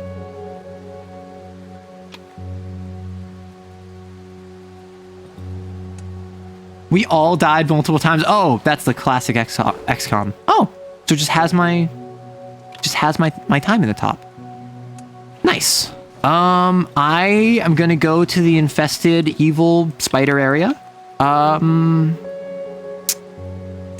I have a flashlight. I have Molotov cocktails. I have more batteries. Probably don't need the gasoline, but I could bring the gasoline. I'm gonna put back the meat and the bread. Going to play XCOM 2 tomorrow to ease back into the series and try Enemy Within another time. Really? You feel XCOM 2 is easier? Because okay. Full stop, oh, it's raining. Full transparency, I played Enemy Within on easy. And I keep trying XCOM 2 on like normal. And I keep struggling and I keep dying and I keep giving up after like a couple months in game. But I feel as though Enemy Within was like easier. I think XCOM 2 is more complicated. You've never tried XCOM 2, but folks say the stealth is much easier. It's up to you, but I would recommend looking into a mod that gives... So, the way concealment works in XCOM 2. How dark are the woods? Very dark. I cannot see them. The way concealment works in XCOM 2 is that you get a concealment timer, and you, like, on a mission, you start concealed. It will say, or sorry, not concealment timer. You are concealed. Some missions will have timers, and you'll need to like grab the thing in like 3 turns, kind of like meld. Right?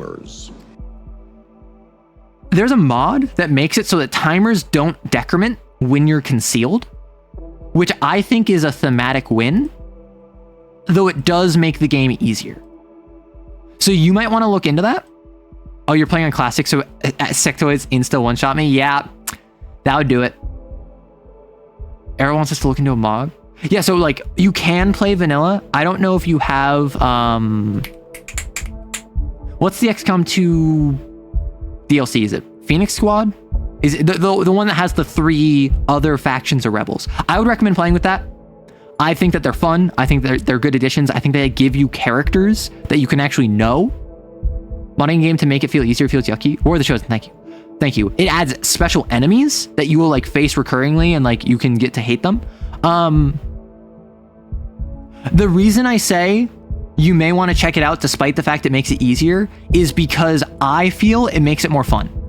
It lets you set up ambushes.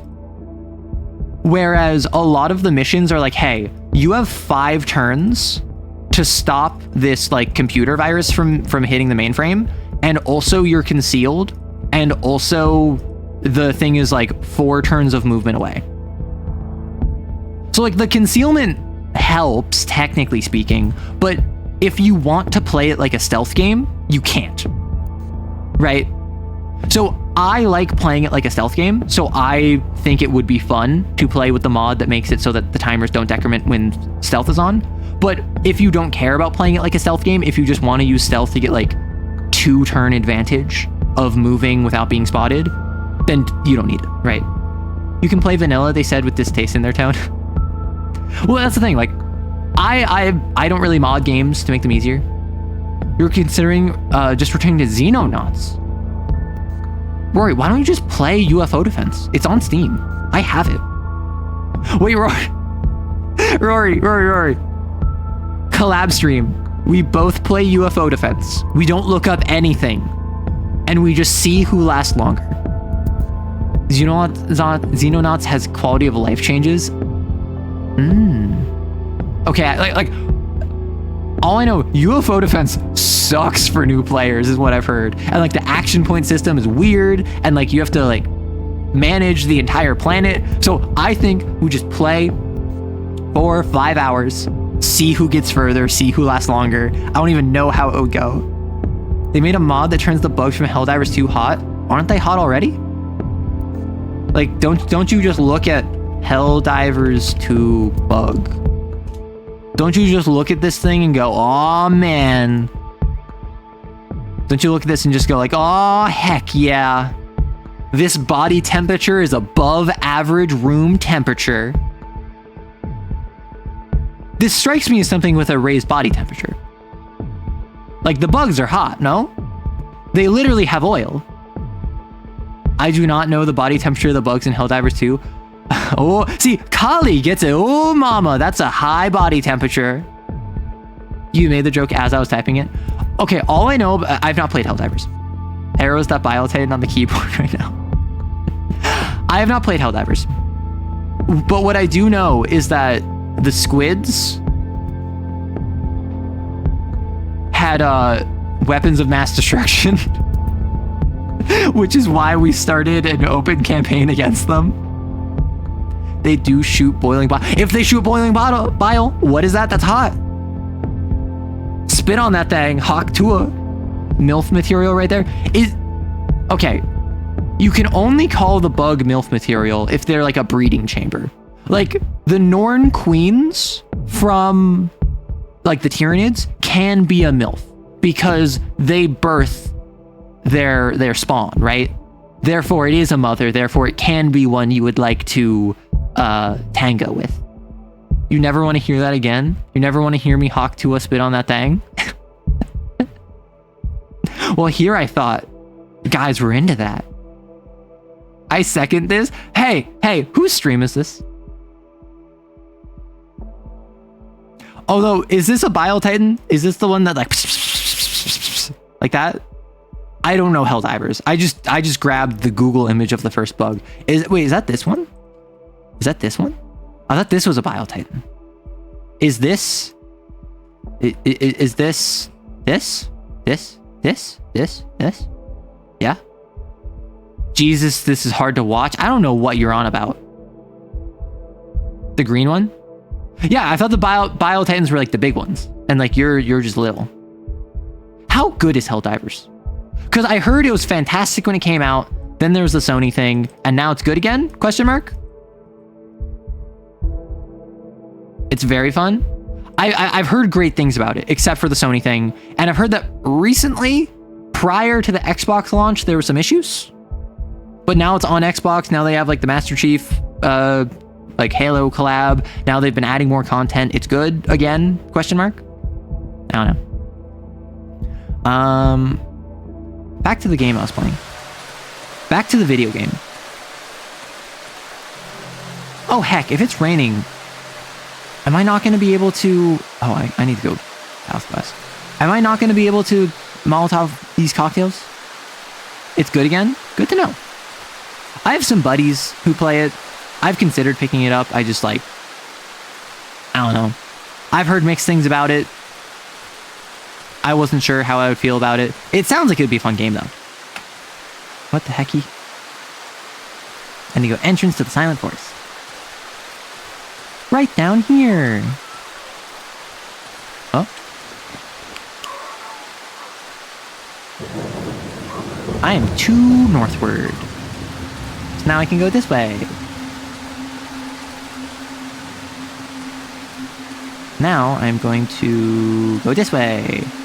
And metal door? Confirm. 2, 3, 4, 6. Wrong code. Hawk to it. Why are you hawk to-ing? Why are you spitting on that thing? So I can't burn these freaking holes in the ground. I would love to. I can search the oven. Huh. Wood logs. Nails. Nice. Corpse. This doesn't strike me as a place to stay. This straight... Ah! Bug. This strikes me as a place that I'm going to pass through. Because this doesn't have... Actually, this has an oven. Do you think I can use that? Okay. What if I just break the egg? Embryo. Oh no. I don't love that. I only play good games like Lego City Undercover for the Wii U. Interesting choice. Though I don't know enough about it to say anything against it. I'm not one of those people who not knowing of a game makes me assume it's bad. There's plenty of amazing games I've never played or heard about. Arrow Wrights has more friends than Rory. Pog? I don't think that's true. Wait. Oh, no. I thought you were comparing how many friends we had. Yes, I know more people than Rory. I know Neko. Easy. Rags. Nice. I've never once owned a Wii U. I haven't either. Ah! What the heck? Ow! Ow! Beat you to death. Ow! Ow! Oh, you beat me to death. Whoops. It's J.K. Rowling. She found you in her house. Too afraid of your own words? No, I'm too afraid of them. Oh, I still have my beat stick.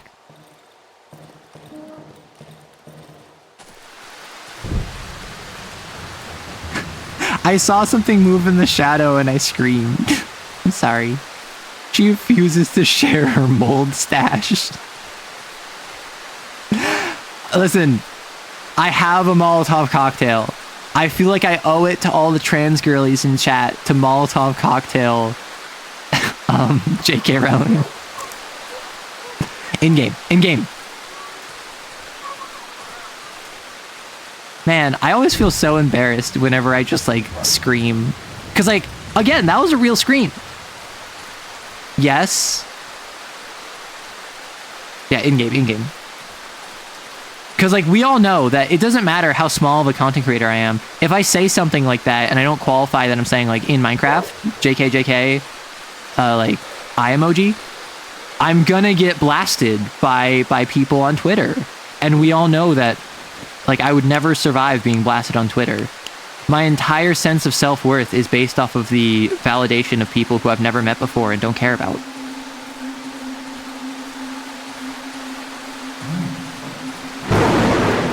Okay.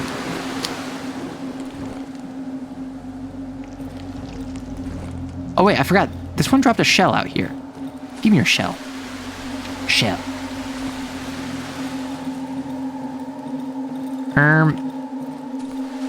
Okay, I'm running here. Can I offer her an embryo as a peace offering? Oh, fun fact, I actually have Hogwarts Legacy. I got it for free on Epic Games. Hello?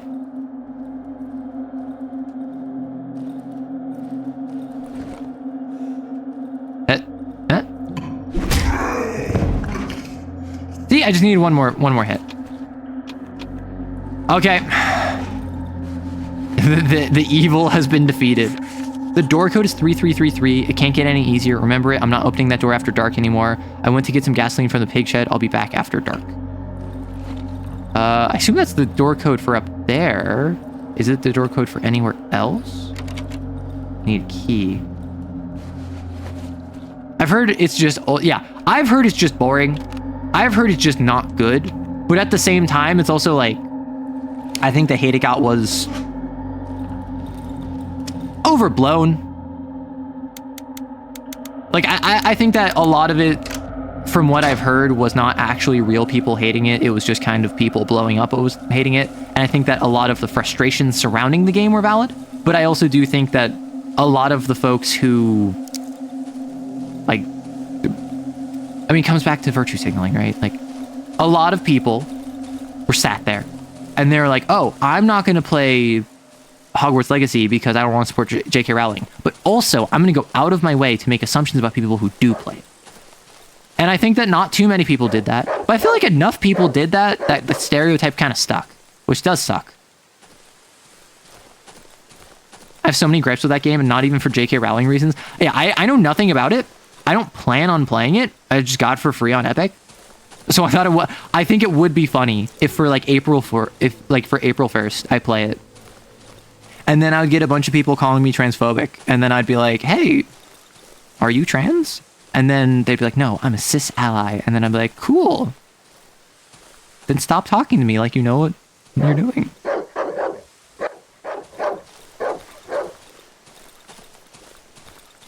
Moose friend, listen, I don't mess with the moose. That's just how this goes. I don't mess with the moose don't mess with me. We all walk away alive, except for the savage. J.K. Rowling died. No, a lot of people dislike the game for good reasons, but they didn't get the publicity that the people... Yeah, exactly. Like, I have even heard, and I don't know if this is substantiated, I have even heard that, like, TERFs and transphobes went out of their way to basically make up hostile reviews and interactions, basically to frame trans people as being weirdos that were like getting super worked up over this. I don't know if that's true. I don't know if that's substantiated. I'm not going to say it as if it is, but it is something that I've heard. Oh, time does pass when I'm at my workbench. Whoops. So I don't know how long I have in the day. I assume it's like 8 p.m. Maybe 6 p.m. I could do take him out back on Rory. You can banish Rory. Why can't you banish Rory? That should be a redeem. Oh. Hi, dog. I'm gonna leave you alive. I'm not gonna pet you to... Ah! Never mind. You've chosen death. Mmm. Tasty dog meat. Oh, it's on cooldown. That's why. This is some BS cringe. I love when my community hates my friends. Like, obviously not really. I want my community to like my friends, and I want y'all to get along. I wanna introduce my friends to my community, and then my community to like approve. Like, I'm introducing a partner to a parent, and it's just like, hey, I hope that you think that they're fine. I really like them. But I do find it very funny, just the vitriol my community has for Rory. It's so silly. Be gone, thought! Why did you kill Stream Element Spot? What did Stream Element Spot do to you? Okay, so here there's an area. What was it over here? Metal door. Right, so there's both of these doors. Okay. Sleeper. Shotgun shells. Map of the forest with 2 pieces of paper found on it. Do I beat this person to death? Ah, there is a hideout here. Piotrek's house. So I guess it... No, I'm gonna save this. Hey there, friend. in the last hideout. Oh, thank you for the follow, person. Look for an exit beneath the floor. Thank you. Why are you talking if you're, like, asleep? And if you're not asleep, why are you curled up like you are asleep? Ah, it's light out. The Silent Forest. The tank wreck. Oh, savage. J.K. Rowling. There's more of her. Oh, tank wreck is there. Arrow. No. Faye. You cannot spread misinformation on the internet like that. This place would make a good hideout. I don't know, Chief. I don't know about this one, Chief. Got a workbench. Oh, so the workbench is higher. Someone has attached a note to it.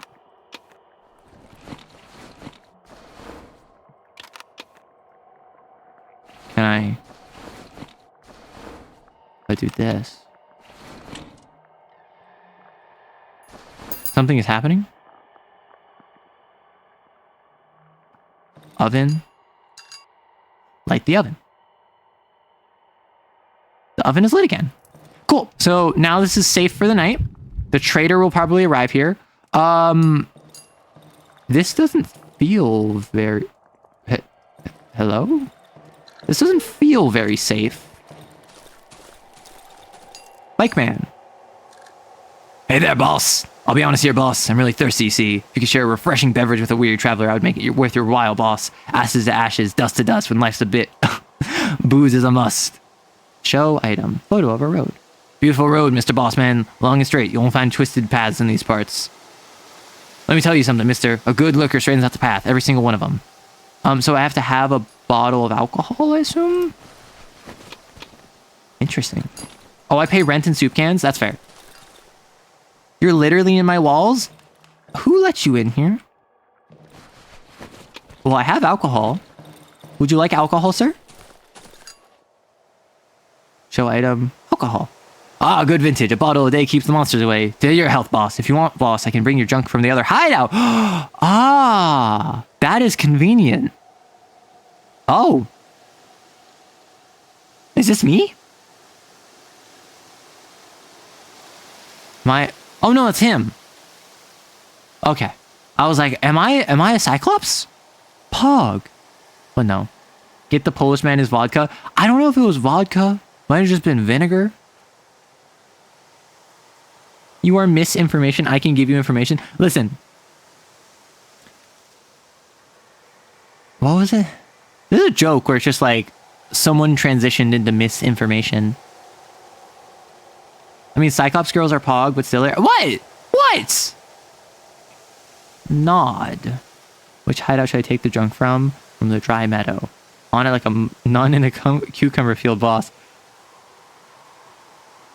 What does this mean? Is this what I... Bike man, what do you mean by this?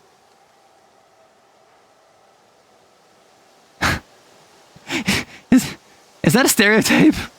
Is that a stereotype about nuns? I put a meme in the Discord explaining why I shot stream elements. You got...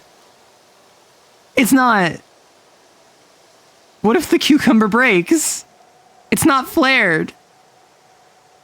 That wouldn't be hygienic.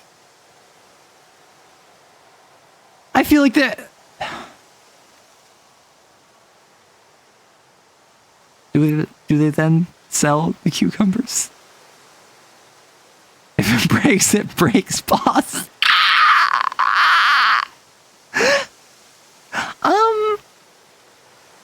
But like, what if it gets stuck in there? Yeah, no flared base, keep it out, exactly. Nuns, they just always in the cucumber fields, farming and harvesting. That was my other thought. Is it just like nuns are known for growing cucumbers? Is this... This isn't sussy, is it? Ah! Oh. He gone. Saw. Ooh, okay. Generator. wood logs, boards and nails. Nice, nice, nice. Ooh, this is a little like building. I can't interact with that. Box. A potato. Ah. So a crate locked. I need a key. It. Wooden door closed. Be gone, sut!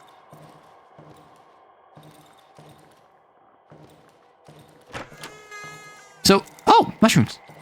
New room in inventory.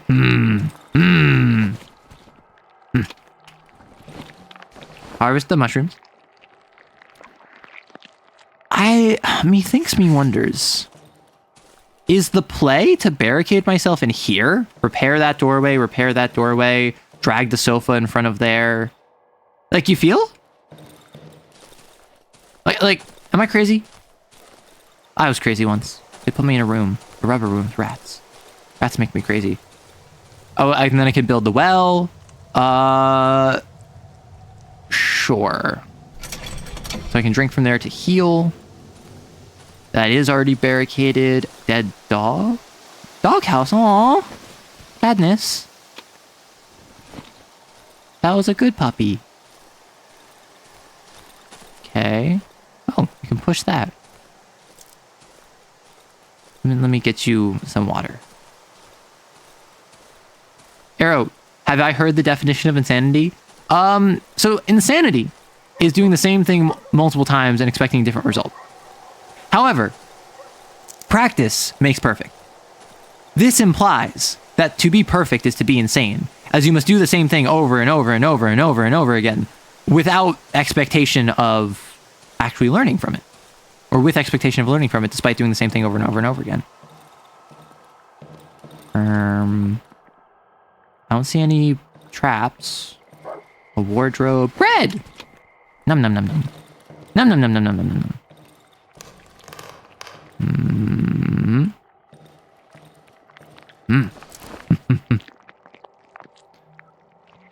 I'm sorry, I'm just looking at chat and I just saw the flared base comment again. I'm just like, why are we talking about this? What? Oh, right, because the guy in the game was just like, ah, yeah, on it like a nun in a what's it called? Which is so sassy. So, what do I do here? Bathtub drag? More mushrooms. I don't want to... Okay, so I have mushrooms. I don't want to fill out the mushroom tonight because I can't handle an assault. I need to go here.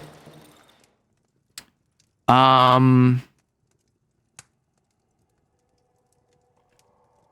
I not have wood? What?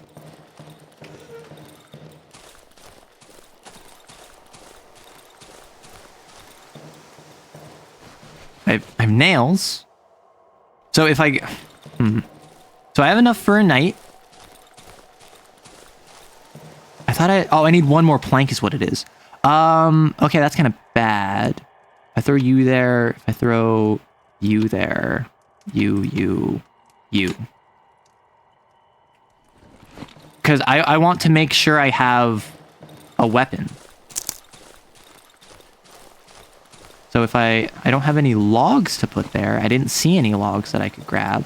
I can grab the nails. There's a potato here. It's a potato flew around a room.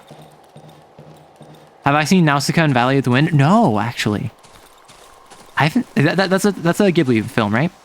I haven't seen a lot of Ghibli films. Ah, here we are. There we are. I haven't seen a lot of Ghibli films. And I want to see more. I've only seen Howl's Moving Castle, Spirited Away, and I recently, like within the past couple weeks, saw Princess Mononoke. I've heard great things about it. Yeah. So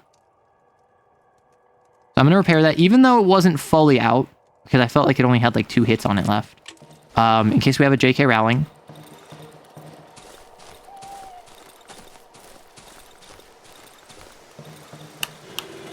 Like, listen, I would feel bad that I'm calling these J.K. Rowlings, but also, like, she is really mean and not very great to a lot of people, so I feel less bad.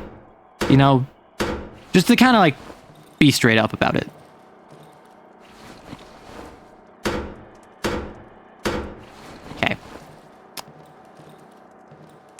And then I'm going to take the bathtub. I'm going to drag it this way. I already grabbed that mushroom. So I can take the bathtub. And once more, I can use the power of the terrain to use a bathtub to save myself. We have an ad break incoming. Heads up. And then I can do the same strat I did before. I can put a chair. I should probably grab one of these. Oh, I probably should have grabbed one of the lamps and brought it here. Whoop.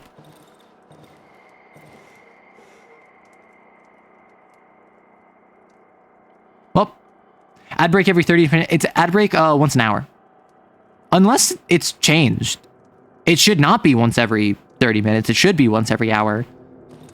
Hasn't been once every 30 minutes? And Totoro. Oh, Totoro. Not a J.K. Rowling exactly.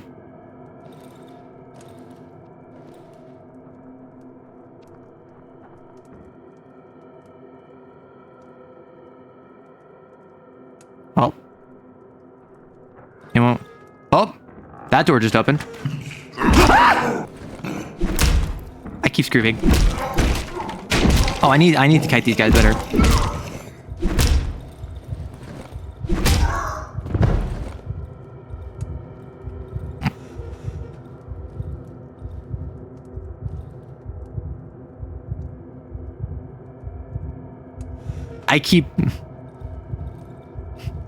I'm so embarrassed. So oh, that's an alive one. The bathtub strat did not work. I didn't realize that was an alive one just chilling there.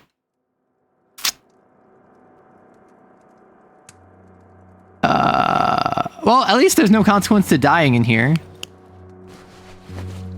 Oh, package. Oh. Trade. Oh, do I not get reputation if I died? The man stands before. Oh, so I'm in a ad. Heads up. Arrow noises are not fun. I get scared. Same. So I don't know. I just felt it. You felt it a little, so you asked. Mm-hmm. Yeah, I assumed. So there is a consequence of dying. Like if I don't get reputation, but ultimately like it's not game over or something. I'm so embarrassed about screaming. I make noises and I feel bad. I'm really worried that like one of my roommates is here. And they're just like, what is Arrow doing over there? Like, huh? Which would be very funny because I'm not that loud normally. I'm generally pretty quiet, but it's like, eep.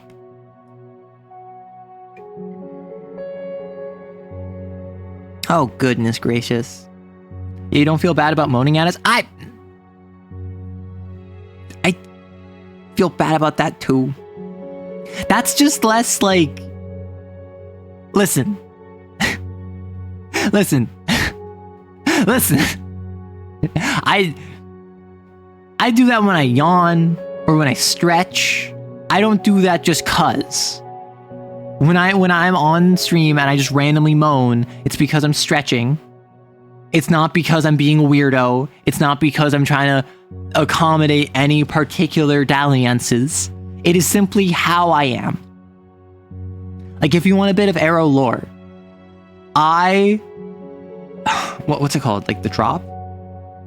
Like I do a thing where whenever I like bend over to pick something up, like I know that you should not like lean forward like that. What is that face? So you should not do this. So I will like hit a squat. I'll get whatever I need. And then the way I stand up is I like I like arc my back and then I like kick up from that. Like this is just the kind of person I am. When I'm on my bed, I'll just like arc my back out and I'll do like a cat stretch and I'll just like be on my phone with like my butt stuck out. And like that's just how I am. That's just what's comfortable for me. You don't hit a squat, you pop a squat. I do kind of pop a squat. So I have this weird like pictogram depicting how I progress in my squatting. And this is just what like if in the fridge, there's some juice on the bottom of the door of the fridge. So I'll squat down, I'll grab it, and I'll like kick my butt out, and then like that brings me back up. Yap time, heck yeah. Listen.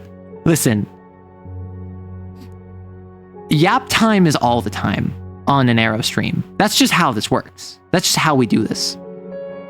You got the stripper dream? No shame.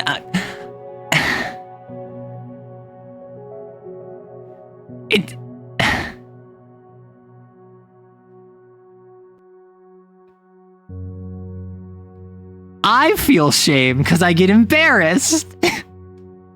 There's no shame in it, certainly, but it's like, I get teased about that. Somebody come and get her, she's dancing like a... Oh my gosh. Like, I don't do... I do leg cabedon. Leg cabedon. That's my next goal. Shut up! Don't you tee-hee me. Don't you tee-hee in the chat. Or else I'll leg cabedon you. I will say though, with my recent voice work, like the voiceovers I've been doing, they've been getting attention, and like I don't do GFE content, but I think it would be really funny to do a voice pack, which is like a silly voice pack. I don't know if people would want that though. Is this helping your case? I don't know if it's helping my case. I'm not talking about helping my case. I'm talking about murder on my mind.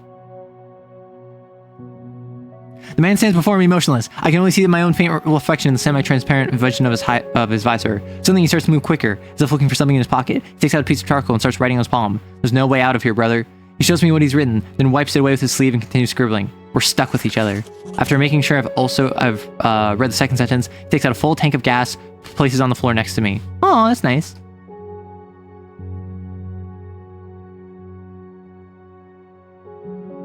Bike bell.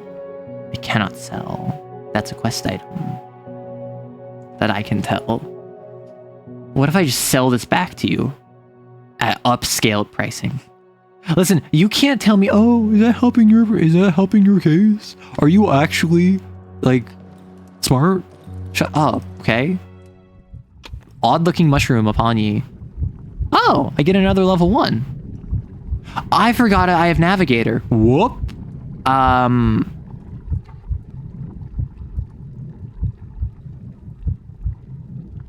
Honestly, my first thought is eagle eye. I might go moth. I didn't think moth would be helpful. I think it's more helpful than I thought it might be.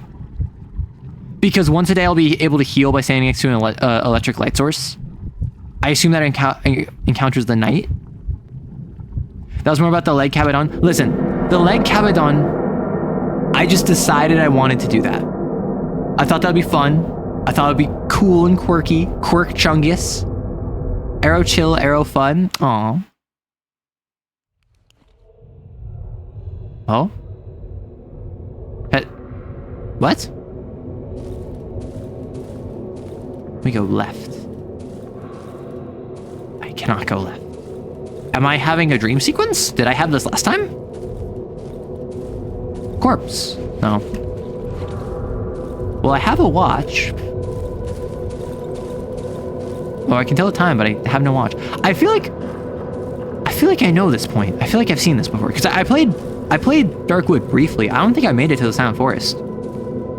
Honk shoe time. We nappin'. Shiny stone. Ooh. Shiny stone. Wow. I'm gonna follow the shiny stones without any consequences.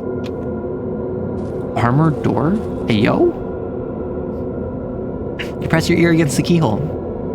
I can hear a faint voice through the howling wind. It sounds familiar. It seems to be coming through the keyhole. Someone's calling me. Look through the keyhole. Is that a person?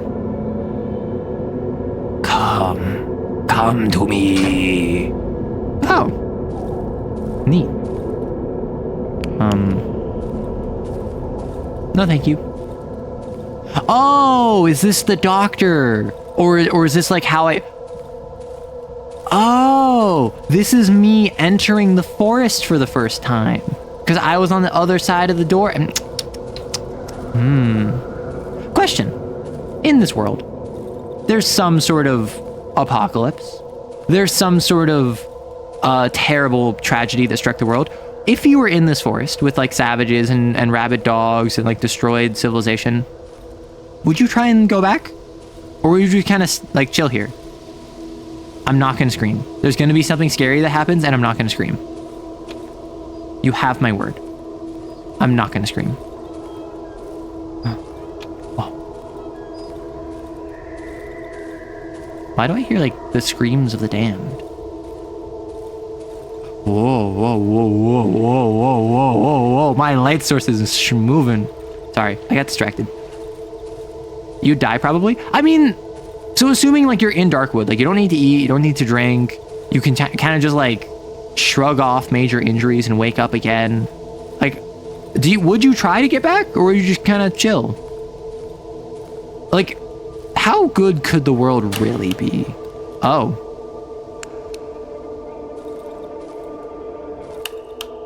Let's leave the light off, maybe.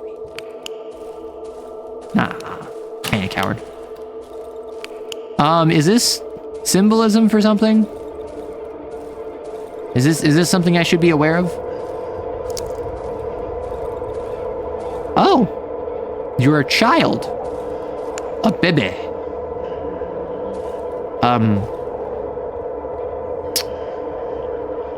This isn't like all an analogy for like pregnancy or something, right? This isn't like Silent Hill. Oh, it's gone.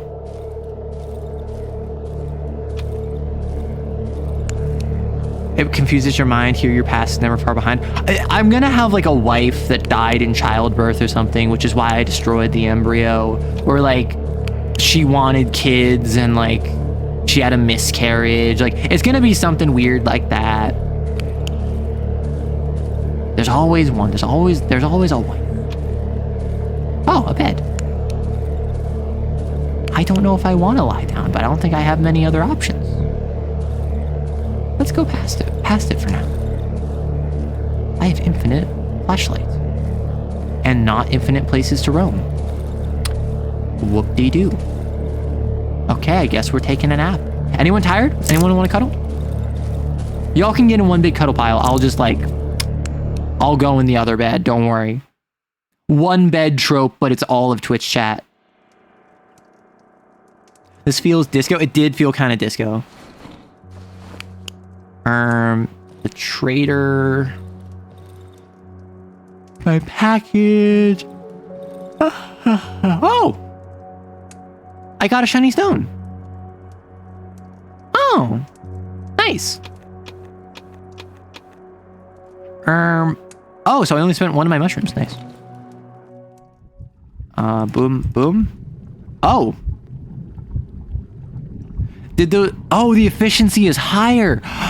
Oh, so each individual mushroom is worth more now. So if I go to the trader and I trade for an odd looking mushroom, instead of being 20, it's going to be like 50. Oh, understood. Oh, it even brought my log. That's so convenient. Wait, that's actually like a massive quality of life thing that I'm very happy about. I was worried that like the logs or like obviously the gas I put in the generator, I probably can't take. So I don't want to overfill, but it feels like I got fine enough stuff. That's so convenient. It's nice. I like that. I was gonna organize all of this, but like, oof, if we're just moving places every couple days. The embryo. Can I sell the embryo? Value 60. How do you quantify the value of an embryo? I don't know if I want to know the answer to that question. Do I? Do I? No, not that. Eesh. I assume the shell can't do anything. I assume the shell is just purely for selling. I'm gonna sell the shell. I have a staff. I don't know if I want to sell the embryo. The embryo feels plot important. It was at a bottleneck that I could not ignore, and I could ignore choosing it, but I chose to grab it. You'll go to sleep. Good night. That's worth 20. That's worth another 10. The shiny stone strikes me as something that I can just sell without consequence. Maybe that's not true, but I'm going to operate off that assumption. So I have a fair bit of cash money. Meat, shell, shiny stone. That's 160. I already have a watch.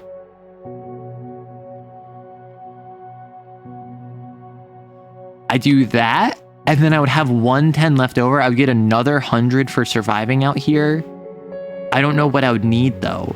So what I could buy is I could buy a metal pipe, and I could upgrade my nail with boards. I don't still have 50 left over. I think that's what I do. And now, with my improved efficiency, 80 essence. Oh, so it's just efficiency is the multiplier. Holy heck. I'm already like a third of the way there. Incredible. So now if I upgrade you and I make you hardened, there's no room for I need to upgrade my workbench? Oh, right. Shame. I can make a gun. I don't know how effective that would be, but I can do it.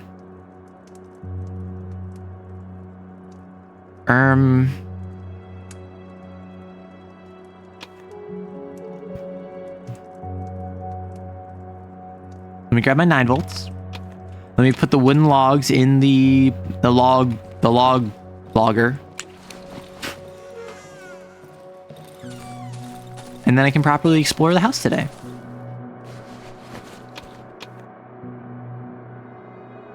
So,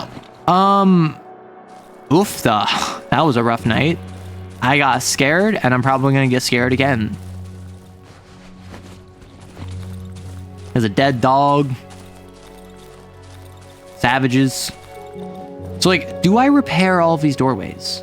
Do I spend all of my stuff on that? I think yes. I don't know if I repair all the windows, though. I think I just kind of decide, hey, this is the room I want to fortify. So,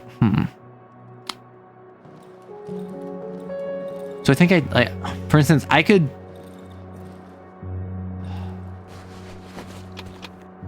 Like, what if I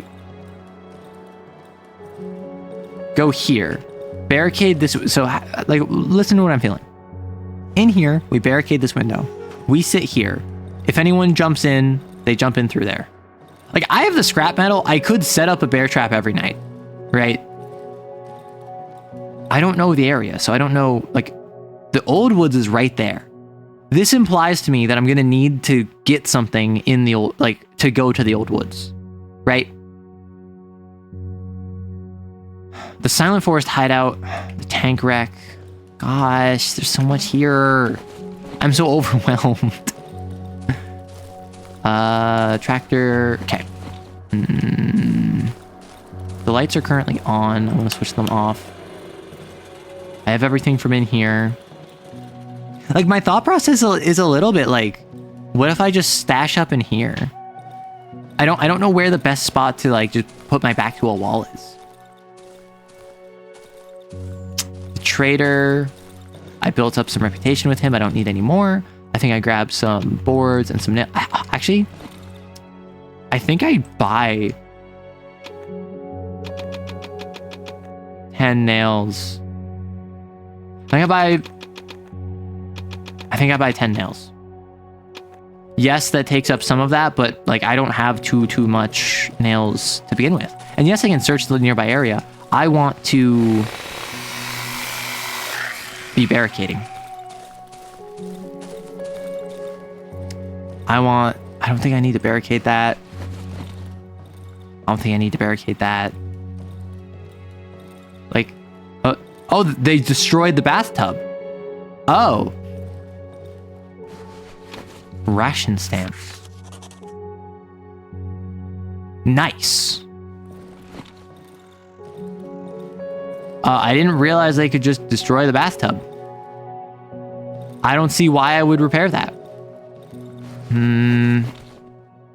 Okay, I think what I'm going to do, I'm not going to focus on... My instinct is barricade every window? I don't think I need to do that. I think I just start exploring. I think I start swinging. And I think I go over to La Criatura that's over here.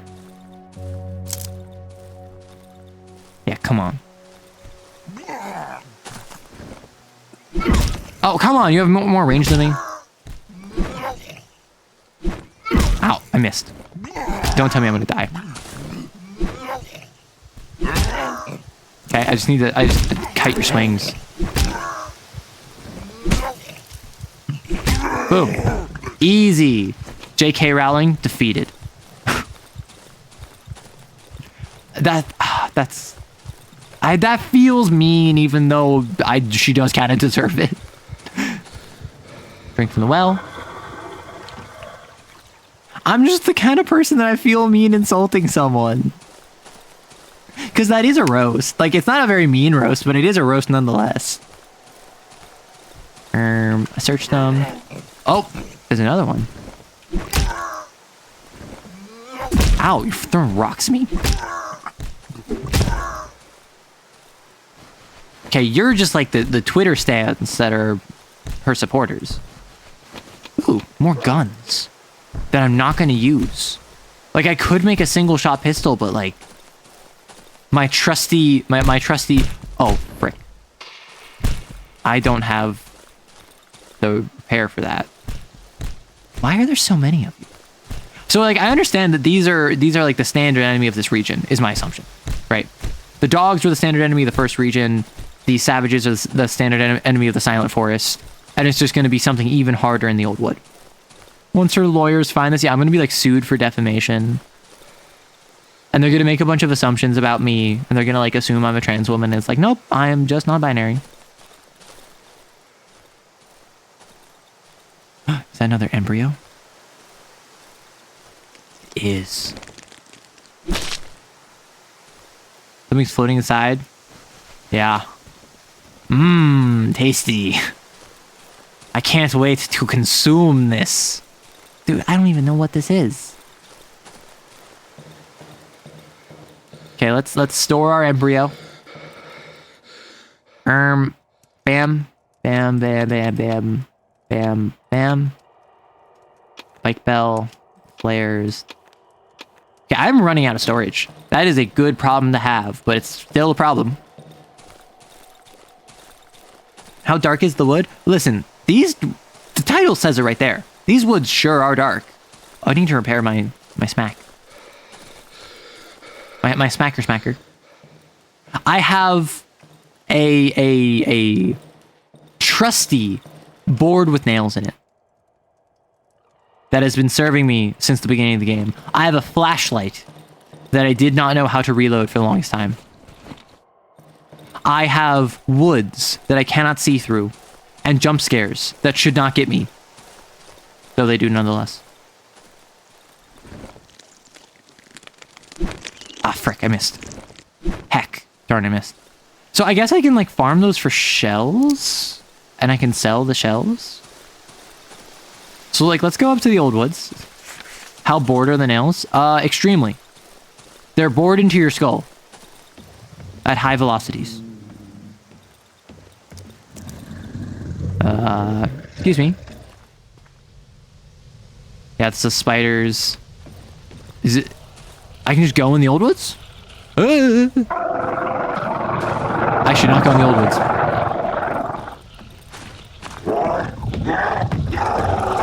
Oh my gosh! Oh my goodness. I should not go in the old woods. I think they're still behind me. They are still behind me.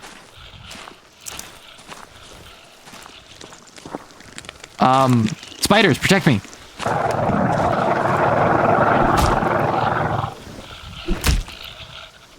Oh, don't worry, I'm cutting it. This is what happens when I have experience fighting J.K. Rowling. Easy clap. Dead red chomper. Ooh, I can cook its meat. Actually, wait, that's really good. Wait, that's actually really good. Because now if I go here, I can put it in here. And with times 4, that'll be 60. Holy heck, I'm halfway there. It's been a day. It's been a day. Do I have to be next to a lit lamp to use moth? Yes.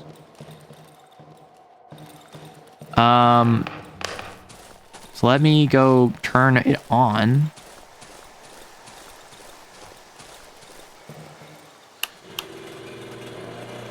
Yeah, so that is draining my gas, so I don't want to do this frequently, but like, I think health at this point is more valuable than gasoline. I have enough gasoline that I can spend it like 5 minutes healing while I'm going out adventuring. He was in the forest looking to see the trees, but none were there. Yeah, I have a lot of folks who will... Oh, poison mushrooms? Yipe. I have a lot of folks who will like reference song lyrics, reference pieces of media, and I have to just be like, yeah, I've never heard or seen of that, sorry. And I always feel silly, because like, there's so many classic pieces of media that I know about, but have not seen or read or listened to or whatever. And then there's many more which I'm just like completely clueless on. And it makes me feel silly, because I'm just like, I should know more about this. I feel like I should be more worldly. But, hello? A silo.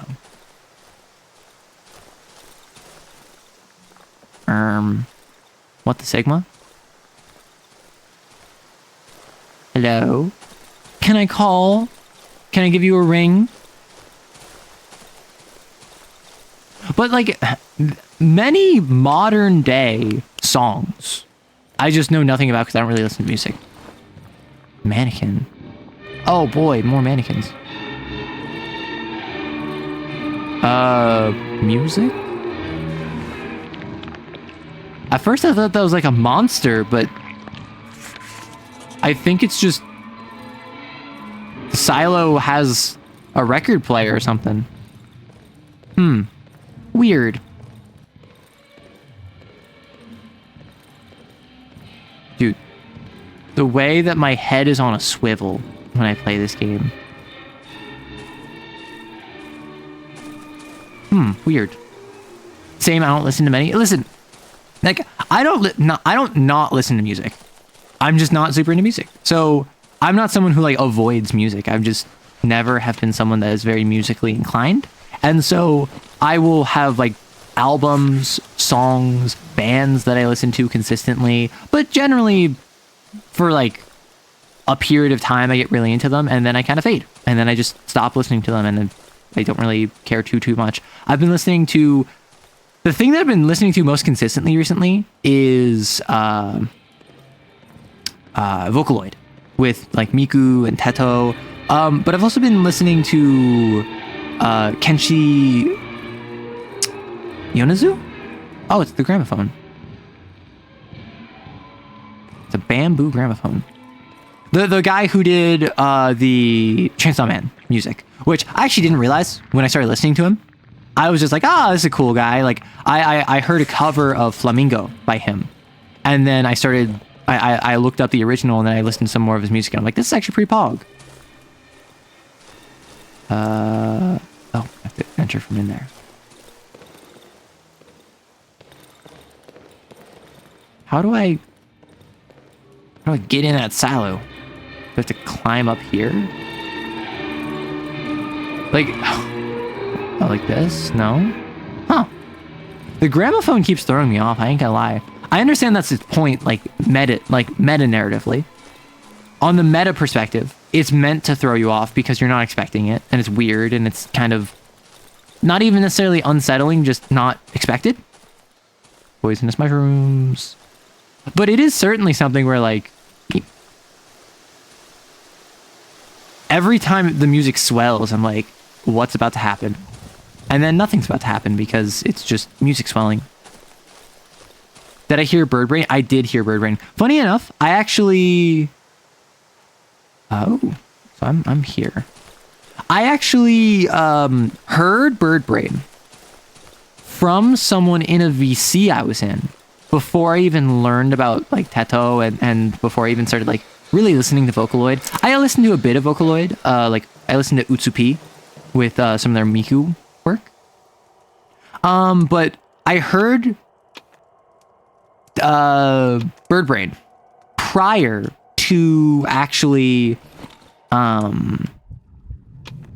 like learning about Teto and like knowing about Teto. So it was a funny little thing where once I started getting more into Vocaloid, once I started hearing more Vocaloid and listening to it more, I learned that VtuberEN, the song that I had already heard before, was part of that. And I was like, oh, wait. I remember someone in VC was listening to this a ton back when it came out. So yeah, I rock VtuberEN. Obviously, Teto Desu.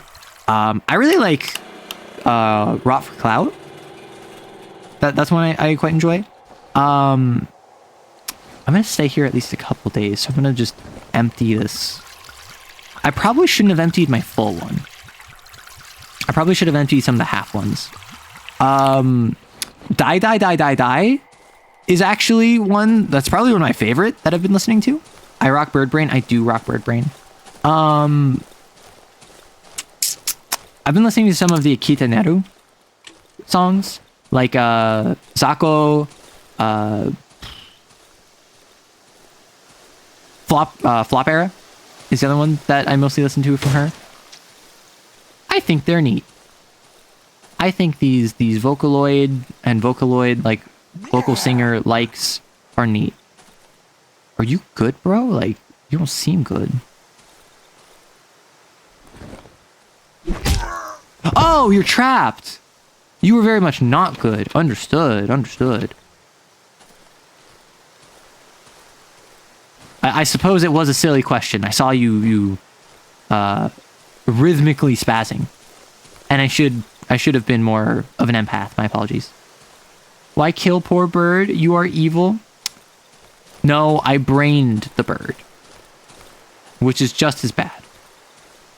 This corpse is twitching. Yeah. My sight is worse. Pig shed. Oh, is that the person that was going to come grab the thing? That left the code? Yeah, that corpse twitching, I was like, I don't know if I want this. Ooh, that's a mysterious, scary looking pig shed.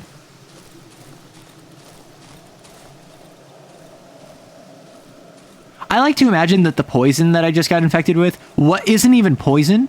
It's literally just I got something in my eye. And I'm just like, criminy. It's like Palisades. There are no silly questions. There are silly questions. However, I don't think that you should be judged for asking a silly question. I think the mentality, oh, there are no silly questions, falsely assumes that a silly question is a bad thing. I think it is more honest to say there are silly questions. But it's okay to ask a silly question. There's nothing wrong with that. That was a dog that tried like bite me and just chilled. So I'm there. So I want to go bottom to the right. I have a bunch of stuff on me. And here we are. Nice.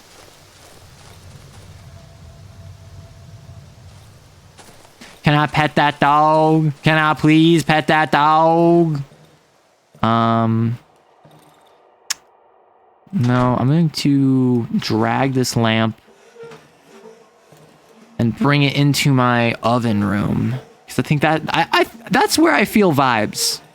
I can set up. I don't know if this is the wisest choice. Although what I will say is that as much as I appreciate how lax the death mechanic in this is, I do feel a little bit like there is no consequence to death. Like, why do I care about death? You know? I wonder, can they break a lamp? That would really suck if they could. I don't have any mushrooms. So I like Man for the Masquerade? I absolutely do.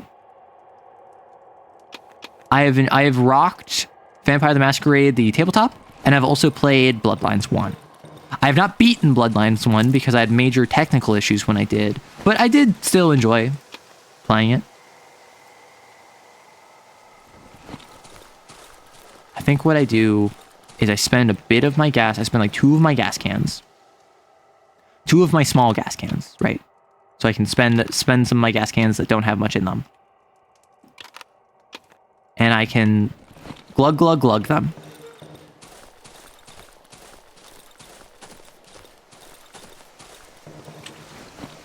That's the generator. That's not the saw. I can glug, glug, glug them. I can run out my gas cans. So, because I have a ton, right?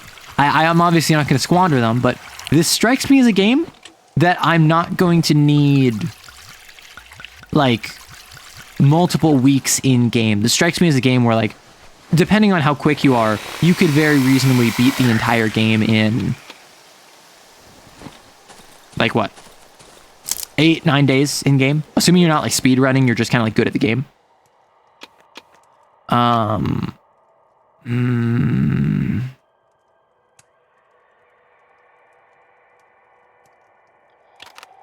Okay, so I have a ton of boards. I have a ton of nails now. Ooh, I can have massive stacks of nails. Yeah.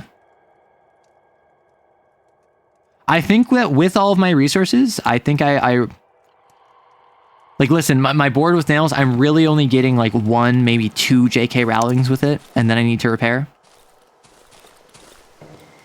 So if I can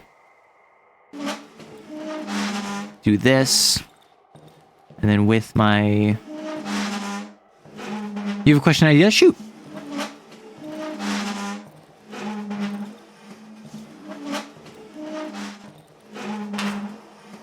Okay, so I'm going to do this.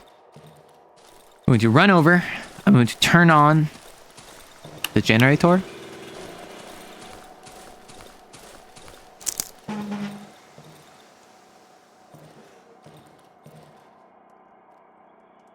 And do this. And again, I don't know if they can bust through that. I hope they can't. And I can move this wardrobe here. Where is that going to solve anything? Probably not. Will at least give me an early warning system, hopefully.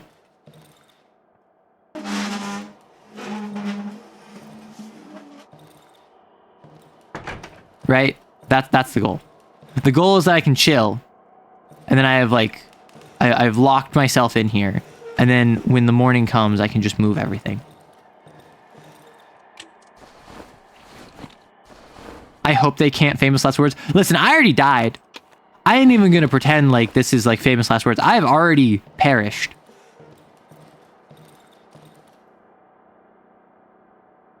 So like, I'm just gonna stand here.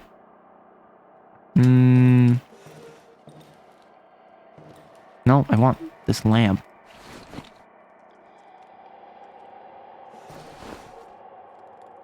Like, I think I did just upgrade, so I think that there will be an attack today, is my understanding. I'm back, baby. Could you not die instead? That's my plan. That's my plan. Okay, I really despise the Zemitzi. I personally view the idea of the ability to manipulate flesh as an utter dream in terms of achieving biological perfection. And the Zemitzi waste and squander their blessings on abhorrent monsters. Think of all the people who hate their body. And I don't mean people that have dysmorphia, but people who don't like being human. Why are they so abhorrent? Because they want, like... Oh. They represent the Dracula. They represent the old money horror. They represent old school, like, horrifying creatures that are alien. And the thing to remember about World of Darkness, it is the kitchen sink. It is everything thrown together.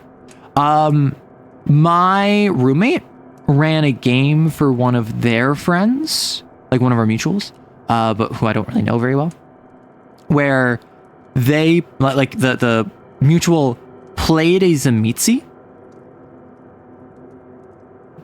who was a surgeon and used flesh crafting in their surgery. Oh, that got opened. You will not frighten me. Oh, heck, I missed.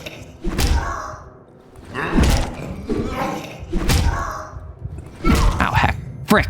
Darn it. Drat. Dang. Like in tight quarters, I just don't have the ability to maneuver. I think I need to start setting traps. Because like I'm the cost for death is not that bad. It still sucks to lose the reputation with the trader. But no, I think a lot of people from the human perspective think, why are Tzimisce so evil?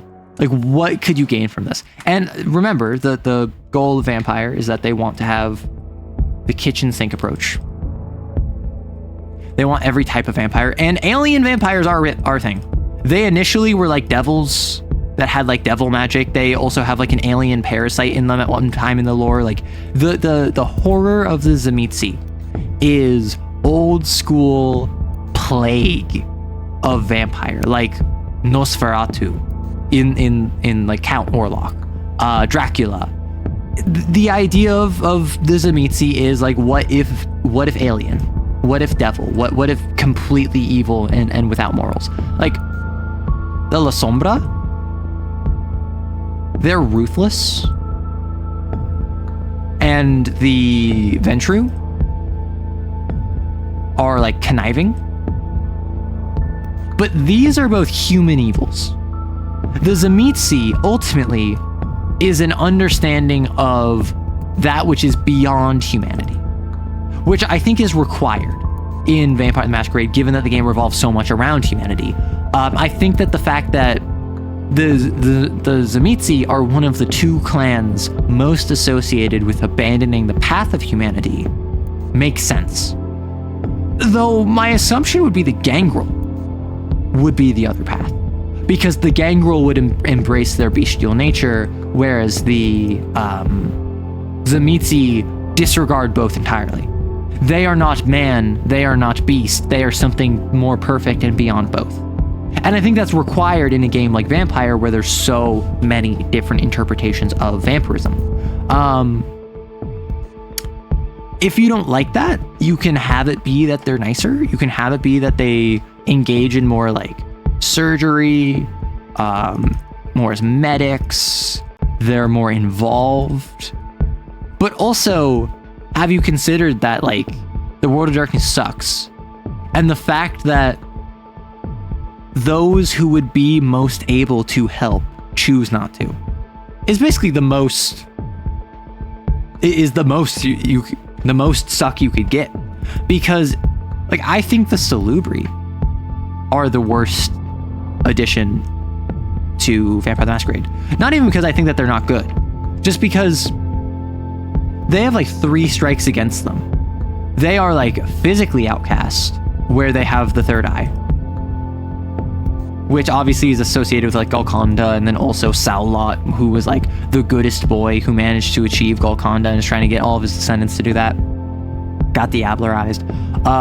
Their blood tastes amazing to other kindred, so other kindred want to eat them. And also, they're just like such good people that are horrified by the issues of others. And I feel like the Salubri are much like the Tau in 40k. The Salubri in Vampire the Masquerade are goodest boys who are beset by the evils of the world, and if you play one, you get to play the goodest boy. And you're going to be the victim, and you're going to be the whoopee, and woe is going to be you. Like, if you play the Tau in 40k, narratively speaking, you're the goodest boy. Yeah, you have the ethereal brain control nonsense, and you have, like, pheromones and, like, the Farsight Enclave, but, like, fundamentally, the Tau are one of the least evil factions in 40k. Like, they're down there with the Tyranids, because the Tyranids aren't evil, they just are like animals. Like, they want to eat things, right? They do not have the intelligence to conceptualize diplomacy. Therefore, them not being diplomatic isn't really a strike against them. And I just think, like, I can appreciate the Tau in the grim darkness of the future because it's constantly clowned on. It's constantly shown how ineffective that is in comparison. It's constantly shown that they're fighting not an uphill battle, they're fighting an uphill both ways, like in 4 feet of snow. But the Salubri in Vampire the Masquerade are more so just like sad and nothing else. Meanwhile, the Tzimisce show how sucky it can be to have kindred and to be monstrous and to be evil in effect, right? So like I understand why you despise the Tzimisce. I just personally disagree. Like I obviously from like a person like ethical perspective, yeah, of course I despise them. They're so easily despised. I think they are the most easily like reviled of all of the clans because they are a clan of evil. Tyranids are not evil. The hive mind, however, is slightly evil. Not as evil as the beings it shares the realm with, but still evil. I would say, yeah. Like, the hive mind recognizes, oh, these are people. And I'm doing terrible things to them, their culture, their history, their entire civilizations, their worlds. Like, the hive mind is intelligent enough to recognize that. But I don't think the hive mind, from my understanding, has any degree of socialization or social relatedness. It might understand psychology, but I doubt it understands like social relatedness, emotion. Like even the gene stealers it employs, it uses humans to infiltrate humans. Yes, it controls them and it manipulates them and it guides them, but ultimately humans are responsible for socializing with humans, and the gene stealer, the patriarch, just kind of chills them back. So I think that Tyranids are one of the least evil factions because they're just omnom bugs, right?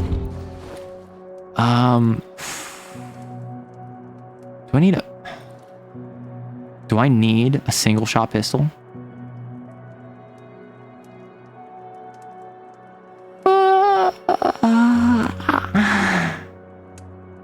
Hungry? I am hungry. I will say, I had a croissant and a plum for breakfast, and that's it.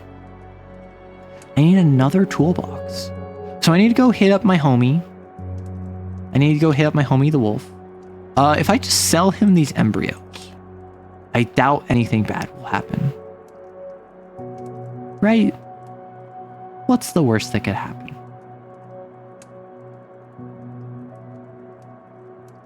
No, I don't. I don't what?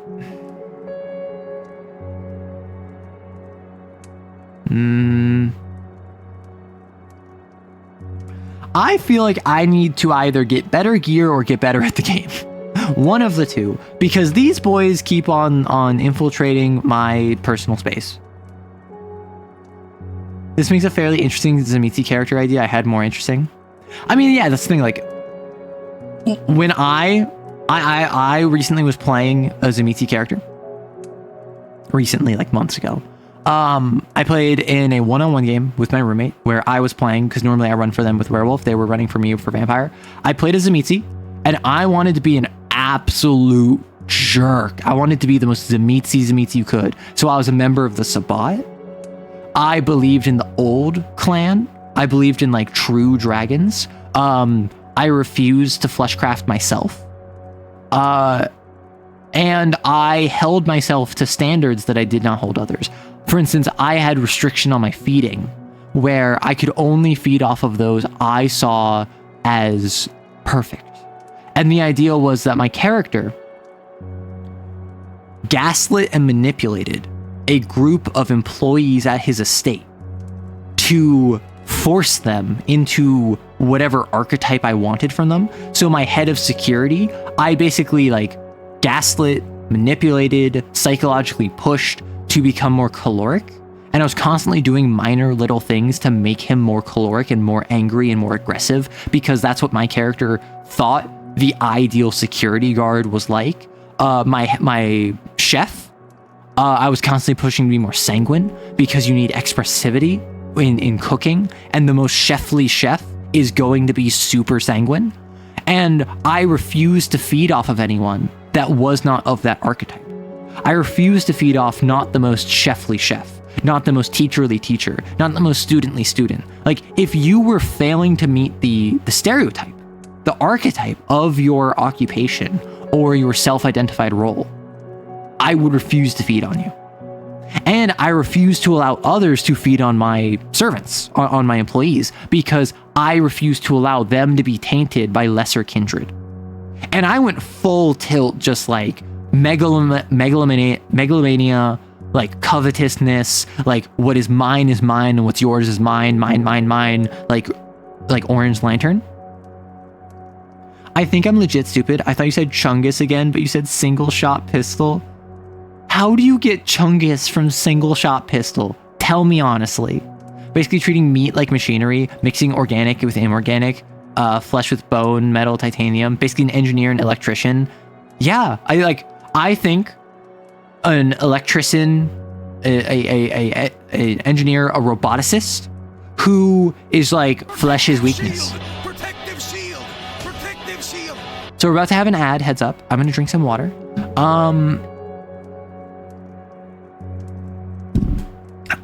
For this ad, I think I'm gonna step away for like a minute or two. I normally don't grab food when I'm streaming, but I am hungry because I had a croissant and a plum. So I'm going to pause stream for a bit. I'm going to step away and I will be back in like 2.5 minutes. I don't know what's that's the weird part. I'm crying. Listen, cry about it.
Self-care is munching on some pretzels.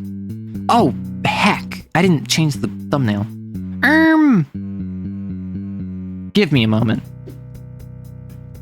I didn't change the thumbnail on today's video, so I need to do that via my phone real quick.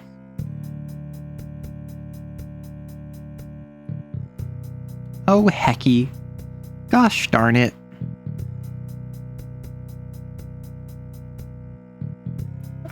What if I do it like this? Please hold.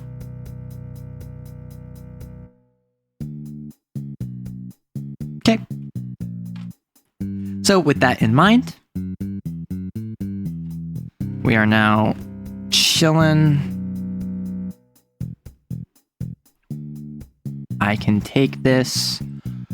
I can post the link on Discord. On Discord.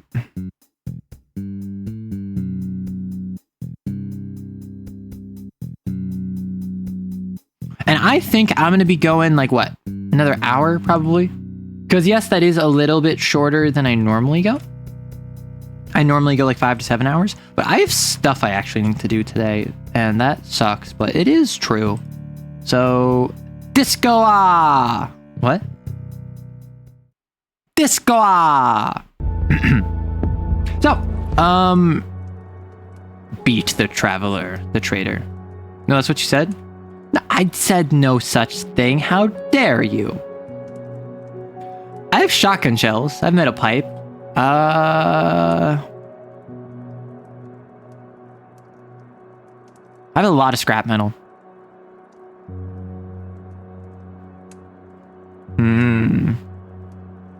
If I get another pipe. Oh, with the scream. Got it. Yeah, I forget sometimes when I scream. It's silly. I'm silly. What if I... What if I make a... Oh, I can't make a homemade shotgun. I need to upgrade my workbench. Haha. What if I have a single shot pistol for home defense? Just as the founding fathers intended. Does it... I wonder, does the single shot pistol come with ammo automatically? I wonder. Oh, I just realized all of the times I've had a door that said this needs to be lockpicked, or this needs to you need a key to open this. I should just be lockpicking it. Whoop.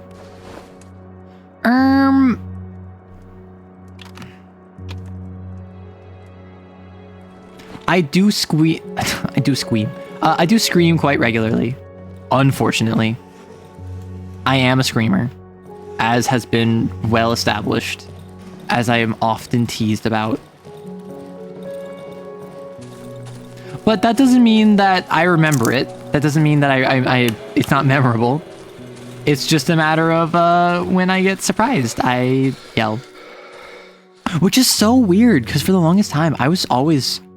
So, like, when I'm really scared, right? When I'm scared, I tend to actually be more of a fight response. Fun fact. If I am... My first instinct upon encountering a threat is... Okay, let's get in there. Let's get stuck in. But... Locked.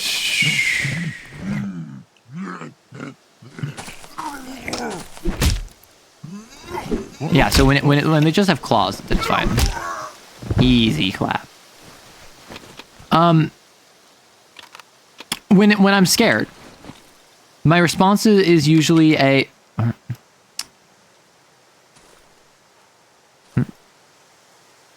There we go. Oh, nice. Pellet gun ammo. Huh. Well, I'm finding a bunch of these pills, so I'm going to hold off on these. I'm going to go over to my friend the wolf. My friendly neighborhood wolf boy. Oh. What's good, my man?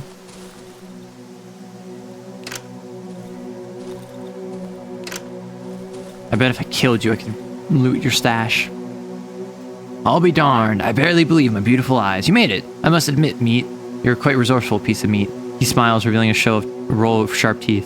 Time to get to the specifics. Follow the path located in the southwestern edge of the Silent Forest. You'll get to a village where you'll find a hag who reeks of chickens. Talk to her, maybe you'll learn something interesting.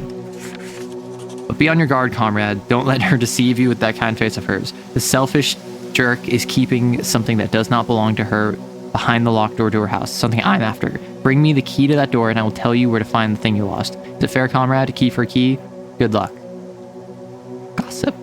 Looks like there's no one else who will enlighten you. Listen, the inhabitants of our lovely village hold many, many secrets, treasures they do not wish to share with anyone. Those selfish, deceitful wretches. They think they're superior because they have human gobs. They treat us like lepers. But you know what?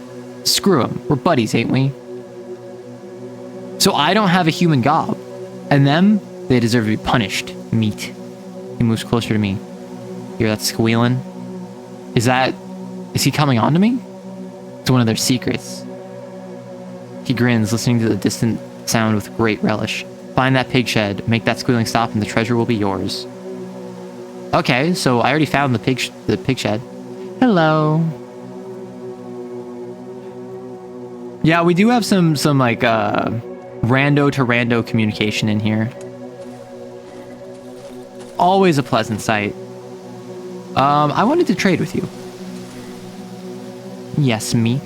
He even has a cute pet name for me, even though it is kind of weird.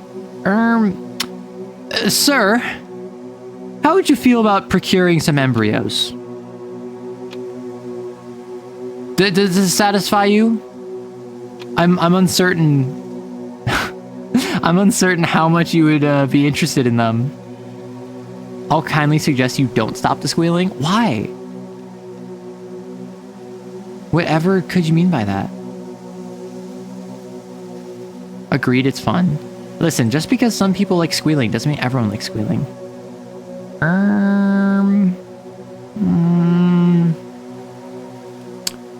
I don't think I need all of these batteries.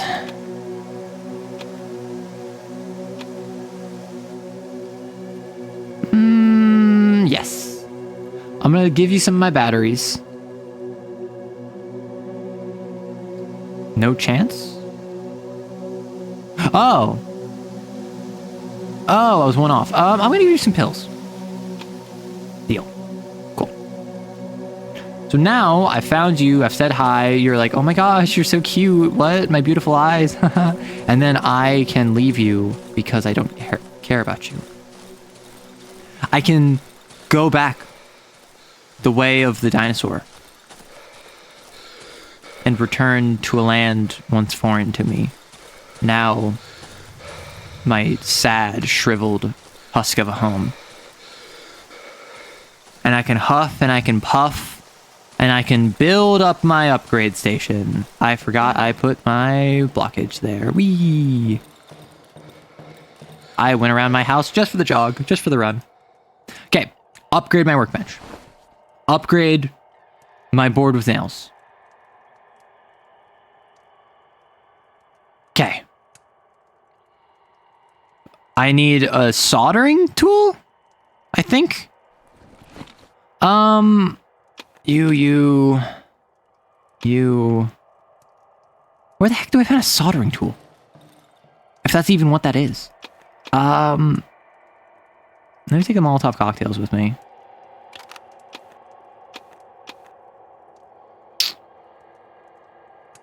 And let's get going. In the game, you sickos. I was talking about the game. What are you sickoing? Are you going sicko mode? I do find it funny. I've said this before. When editing, I will occasionally just be like, needs more sicko mode. And I will just add sicko mode to it. Which people find very upsetting to learn. Like, I don't even like sicko mode as music. I just know it was a meme for a while. So I'll use it in my editing. And usually I'll have it as a riser. Which, if you don't know, in sound effects, a riser is generally something that is rising in volume over time. And it builds up tension. Oh, hi dog.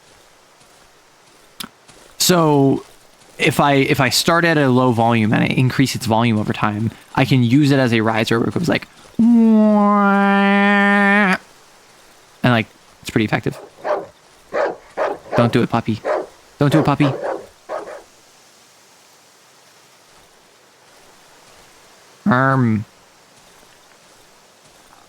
What am I here to do? Am I here to make some bacon? Oh, that's dead. I love risers. I wish I had more saved on my hard drive. I make music, so they're very useful. Ah, yes. Yeah, I have like 6 or 7 that I use in editing. And like, I initially would use like 1 or 2 consistently, but then I'm like, for me, this is like how true in my GMing. This is true in my writing. I'm not a huge fan of... told you he had it coming. Oh, he loved that pig and she ate him. What? She wouldn't have eaten him if some nonsense hadn't cut the cables. How the F didn't he get electrocuted?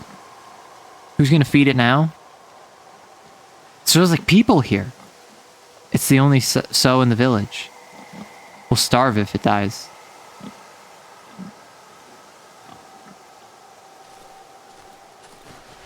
Rear view mirror? Can I use that? Can I like hold it and like look behind me? No? Dang.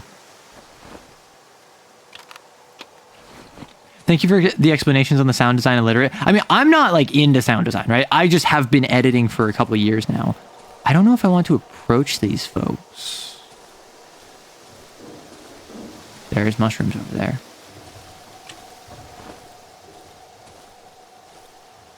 Oh? Yummers. Thank you for the follow, Famine.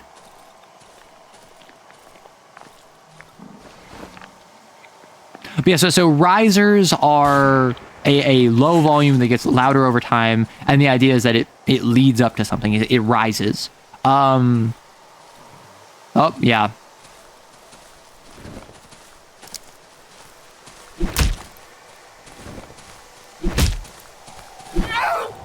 Oh, that was a yell and a half. Oh, you really want to go? Wow, the hard end is really helping. Ow, frick. Kite him. Yeah, we are committing manslaughter at best. Oh, you had a board of nails. Pug. Pitchfork. Whoa. I have range now. Ooh, I can push him back. It's so pog. So like, what now? I have secondary weapons. Remember, swapping to your pitchfork is faster than reloading. So I have to be back outside of the compound for that. Are the pigs gonna eat them? I feel like I shouldn't kill the pigs. I mean, I know that the wolfman was insinuating he wanted me to kill the pigs, but I feel like that's not the best plan, no? Unless I'm misunderstanding. Don't come any closer.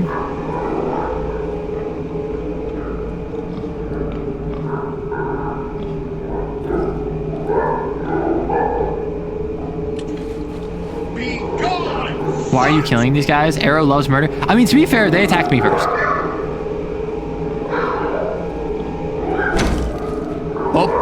Oh, I got stuck. Wowza.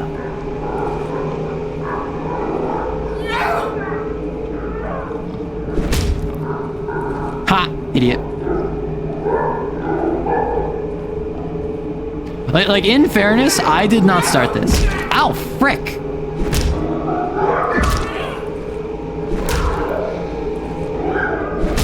Like, they attacked me first in all of these cases. This is purely self-defense, and I don't want to hear anything else. I had no reason to believe that I would be safe had I allowed them to continue.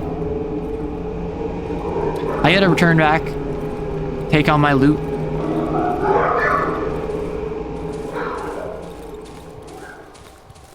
It is weird that they have like a reinforced wooden log compound, which I suppose is because pigs can very easily dig up fences and you need like something reinforced to keep the pigs in, but that seems like excessive for just some pigs. Spoilers, yeah. So please don't spoil anything. And if you see someone who is spoiling, take them out back with a channel point redeem. That will delete their message. Oh, it's a dog. Oh, it's a big dog.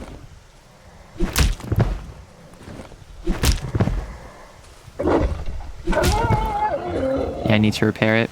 Dead, huge dog. No, I have lots of loot now. I have lots of gear. I have more than I can carry, and I have more than I can store, which is a good problem to have. Now I need to go back. I need to sort through my inventory.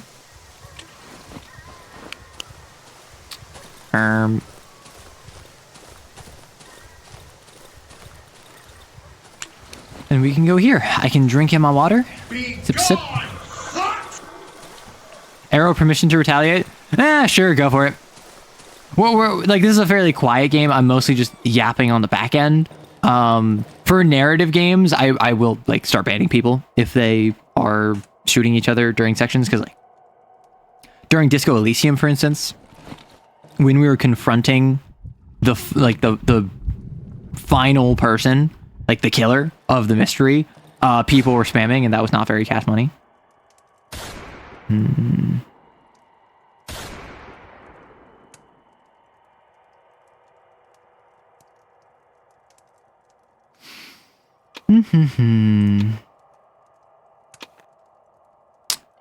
I need to repair you. I don't know if I want to repair my pitchfork. What can I do with my pitchfork? Light materials, inflict more damage, increase durability. I mean, I guess I'll sharpen you. And I guess I'll repair you. Because like, it's not bad practice to have a sidearm. You'll hit it eventually, just keep gambling. That is true. Okay, let's go back over there. So now I have... Honestly, I think that the pitchfork, with its sharpened, it's probably going to do more damage at greater rate. Frick! I didn't see that. As you might have guessed by the fact that I was running forward and then ran into it. Personally, I would not have run into this had I seen it.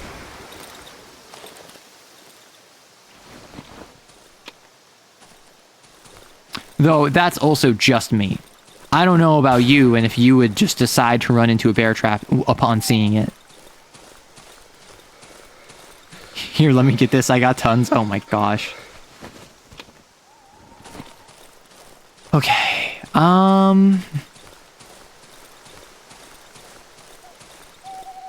You realize you can just take him out back, right? You don't have to purge the weak.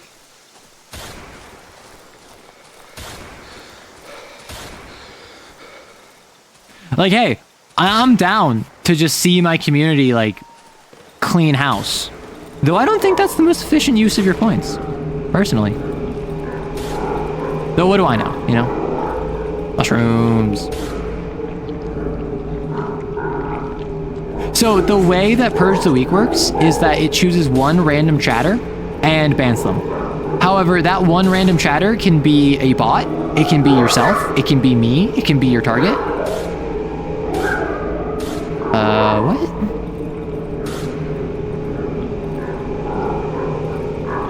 Does the wolf... What does the Wolfman want me to do? Does the Wolfman want me to kill these pigs? Also, crazy that you have, like, 17 pigs, and there was only one sow. It's not regular meat, it looks very rotten. Old meat.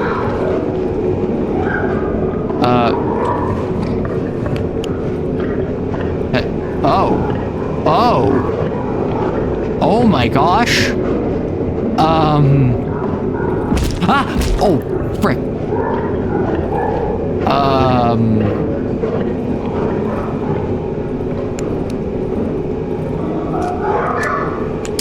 I'm just gonna dip. I'm just gonna leave. I think that's not my business, you know? What does Hey Boss do? Hey Boss is text-to-speech. Yeah, Hey Boss is text-to-speech. The boss is that you become the new boss. And that is just VIP. And it also bans the person that was previously VIP, so... If you're interested...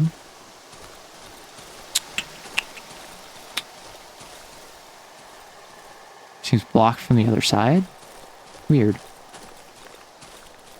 It's like accessible right here, so...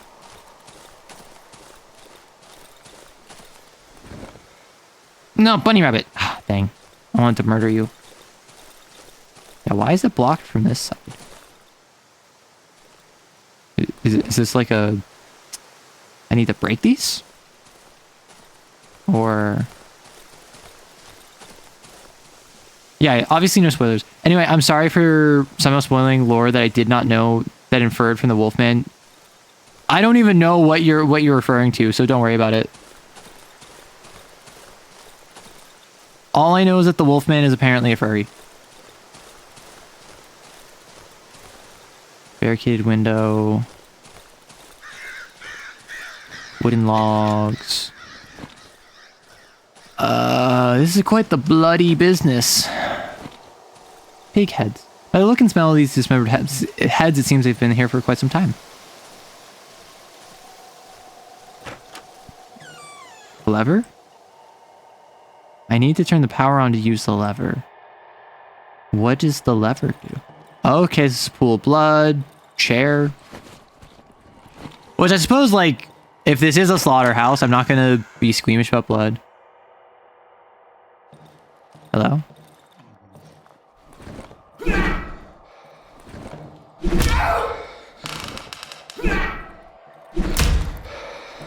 Yeah, I have range on you, dog. Like... Bread! We get that bread! Okay, so it's starting to get dark. I need to head out. Well, what's over here? Mirror? I can talk to myself. Oh, it's me. You're one ugly jerk. I guess you got what you deserved. The Wolfman's just a little guy. He's also very evil. I mean, he seems very evil. Oh, the generator here. Let's get these mushrooms.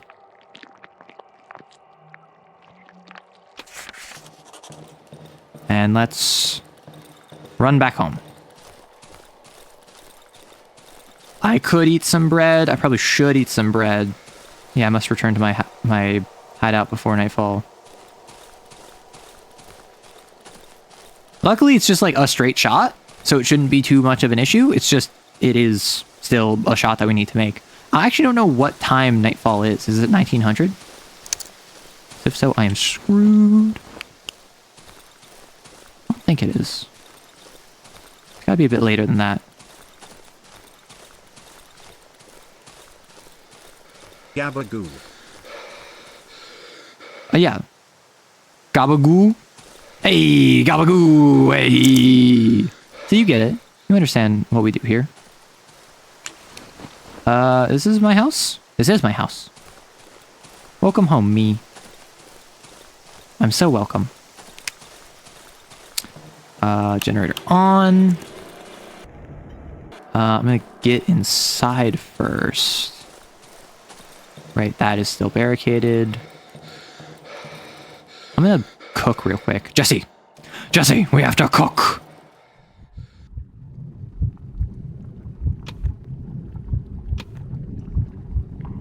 Oh, I get level 2 now. Nice.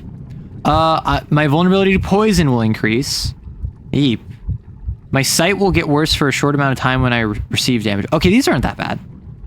My blood will hurt enemies. Once a day for about a minute, I'll be able to see all around me. Once a day, I'll be able to run for a short time without losing any stamina. I'm not really using my active abilities. I think acid blood. Oh, I choose one of... Oh. It's gotta be poison, right? When an Italian ghost be a gabagool? Well, it depends on if you see ghosts as ghouls.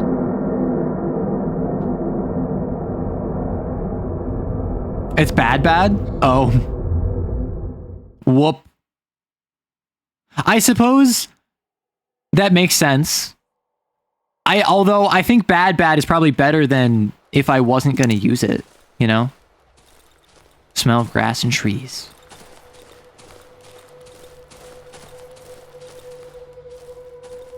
The earth bends beneath my footsteps. The sky swirls pleasantly. I feel like the ideal is that you just don't get hit, right? You take fearful. You just don't get hit. Fearful, therefore, doesn't matter. I think it's here. Oh, I wasn't expecting this. A completely ordinary dead man with a smile on his face. You look tired. Come, lie with me. Feel the soil. No, thank you. The trees hum so calmly. They do. Look at them. They sing so beautifully. Yes. Yes, they do. Can I hear it? I can.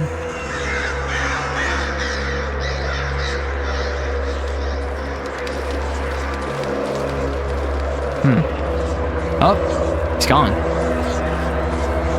Oh. Oh. Can you hear it? Nap time. It doesn't seem too comfortable. Oh. Oh. Oh, you're one of the red dudes. I don't have a weapon, do I? Nope. Oh, I can lie down. Haha.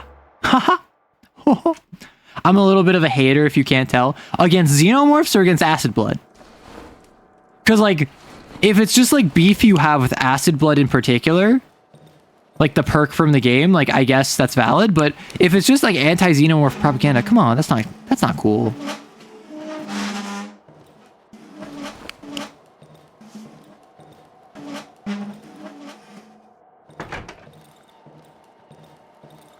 They're called chompers. Oh, interesting. So I am wondering, I feel like...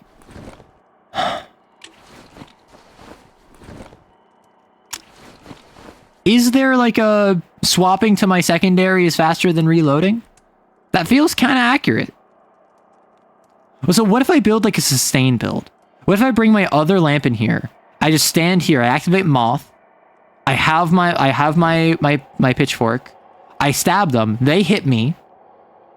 And after they hit me, I acid blood them, but then I heal that back with moth.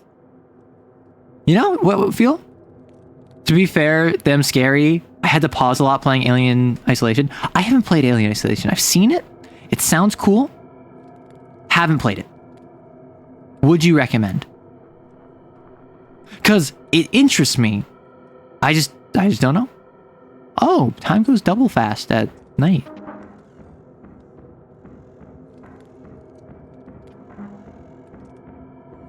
I think getting hit turns off moth. Also, acid blood hurts you.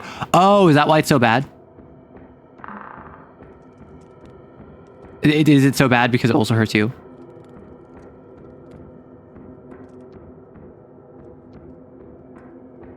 So I feel like the strat here is start with pitchfork, hit them from range. So if I like,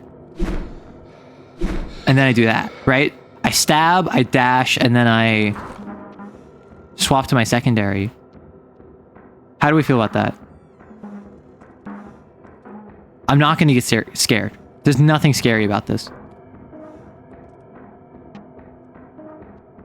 If you're easily scared nonsense, then I'd have trouble recommending it. I love horror games and I still tense up. I mean, I'm not easily... Oh. Nope. Nope. Nope. Nope. Back off. That's kind of funny. I'm not easily scared. I'm easily startled. As you've seen, I will scream if something pops out at me, but I'm not like too scared to progress. It's just kind of like, you know, I am in the light. Oh. Yummers. Whoa. It's a ghost. Oh. Frick. Am I not in the light? Ah, heck. Ah, beans.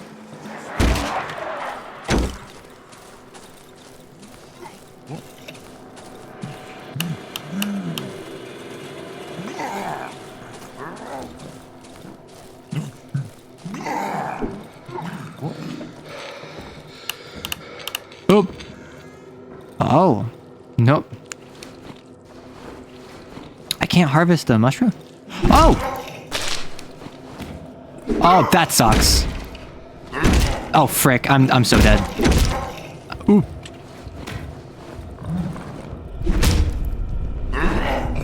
Never mind.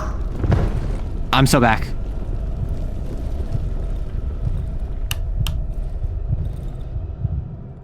We are so winning.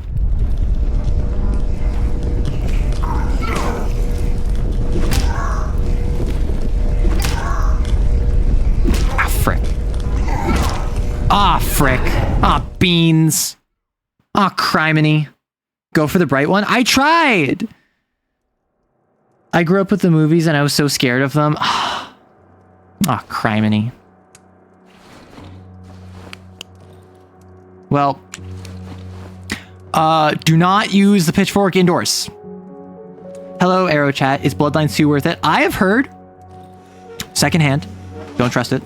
I have heard secondhand It is a fine TTRPG. It is a very bad Bloodlines game. It is a fine TTRPG. It's very bad Vampire the Masquerade. That's what I've heard.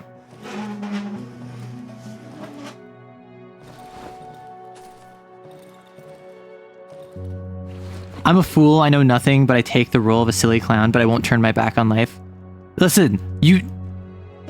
Last stream, you said the exact same thing. Just because you want me to idolize your buffoonery does not mean I shall. That's me? That's me? Are you sure? What if I just stab the traitor? What if I just stick my pitchfork in him? I tried to harvest that mushroom. Oh, I did have room.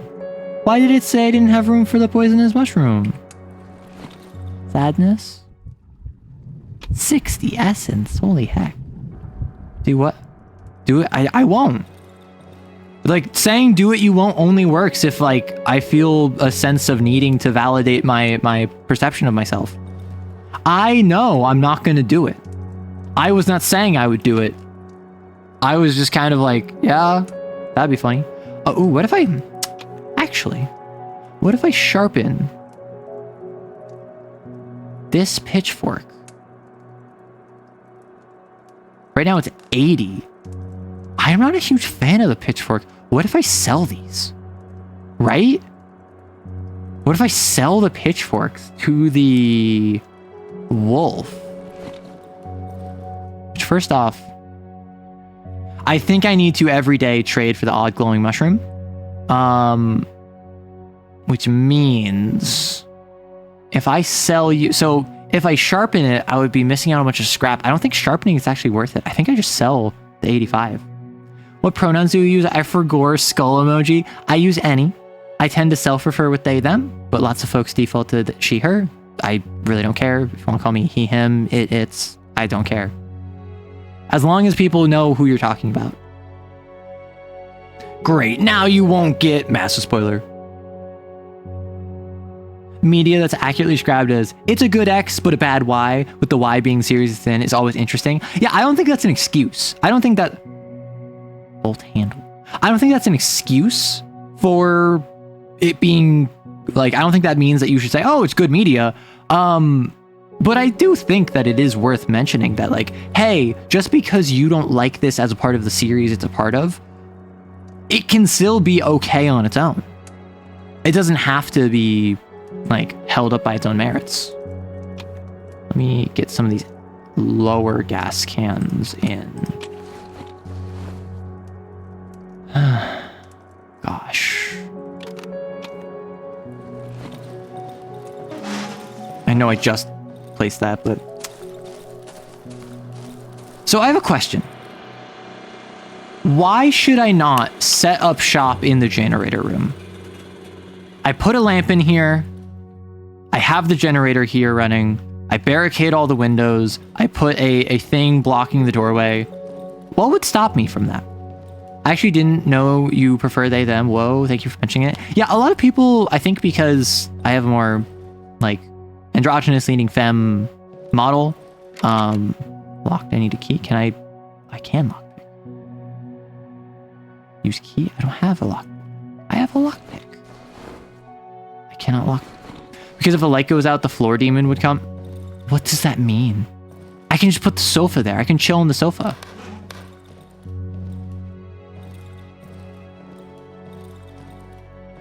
Does the generator produce CO2? Yeah. So I would get some carbon monoxide poisoning, but I'd be fine. Arrow, right? Yeah, those are that's my pronouns. How'd you know? I'm gonna...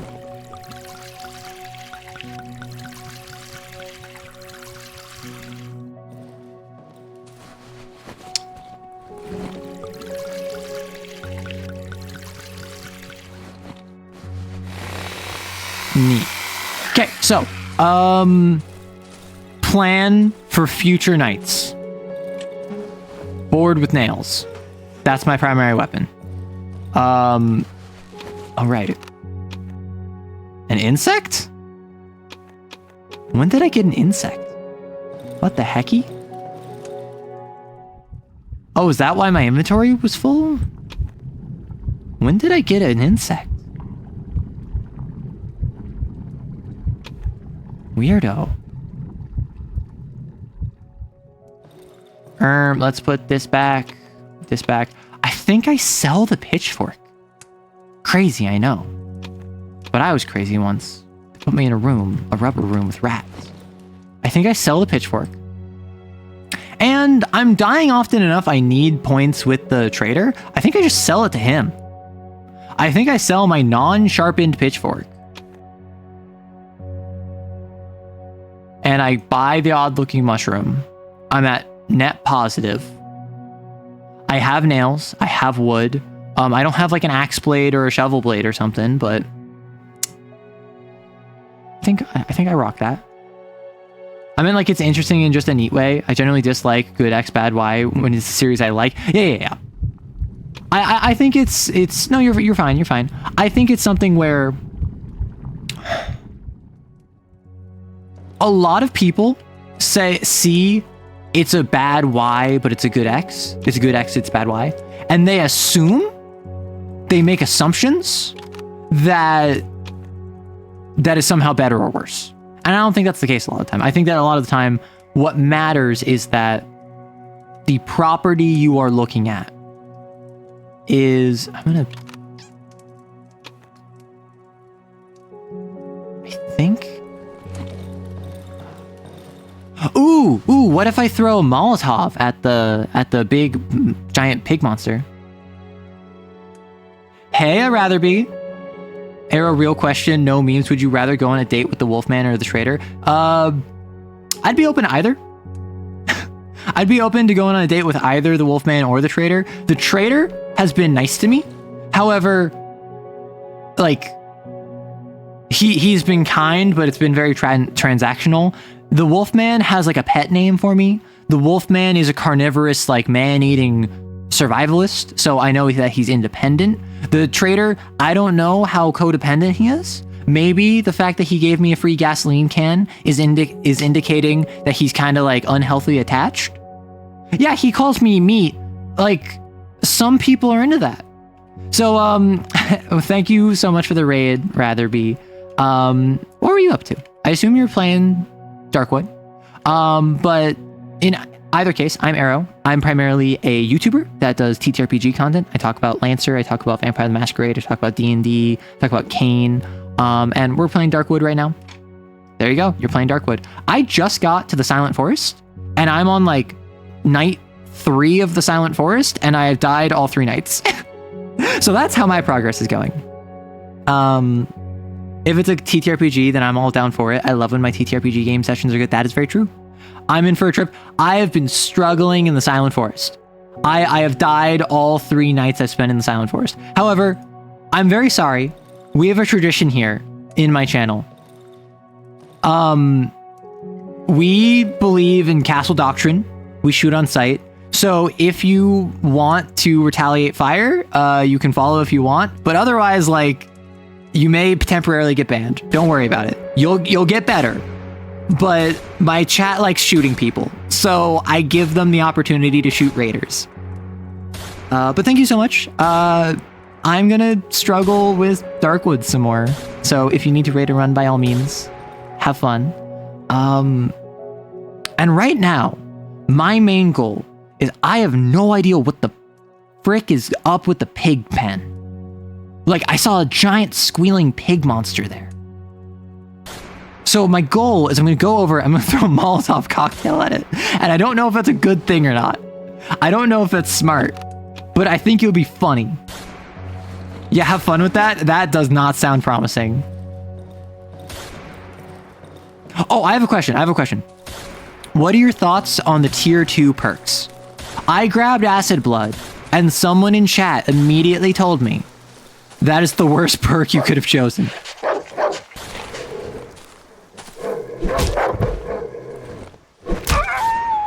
Okay, so let's chill on the... I think we got the message across. Hold fire. Let them survive. I took the other one? Yeah. Because, my chat was just like, yeah, Acid Blood sucks. You should not have chosen that. And I was like, what?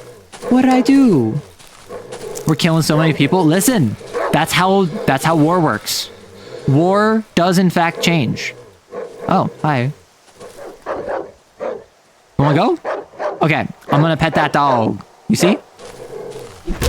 This is me petting that dog. Don't worry about it. That dog has been pet. Anyways, I want to kill the boss. Oh my gosh. Okay, I don't even know who the boss is. VIP B702. Hi, Maddie. We were here. We were raided by a rival streamer. And you were not here to defend your people. Oh, you're a rock thrower. Let's just like beat up this JK Rowling. Lurk. Well, thank you so much for the raid. I appreciate it. Thank you for sending your community here. And if anyone needs to raid and run, by all means. You're sorry you were getting food. I thought I paid you the big bucks. Right. So the pig heads, the lever needs power. I don't know what that's for, but the power is here. So I'm going to turn on the power. A flyer. Ah, that's kind of horrifying. Various cables protrude from this contraption. Some of them run through the door to the outside. There's a lever and a red button on the panel. The motion range of the lever is limited by a provisionally attached plate. A note is glued to the casing. See voltage using the lever. The lock is set to a voltage that paralyzes the sow for a moment, around 15 seconds. Procedure. The level operator positions... Oh, that's the sow. The feeder gives a sound signal. The operator then pushes the button and the feeder feeds the sow. Repeat until the feeding is complete. Remember, the sow is our common good. Do not remove the lock. One of my options is immediately to remove the lock. So set voltage using lever. The lock is set to a voltage that paralyzes the sow for a moment. Thank you for the gift subs, B. I appreciate it. Procedure. The lever operator positions it in the middle. The feeder gives a sound signal. The operator pushes the button and the feeder feeds the sow. I will ask you if you want to do this. I mean, Wolfman said he wants it silenced, so I kind of want to just throw a Molotov cocktail at it. Right? Oh, the cables are cut. Right. Ah, right. I forgot they were talking about that. Meat. Wood. Yeah, I actually have no idea how choice-oriented this game is. I don't know if, like, choices matter in this game at all. I want to go over to the sow and I want to make some bacon. That's what I want to do. So the cables are cut. I don't think I can, like, reestablish them. Although it would be funny to remove the lock and then have it do nothing. So I'm going to run over. And with my Molotov cocktail in hand, I am going to, Oh, was it? No, I need to go all the way north. That's fine. I'm going to toss... Do I have to break this open? Spoiler alert, the woods are dark. Choices have impact on post-game text and some visual things. I don't know. I feel like the people here, they tried killing me on sight. I don't know if this village... Like the Wolfman is very anti-village.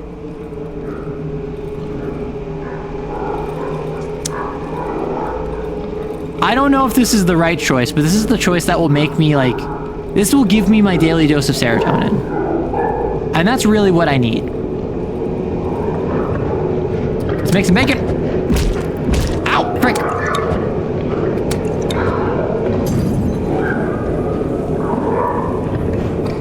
Did that work? Nope. Nope. Yes? No. Yes? No. I missed? Did I miss again? I tried hitting her and it didn't work. Oh, old meat, thanks. Did I get her this time? Okay, so that appears to not be working. That is unfortunate. So the cables got cut. I don't know how I could repair the cables. So I don't know if it's like a side quest. I don't know if it's a main thing. I don't know if this... Because I got gossip from the Wolfman. Are they biting me? Are they fighting me? Like... I mean, I guess I can just go around stabbing, but like... Like, I'd win. Like, what'd you want? What'd you want, girl? Let's just say you can play this game however you want to progress. Okay. Because I know very little about this game. I don't know how, like, choice intensive or if it has, like, branching decision points. All I know is it is a survival horror game that is very minimal in the jump scares. The only thing that is a jump scare is, like, if a monster comes up behind you. Okay, so in that case, if I have to kill it with electricity, oh, do I have a battery back at base. Do I have to like use a battery on the cables? Maybe? Because like the Wolfman is saying, "Hey, can you end the squealing?" I thought the Wolfman might have meant like kill all of the pigs or kill all of the farmhands, but I think that the Wolfman just meant kill the pig. Oh, examine.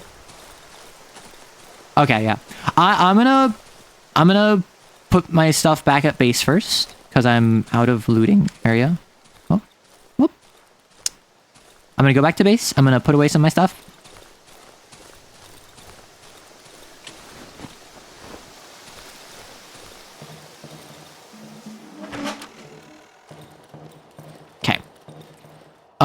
I don't have any room here, unfortunately. Odd meat I can cook. I'm gonna bring my battery. Where's my battery? I actually don't know if my battery is gonna do anything. I just want to bring it just in case. And let's head out. So I'm gonna head back over to the pig.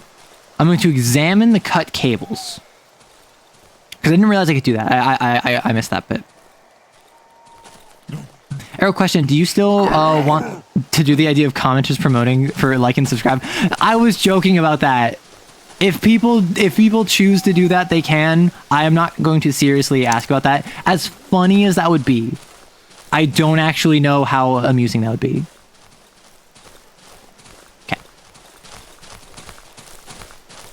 You're in ads, by the way? Oh, we're in an ad break. I'm sorry. I thought we were waiting on ads. Let me pause. You resubbed because you hate ads? That's fair. Thank you for the subscription. I appreciate it. I tried to pause during ads, so I just did a run back. I put my stuff away, came out.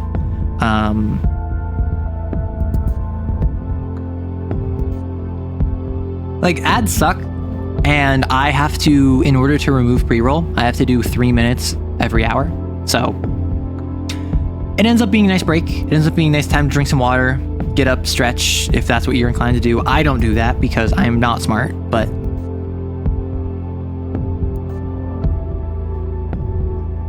it's something where it's a nice break of pace. Now, obviously, if you're playing like Marvel Rivals, Call of Duty, something more action-oriented, more firm in its time frame, that means that you can't actually pause. But with something like Darkwood, I can just pause. Blade Runner 2049 is called a documentary on Netflix. Oh no. Oh my freaking A. So I paused right as soon as someone said like, hey, we're in ads. So I just did a run back. I put my stuff away and then I came back here. And then apparently a savage was right behind me. We call them J.K. Rowlings around these parts because we found them in a house with black mold. That's crazy. That's crazy. Listen. That's crazy. You're back. Welcome back. Okay. I got my battery just in case.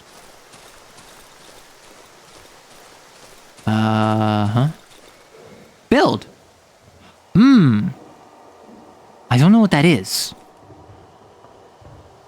Oh, removing the lock would kill it. Got it. So I want to remove the lock. Okay. Repair cables. I don't know what that is, and I don't see that in my crafting menu. Can I go up here?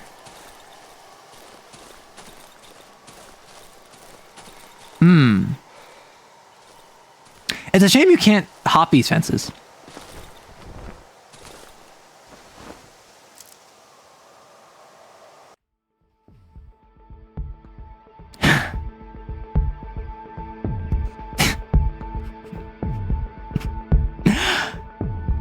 I've spent 8 hours, 9 hours, maybe even 10 hours playing this video game. And every time I see one of those fences, I do a full run around until I get to a spot where the fence is knocked over. Because I forgot that in the tutorial, one of the first things they teach you is, hey, you can hop over fences. Let's say for items, exploration is some key items that can be found at other locations. Yes, because for instance, I haven't explored Pietrex's house. I haven't explored further south. We learn every day, don't worry. Yeah, you shut your mouth. I don't want to hear it. Okay, so I'm gonna keep that like lock of hair in mind. I'm gonna head south. I like doing a circuit, so I'm probably actually I'm gonna head west first. Moose. Ooh. Nice. I want to avoid the moose. The moose's friend, not food. Oh. Looks like there ain't much. Okay, so... Oh. Pathway? No pathway.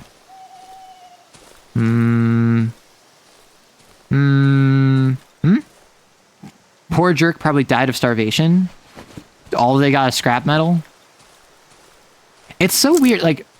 A couple characters have, like, died of starvation. Okay. Probably died of starvation. More starvation. Like, I don't need food. Skill issue. Like, what's wrong with you? Messes are tanks, not friends. Listen, I may be a fool, but I'm also a clown, and clowns fool the foolish clowns? That's what you wanted me to say, right? I got you.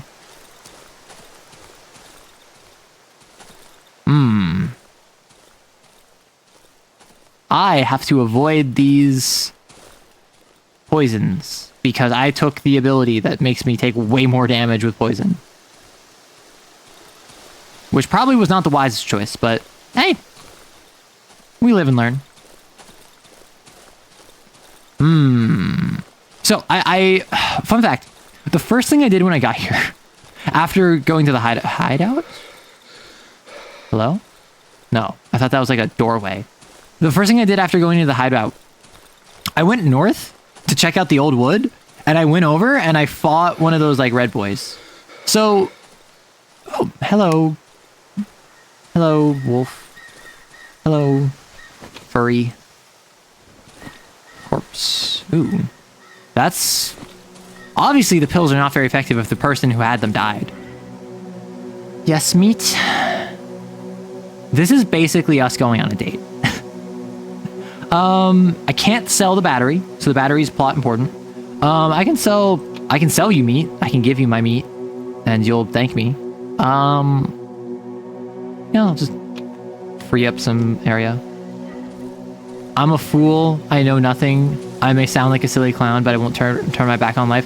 Is that like an anime reference? Is that like an anime reference? Is that what this is?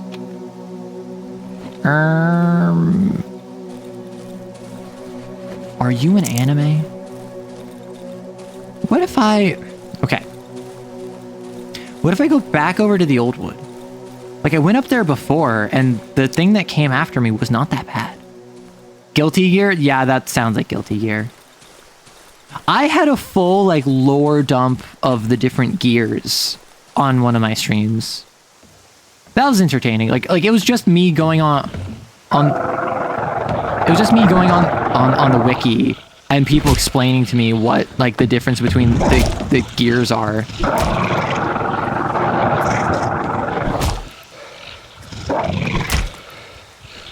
Oh, I'm exhausted.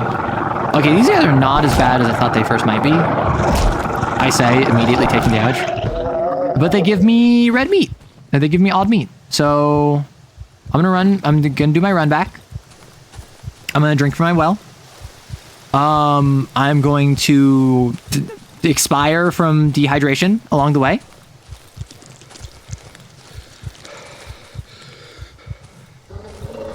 Yeah, those spiders. I feel like I should be killing them for their shells.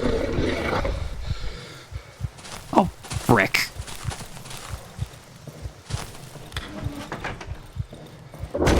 Oh, frick.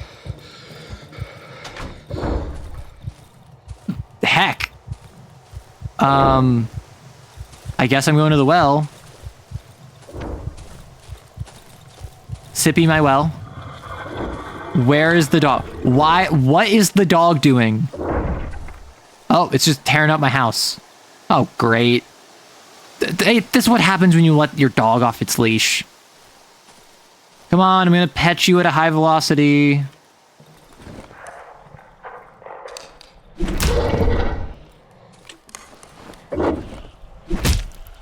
Come on, don't worry. Bad dog. Bad. Sheesh.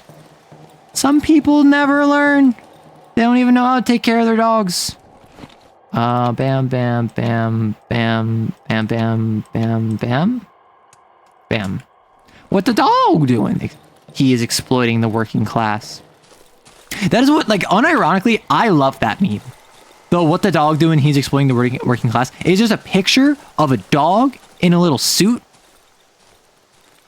And the dog has, like, glasses on and a little tie. Yeah, are these, like, spiders? Are they bugs? I don't know what they are. And it just says he's exploiting the working class.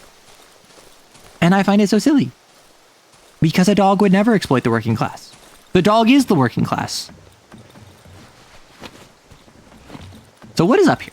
I need to repair my weapons. Particularly if I'm going to explore the danger zone. That said, note from truck. Population list. And exhaust pipe. That's not familiar. Because I'm trying to think of the silhouettes. Is there anything that I clearly need for something else I can recognize? And I don't think I need an exhaust pipe. Unless the exhaust pipe... The exhaust pipe wouldn't be the tier 4 upgrade for the workbench, would it?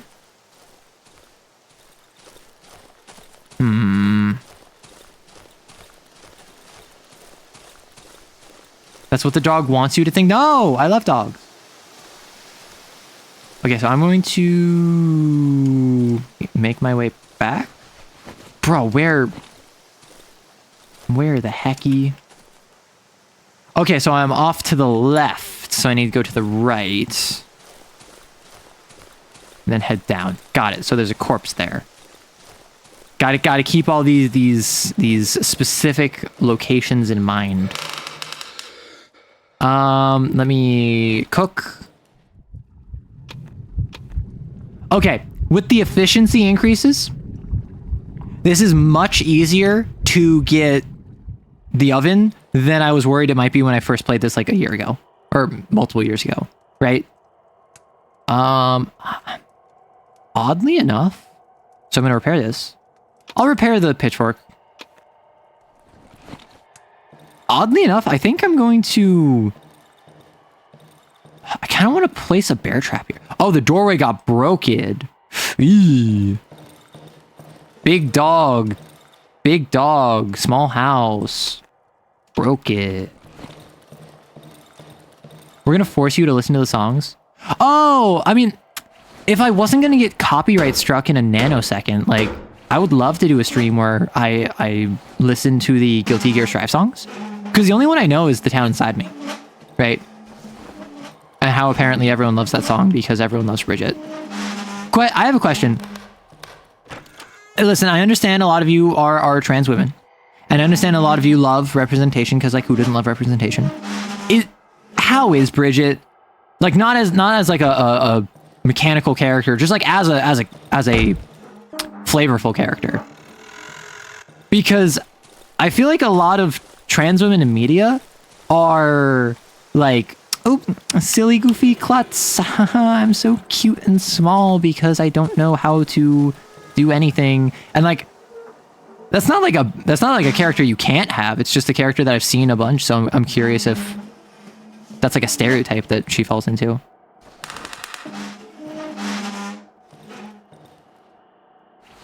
You would vibe with Testament? I do vibe with Testament. All I know about Testament is that they're non-binary. They have like blood scythes and they like hate people. All of which are things that I relate to on multiple levels. So if I do you,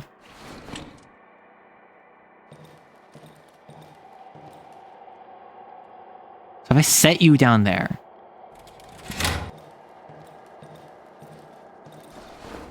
no, Testament loves their dad. Oh, right. Testament loves their dad. Which, like, good for them. Shell.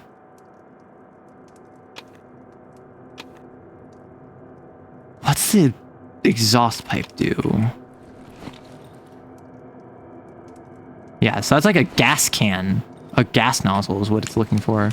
So my goal is that with that trap there, that side is good. I can just stand here on this side. Why did this come up? Why does white come up? Does that mean that there's a monster? Oh no, it's just I'm hovering over stuff. Oh? Hello?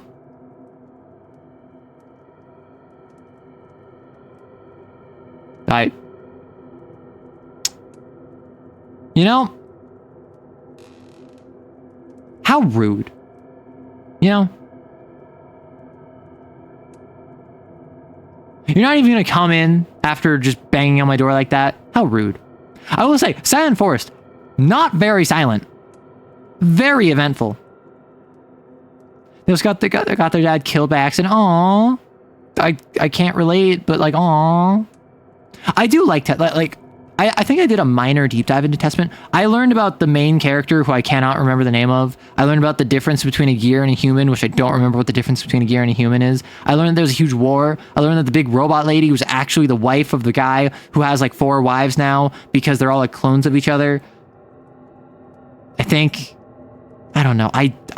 There's like 12 Guilty Gear games. Do you hate me? I hate all of my viewers. Like, how'd you know? I'm actually only doing this for the money. I do this so that you gift subs, and I do this with hate in my heart. So I just have to remember that there's a bear trap here. I can just leave that bear trap. I can leave that bear trap there and just kind of walk around it. Meanwhile, if any enemy comes in, they get trapped. Oh. What? What? Oh. What? What?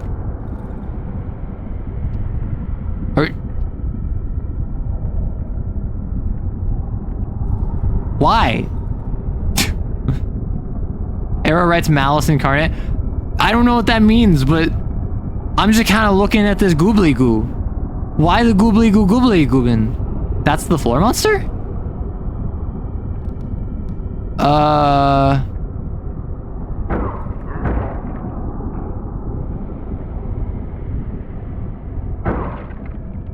Was I in the dark?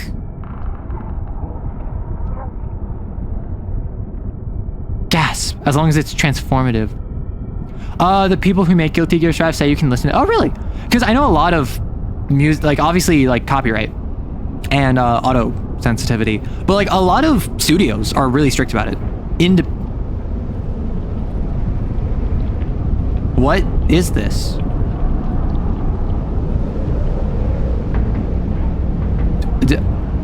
What? No, not now. What? When is morning? 6? I am minorly perturbed and mostly confused. I ain't gonna front. Why is so swifty, you know? Stay in the light and you'll be fine. That's what I assumed. I thought I was in the light. But like I was like here. And was that not in the light? Oh, 8 a.m. Right. 8 a.m. is when the morning is.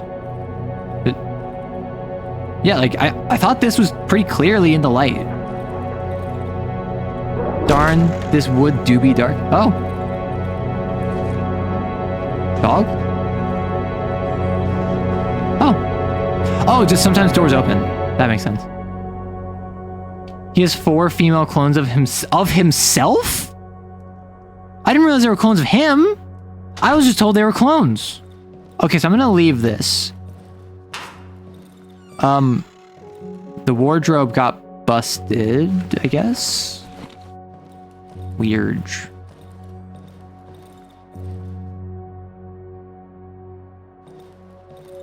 Okay. Read previous comment.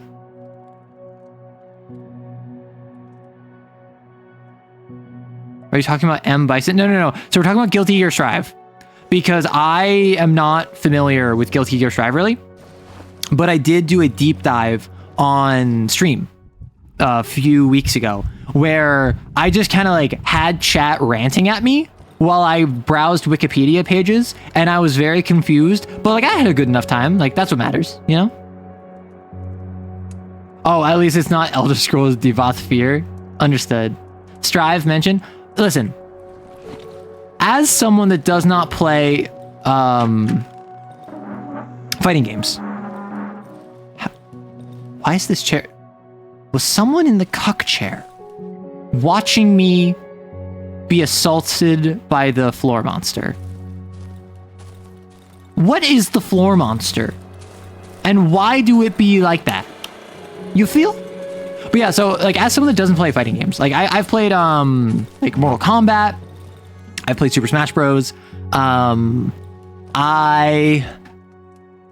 even played like Street Fighter or Tekken or anything. I have played Persona 4 Arena Ultimax, which is like your classic anime fighting game.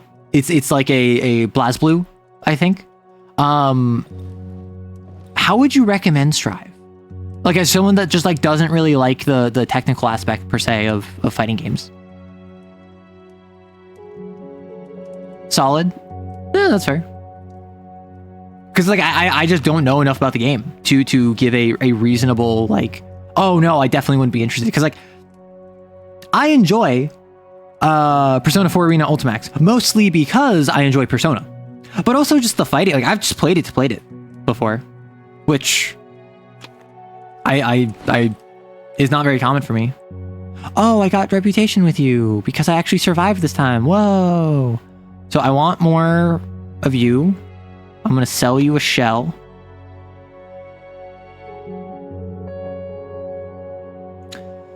I don't have a use for a gas tank.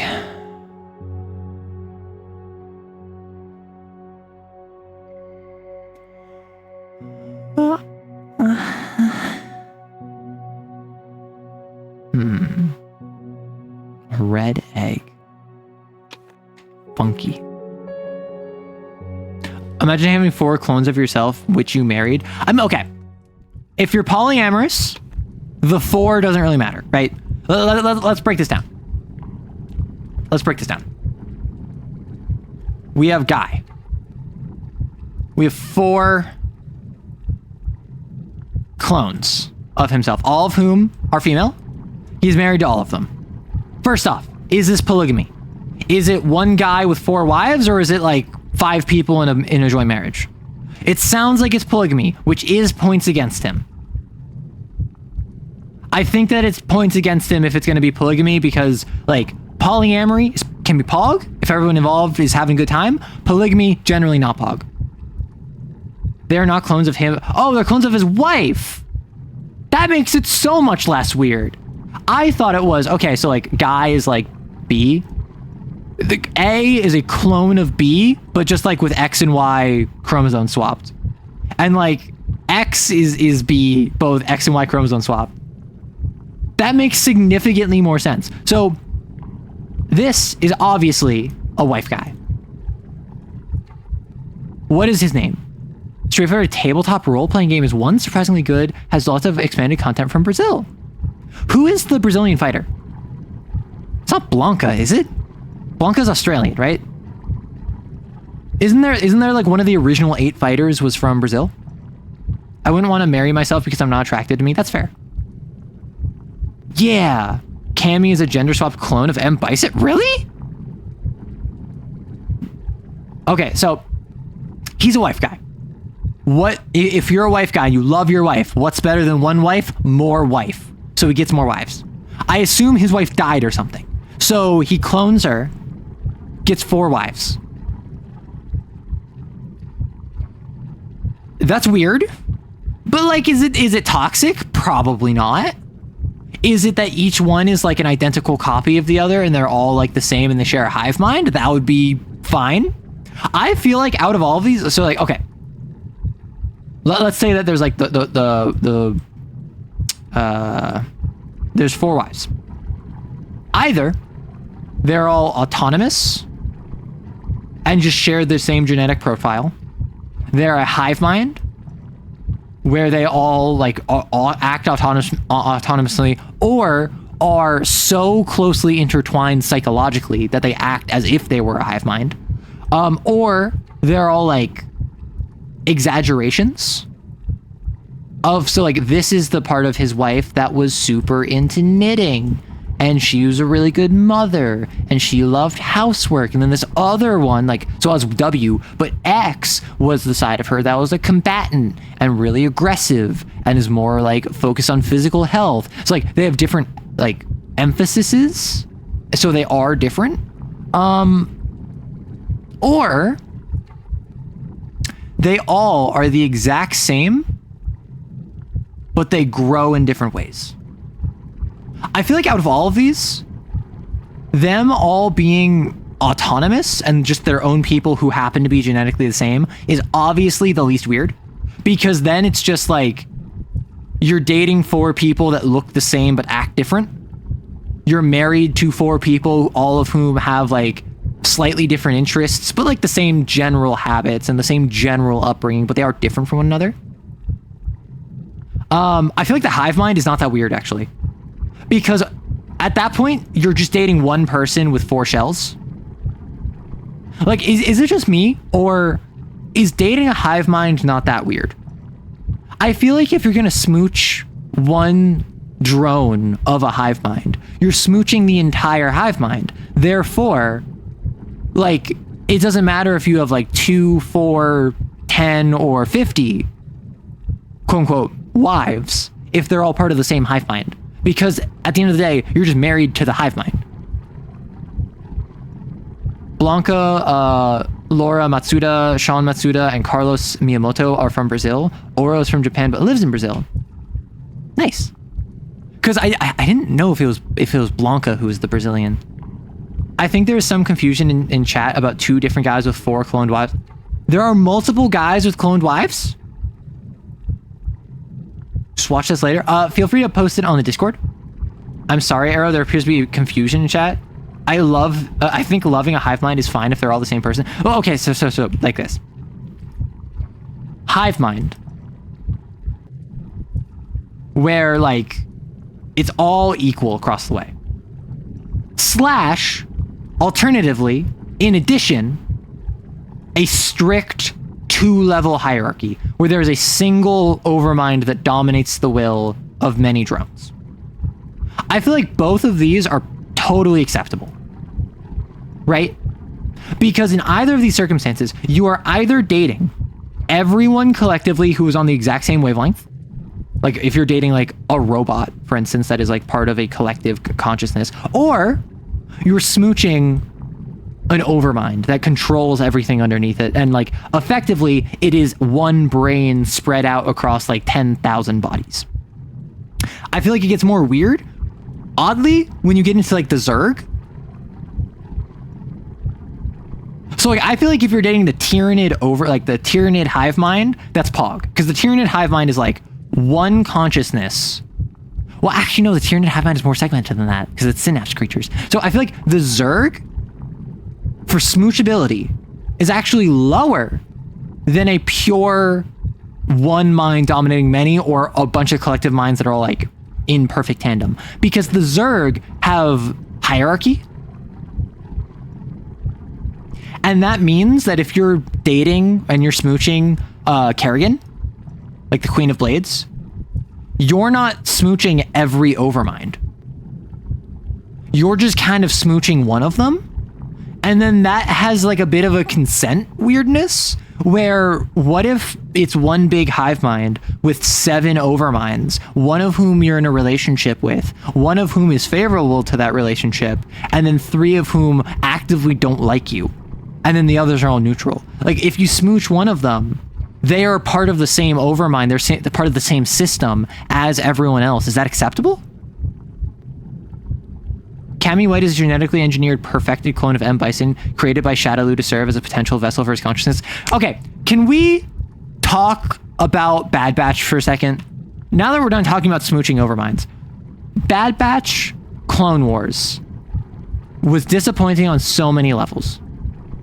I like to say it was like your ex. Very gorgeous to look at.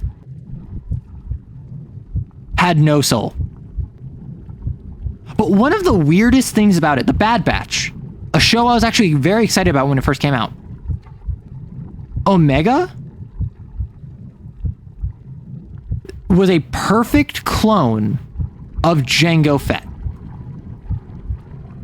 So she wasn't accelerated aging, she was like Boba Fett, she was like just a clone of him. But you might notice that Omega isn't a perfect clone because they had to like swap her genetic profile. So she's not a pure genetic clone of Jango Fett. And even if it's like, oh, we just swapped like the X and Y chromosome with X and X chromosome, that would change gene expression. That could change something as simple as, oh, well, Jango Fett was colorblind. And Omega, because she has 2 X chromosomes, ends up not being colorblind. Does Omega have all that expanded content? Is there any expanded content? Or is it just, hey, we wanted to make a marketable character to be like a child sidekick for Hunter? Even though I actually had this idea before I started my channel. And I think I might actually do this at some point because I still, like, talking about it now, it makes me want to make this again. If you don't know, in the Omegaverse, understood. The Bad Batch was introduced in Clone Wars, and they're basically a group of defective clones from Star Wars, where they all have some weird like mutation that is weirdly useful. So for instance, one of them is basically just like really good with technology, one is stupidly good with being a sharpshooter, one is super strong and tough but kind of dumb, and then one of them is has really good tracking. He's like a fantastic sense of smell and can like pick up electromagnetic signals or something. They're a 5-man band. They're just a 5-man band with no 5th member, which is why in Clone Wars, spoilers, Echo, who ends up like being turned into a cyborg, ends up joining the Bad Batch because he's no longer normal, right? He is no longer one of the normal clones. He will never fit in with the normal clones, but he has a place with these weirdos, these freaks, these mutants. And then they go off and do the great adventures. So then in Bad Batch, this is actually the exact period that I would write if I was to make a Star Wars story. Because it is the fall of the Republic. It is the transition into the Empire from the perspective of the clones. So the clones are being phased out. They're being converted to stormtroopers. They're bringing in human conscripts into the military. The TK line is launching. And that's exactly what I would write. And I was so excited for this. You get to see Order 66 where, because Bad Batch, they're all mutants, because they all have weirdness, their inhibitor chips, they're not working. So they don't have Order 66. They aren't going after Jedi. They're confused at what's happening. They aren't controlled. And then because Echo is a cyborg, his chip got messed up. So he doesn't have Order 66 either, except one of them, Crosshair, the Lancer of the group, the sniper. His is kind of working, and so he kind of knows what's going on, and so he basically, like, with the Kaminoans, they reactivate his chip, and he works with the Empire, right? Or maybe they don't even reactivate his chip. Maybe he just chooses to work with the Empire. And, like, he gets up to some shenanigans. He runs the first generation Death Troopers. The Death Troopers, which are just, like, really highly trained stormtroopers. First generation Death Troopers before they got any cybernetics. He was in charge of them. He led a death squad of them, and they end up executing prisoners of war. And it's really funny from a, like, oh, I didn't realize they were going there perspective, because, like, I didn't expect this, like, Clone Wars is not a kid show kind of deal. And then as the story progresses, like, they pick up Omega, who's this clone of Jango Fett, and then they're trying to, like, help her, and they're going off on misadventures, and they meet Captain Rex, and, like, it's all this fun stuff.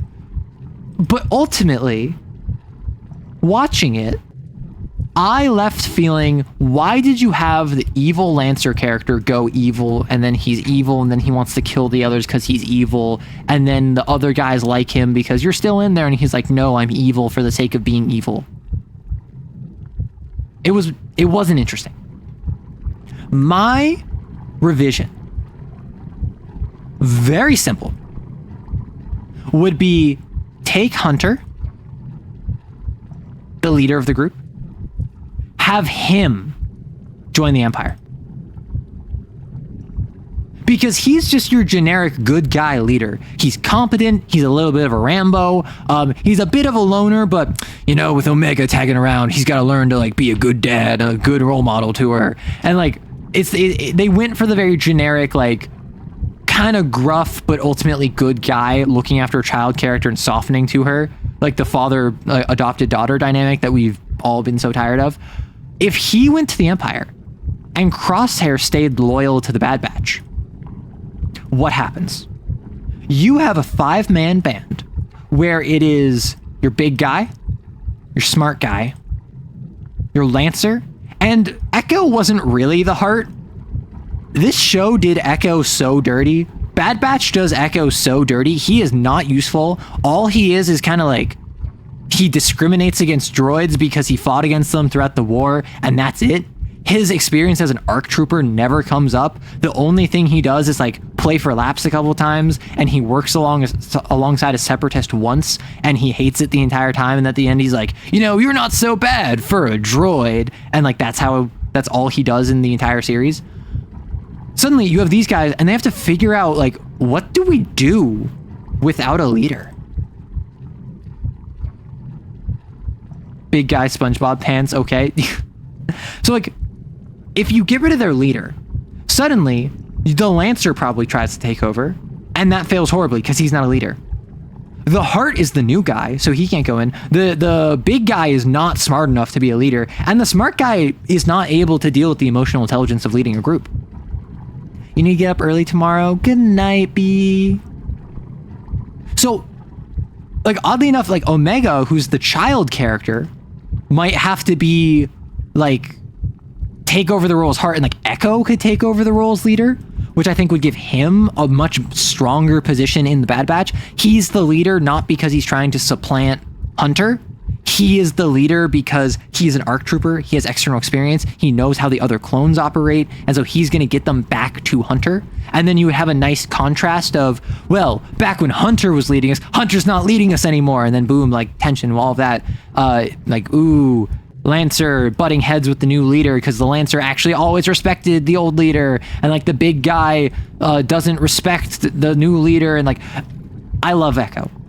I want Echo to do lovely things. But also just from a writing perspective, this would be way more interesting. And then you have a situation where Rex comes by, and Rex can appreciate how Echo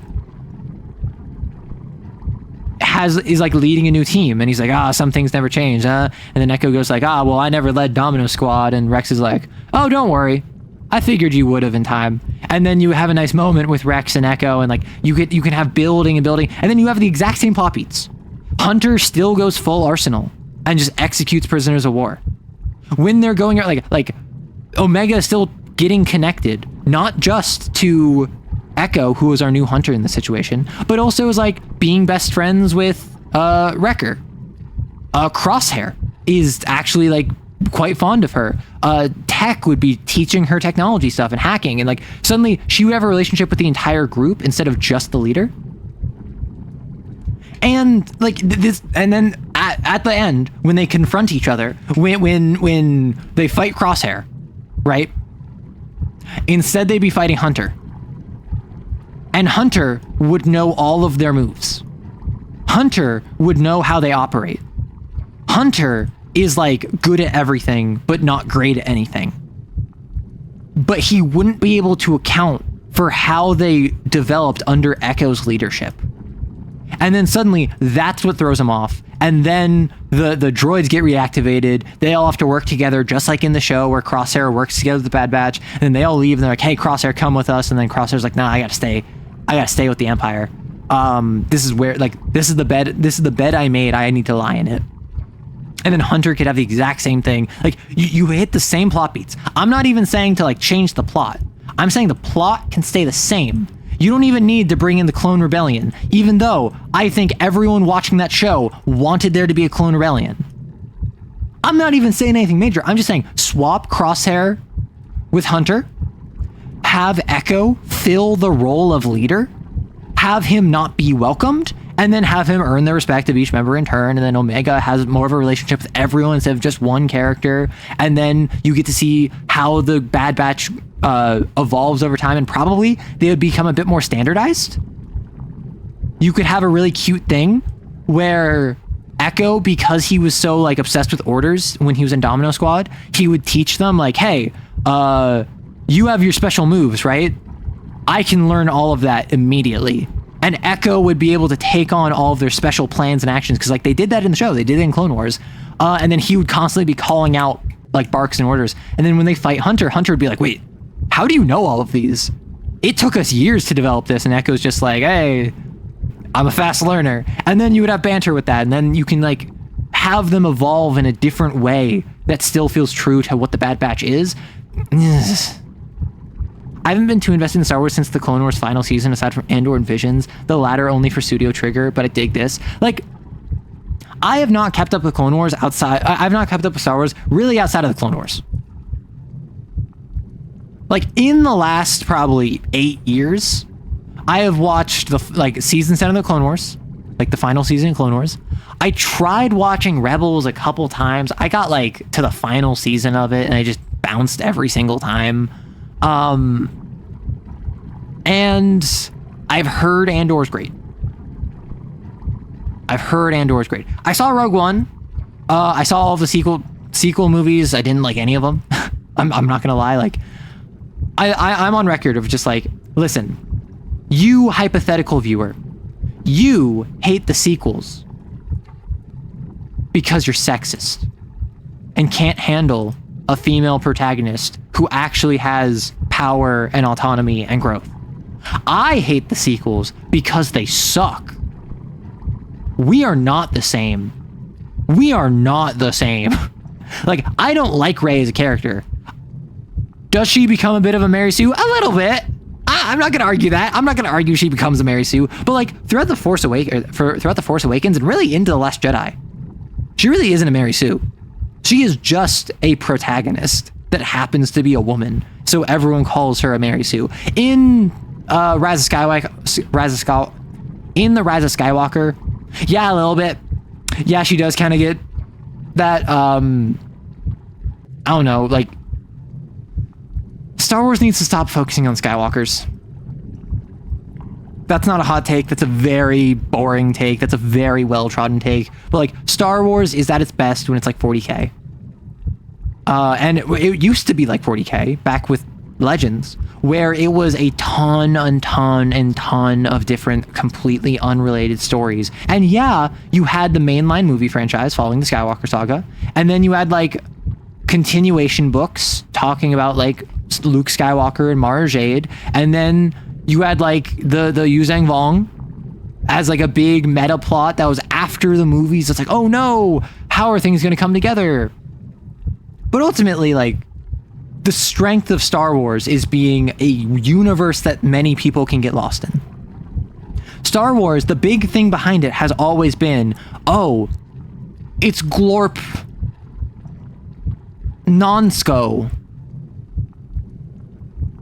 Oh my gosh, I love Glorp Nonsko. He actually had a whole trilogy devoted to him. He had a time back at the tail end of the Clone Wars where he was conscripted to fight for the Separatists, and then he disobeyed orders and was going to be executed right when Order 66 was called. And so, like, he barely got spared, and then he joined, like, he went around as a bounty hunter for a while, and then he ended up working with the rebellion, but because of his ties to the Separatists, they didn't trust him. So then he had to earn their trust, and then from there, he was actually on the Battle of Yavin. And if you look in the movie, he's the fourth one from the back when they have that big scene on Yavin when they're all lined up behind Han Solo. Whoa! Like, that's what Star Wars is, right?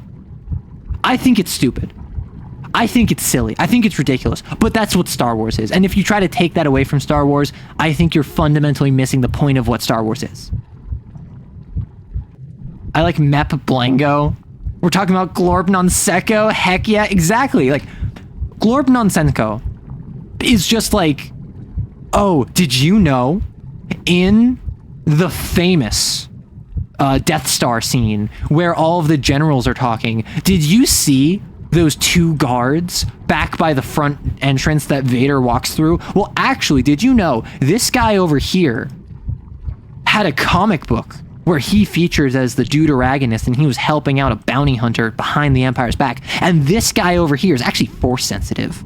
And he was scouted by an Inquisitor when he was younger. And the only reason he didn't join the Inquisitors is because that Inquisitor misstrued his brother as the Force sensitive one, and his brother got picked up and sent to the Inquisitors, but unfortunately his brother wasn't Force sensitive, so his brother died. Now he feels guilty about this, and he's trying to work from the inside to, like, infiltrate the Empire and take down Darth Vader and his Inquisitors. Like, how do you know this? Oh, there's like a 90-page Wikipedia article on him, and also he featured in one novel. Like, that's Star Wars. And I think that's stupid. I think that's ridiculous. But that is what Star Wars is. And I think Disney does not understand that. These could be real characters and I would never know. My example of this, literally, I'm thinking of a video I saw where someone was talking about how, like, random Star Wars characters that have massive backstories. And literally, on the Death Star, when Darth Vader is meeting with all the admirals, and he leaves the room, there are two guards next to the door that Darth Vader walks through. And the video I remember watching is like, hey, this guy on the right, we have his name, we don't really know much about him, but, like, he is a character. This guy is Force sensitive and, like, has a book written about him. Like, why? Why? And I understand why. I understand. It's they saw these guys in the movie. They wrote a book about a guy who is Force sensitive and joins the Empire, and they're like, what we can do to tie this back into the movies and have it be a cute Easter egg, this guy is actually the protagonist of this novel that I was writing. So, like, it's kind of after the fact, I assume. I assume 9 times out of 10 it is, like, the guy who is in the movie is only the person that has a full novel written about them, because the novel is going to get written anyway.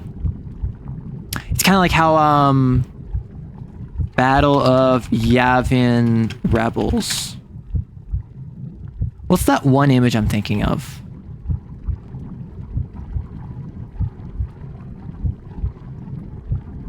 Does anyone know the image of the rebel soldiers on the moon of Yavin? And there's a line of like 10 of them, and Han Solo's at the front.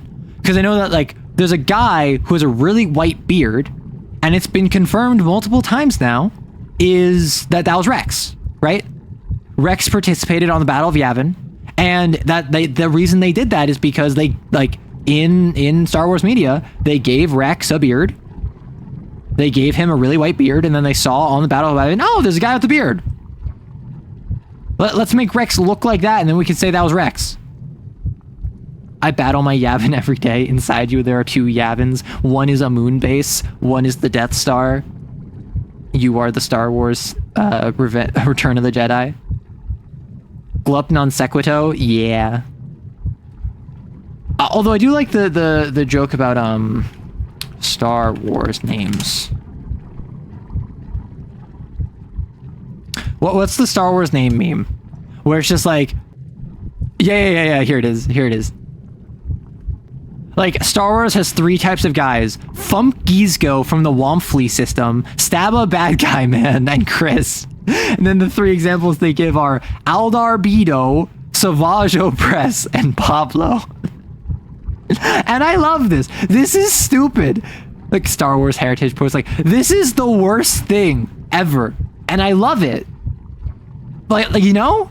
Like, I hate this. I hate this so much. I want more. Give me more. Give me more of this. This is what I love about Star Wars. I hate the fact that this is all so stupid and it is so nonsensical and it is so just like, it's cute aggression, but for stupidity.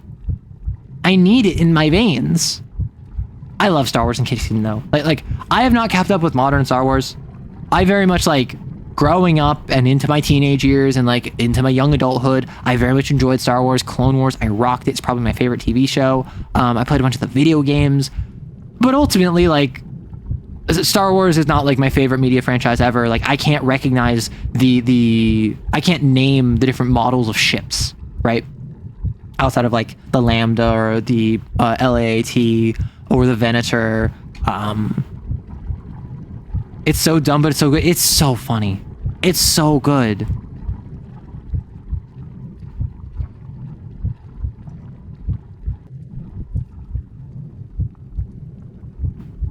Okay.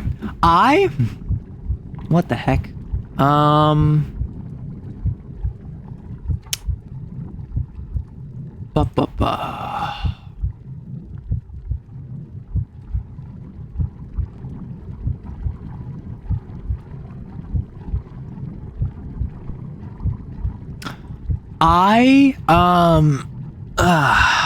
It's been, what, 6 hours? Huh, it's been 6 hours. I might wrap up here. I'm fully just out of the game. Oh, right, I'm in the efficiency menu.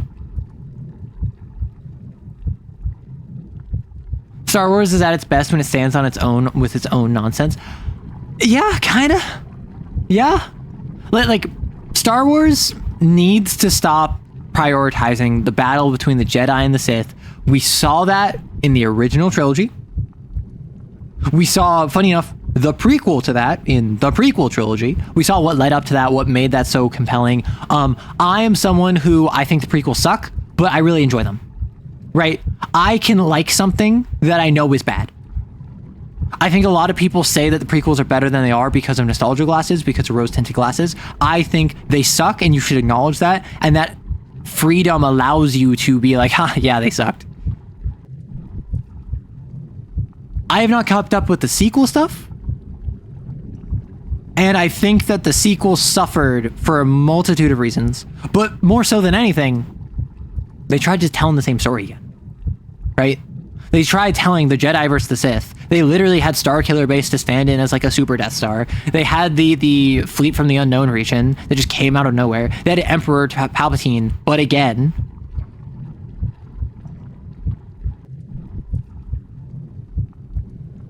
I don't know. I'm just... I have my thoughts on Star Wars that I'm very clear about. Hello, welcome back, everyone. I forgot we were on the efficiency menu. It's morning. We just saved. I think I'm gonna wrap up. It's been 6 hours. I enjoyed playing Darkwood. I have no idea how far I am in it. I got to the Silent Wood. That's nice. And yeah, I spent most of that time chatting. So I mentioned to Vivi I was going to raid her.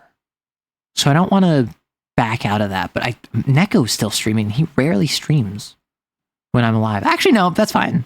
I've raided into him plenty. W stream. Why is it a W stream? Because I was yapping. Because it was a yapping stream. If you want more of those on Wednesday, I should be able to yap like normal. There'll be a Kane summary because I should be having a game on Tuesday. over on YouTube, I do my yapping streams every week. And on those streams, I actually have a Q&A section where I have a separate chat where you can ask me whatever you want, whether it's about me, VTubing, TTRPGs, life advice.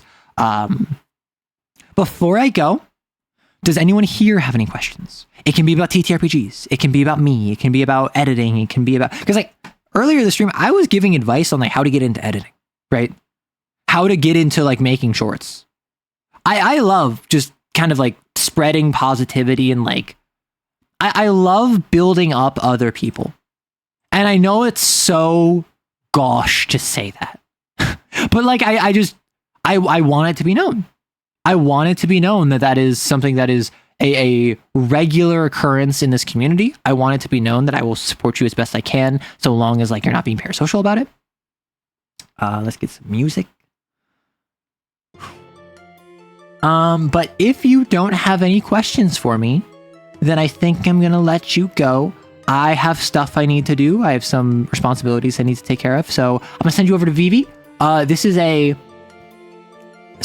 mad scientist VTuber who in real life is an actual real scientist. And she is a little lewd, so fair warning. But she's currently playing Menace, which appears to be a XCOM-like top-down game. I actually think I saw someone else playing this recently. So, it seems interesting. Send her your love. Say, Arrow Raid. Pog. Yeah, she's a real scientist. So I want you to pog in her chat when we go over. Be on the lookout for stream on Wednesday. I should hopefully be finishing Faust. I've been reading aloud classical literature on stream over on YouTube on Fridays. But that's members only. So I will then make it public after the stream is over. So if you want to just read the listen to the VOD, the past couple weeks are open. And then there should be a normal suite of videos this coming week. I think I'm gonna do a Tom Bloom week. I think I'm gonna do a Lancer and a Kane Hunter's Archive week. I might end up pivoting to making a Mega Dungeon and 40k. I don't know. So, she just got raided by someone else, so I'm gonna make it a double raid. So enjoy your time, enjoy your day, enjoy your evening, enjoy your night, and please take care of yourself. I'm gonna go take care of myself.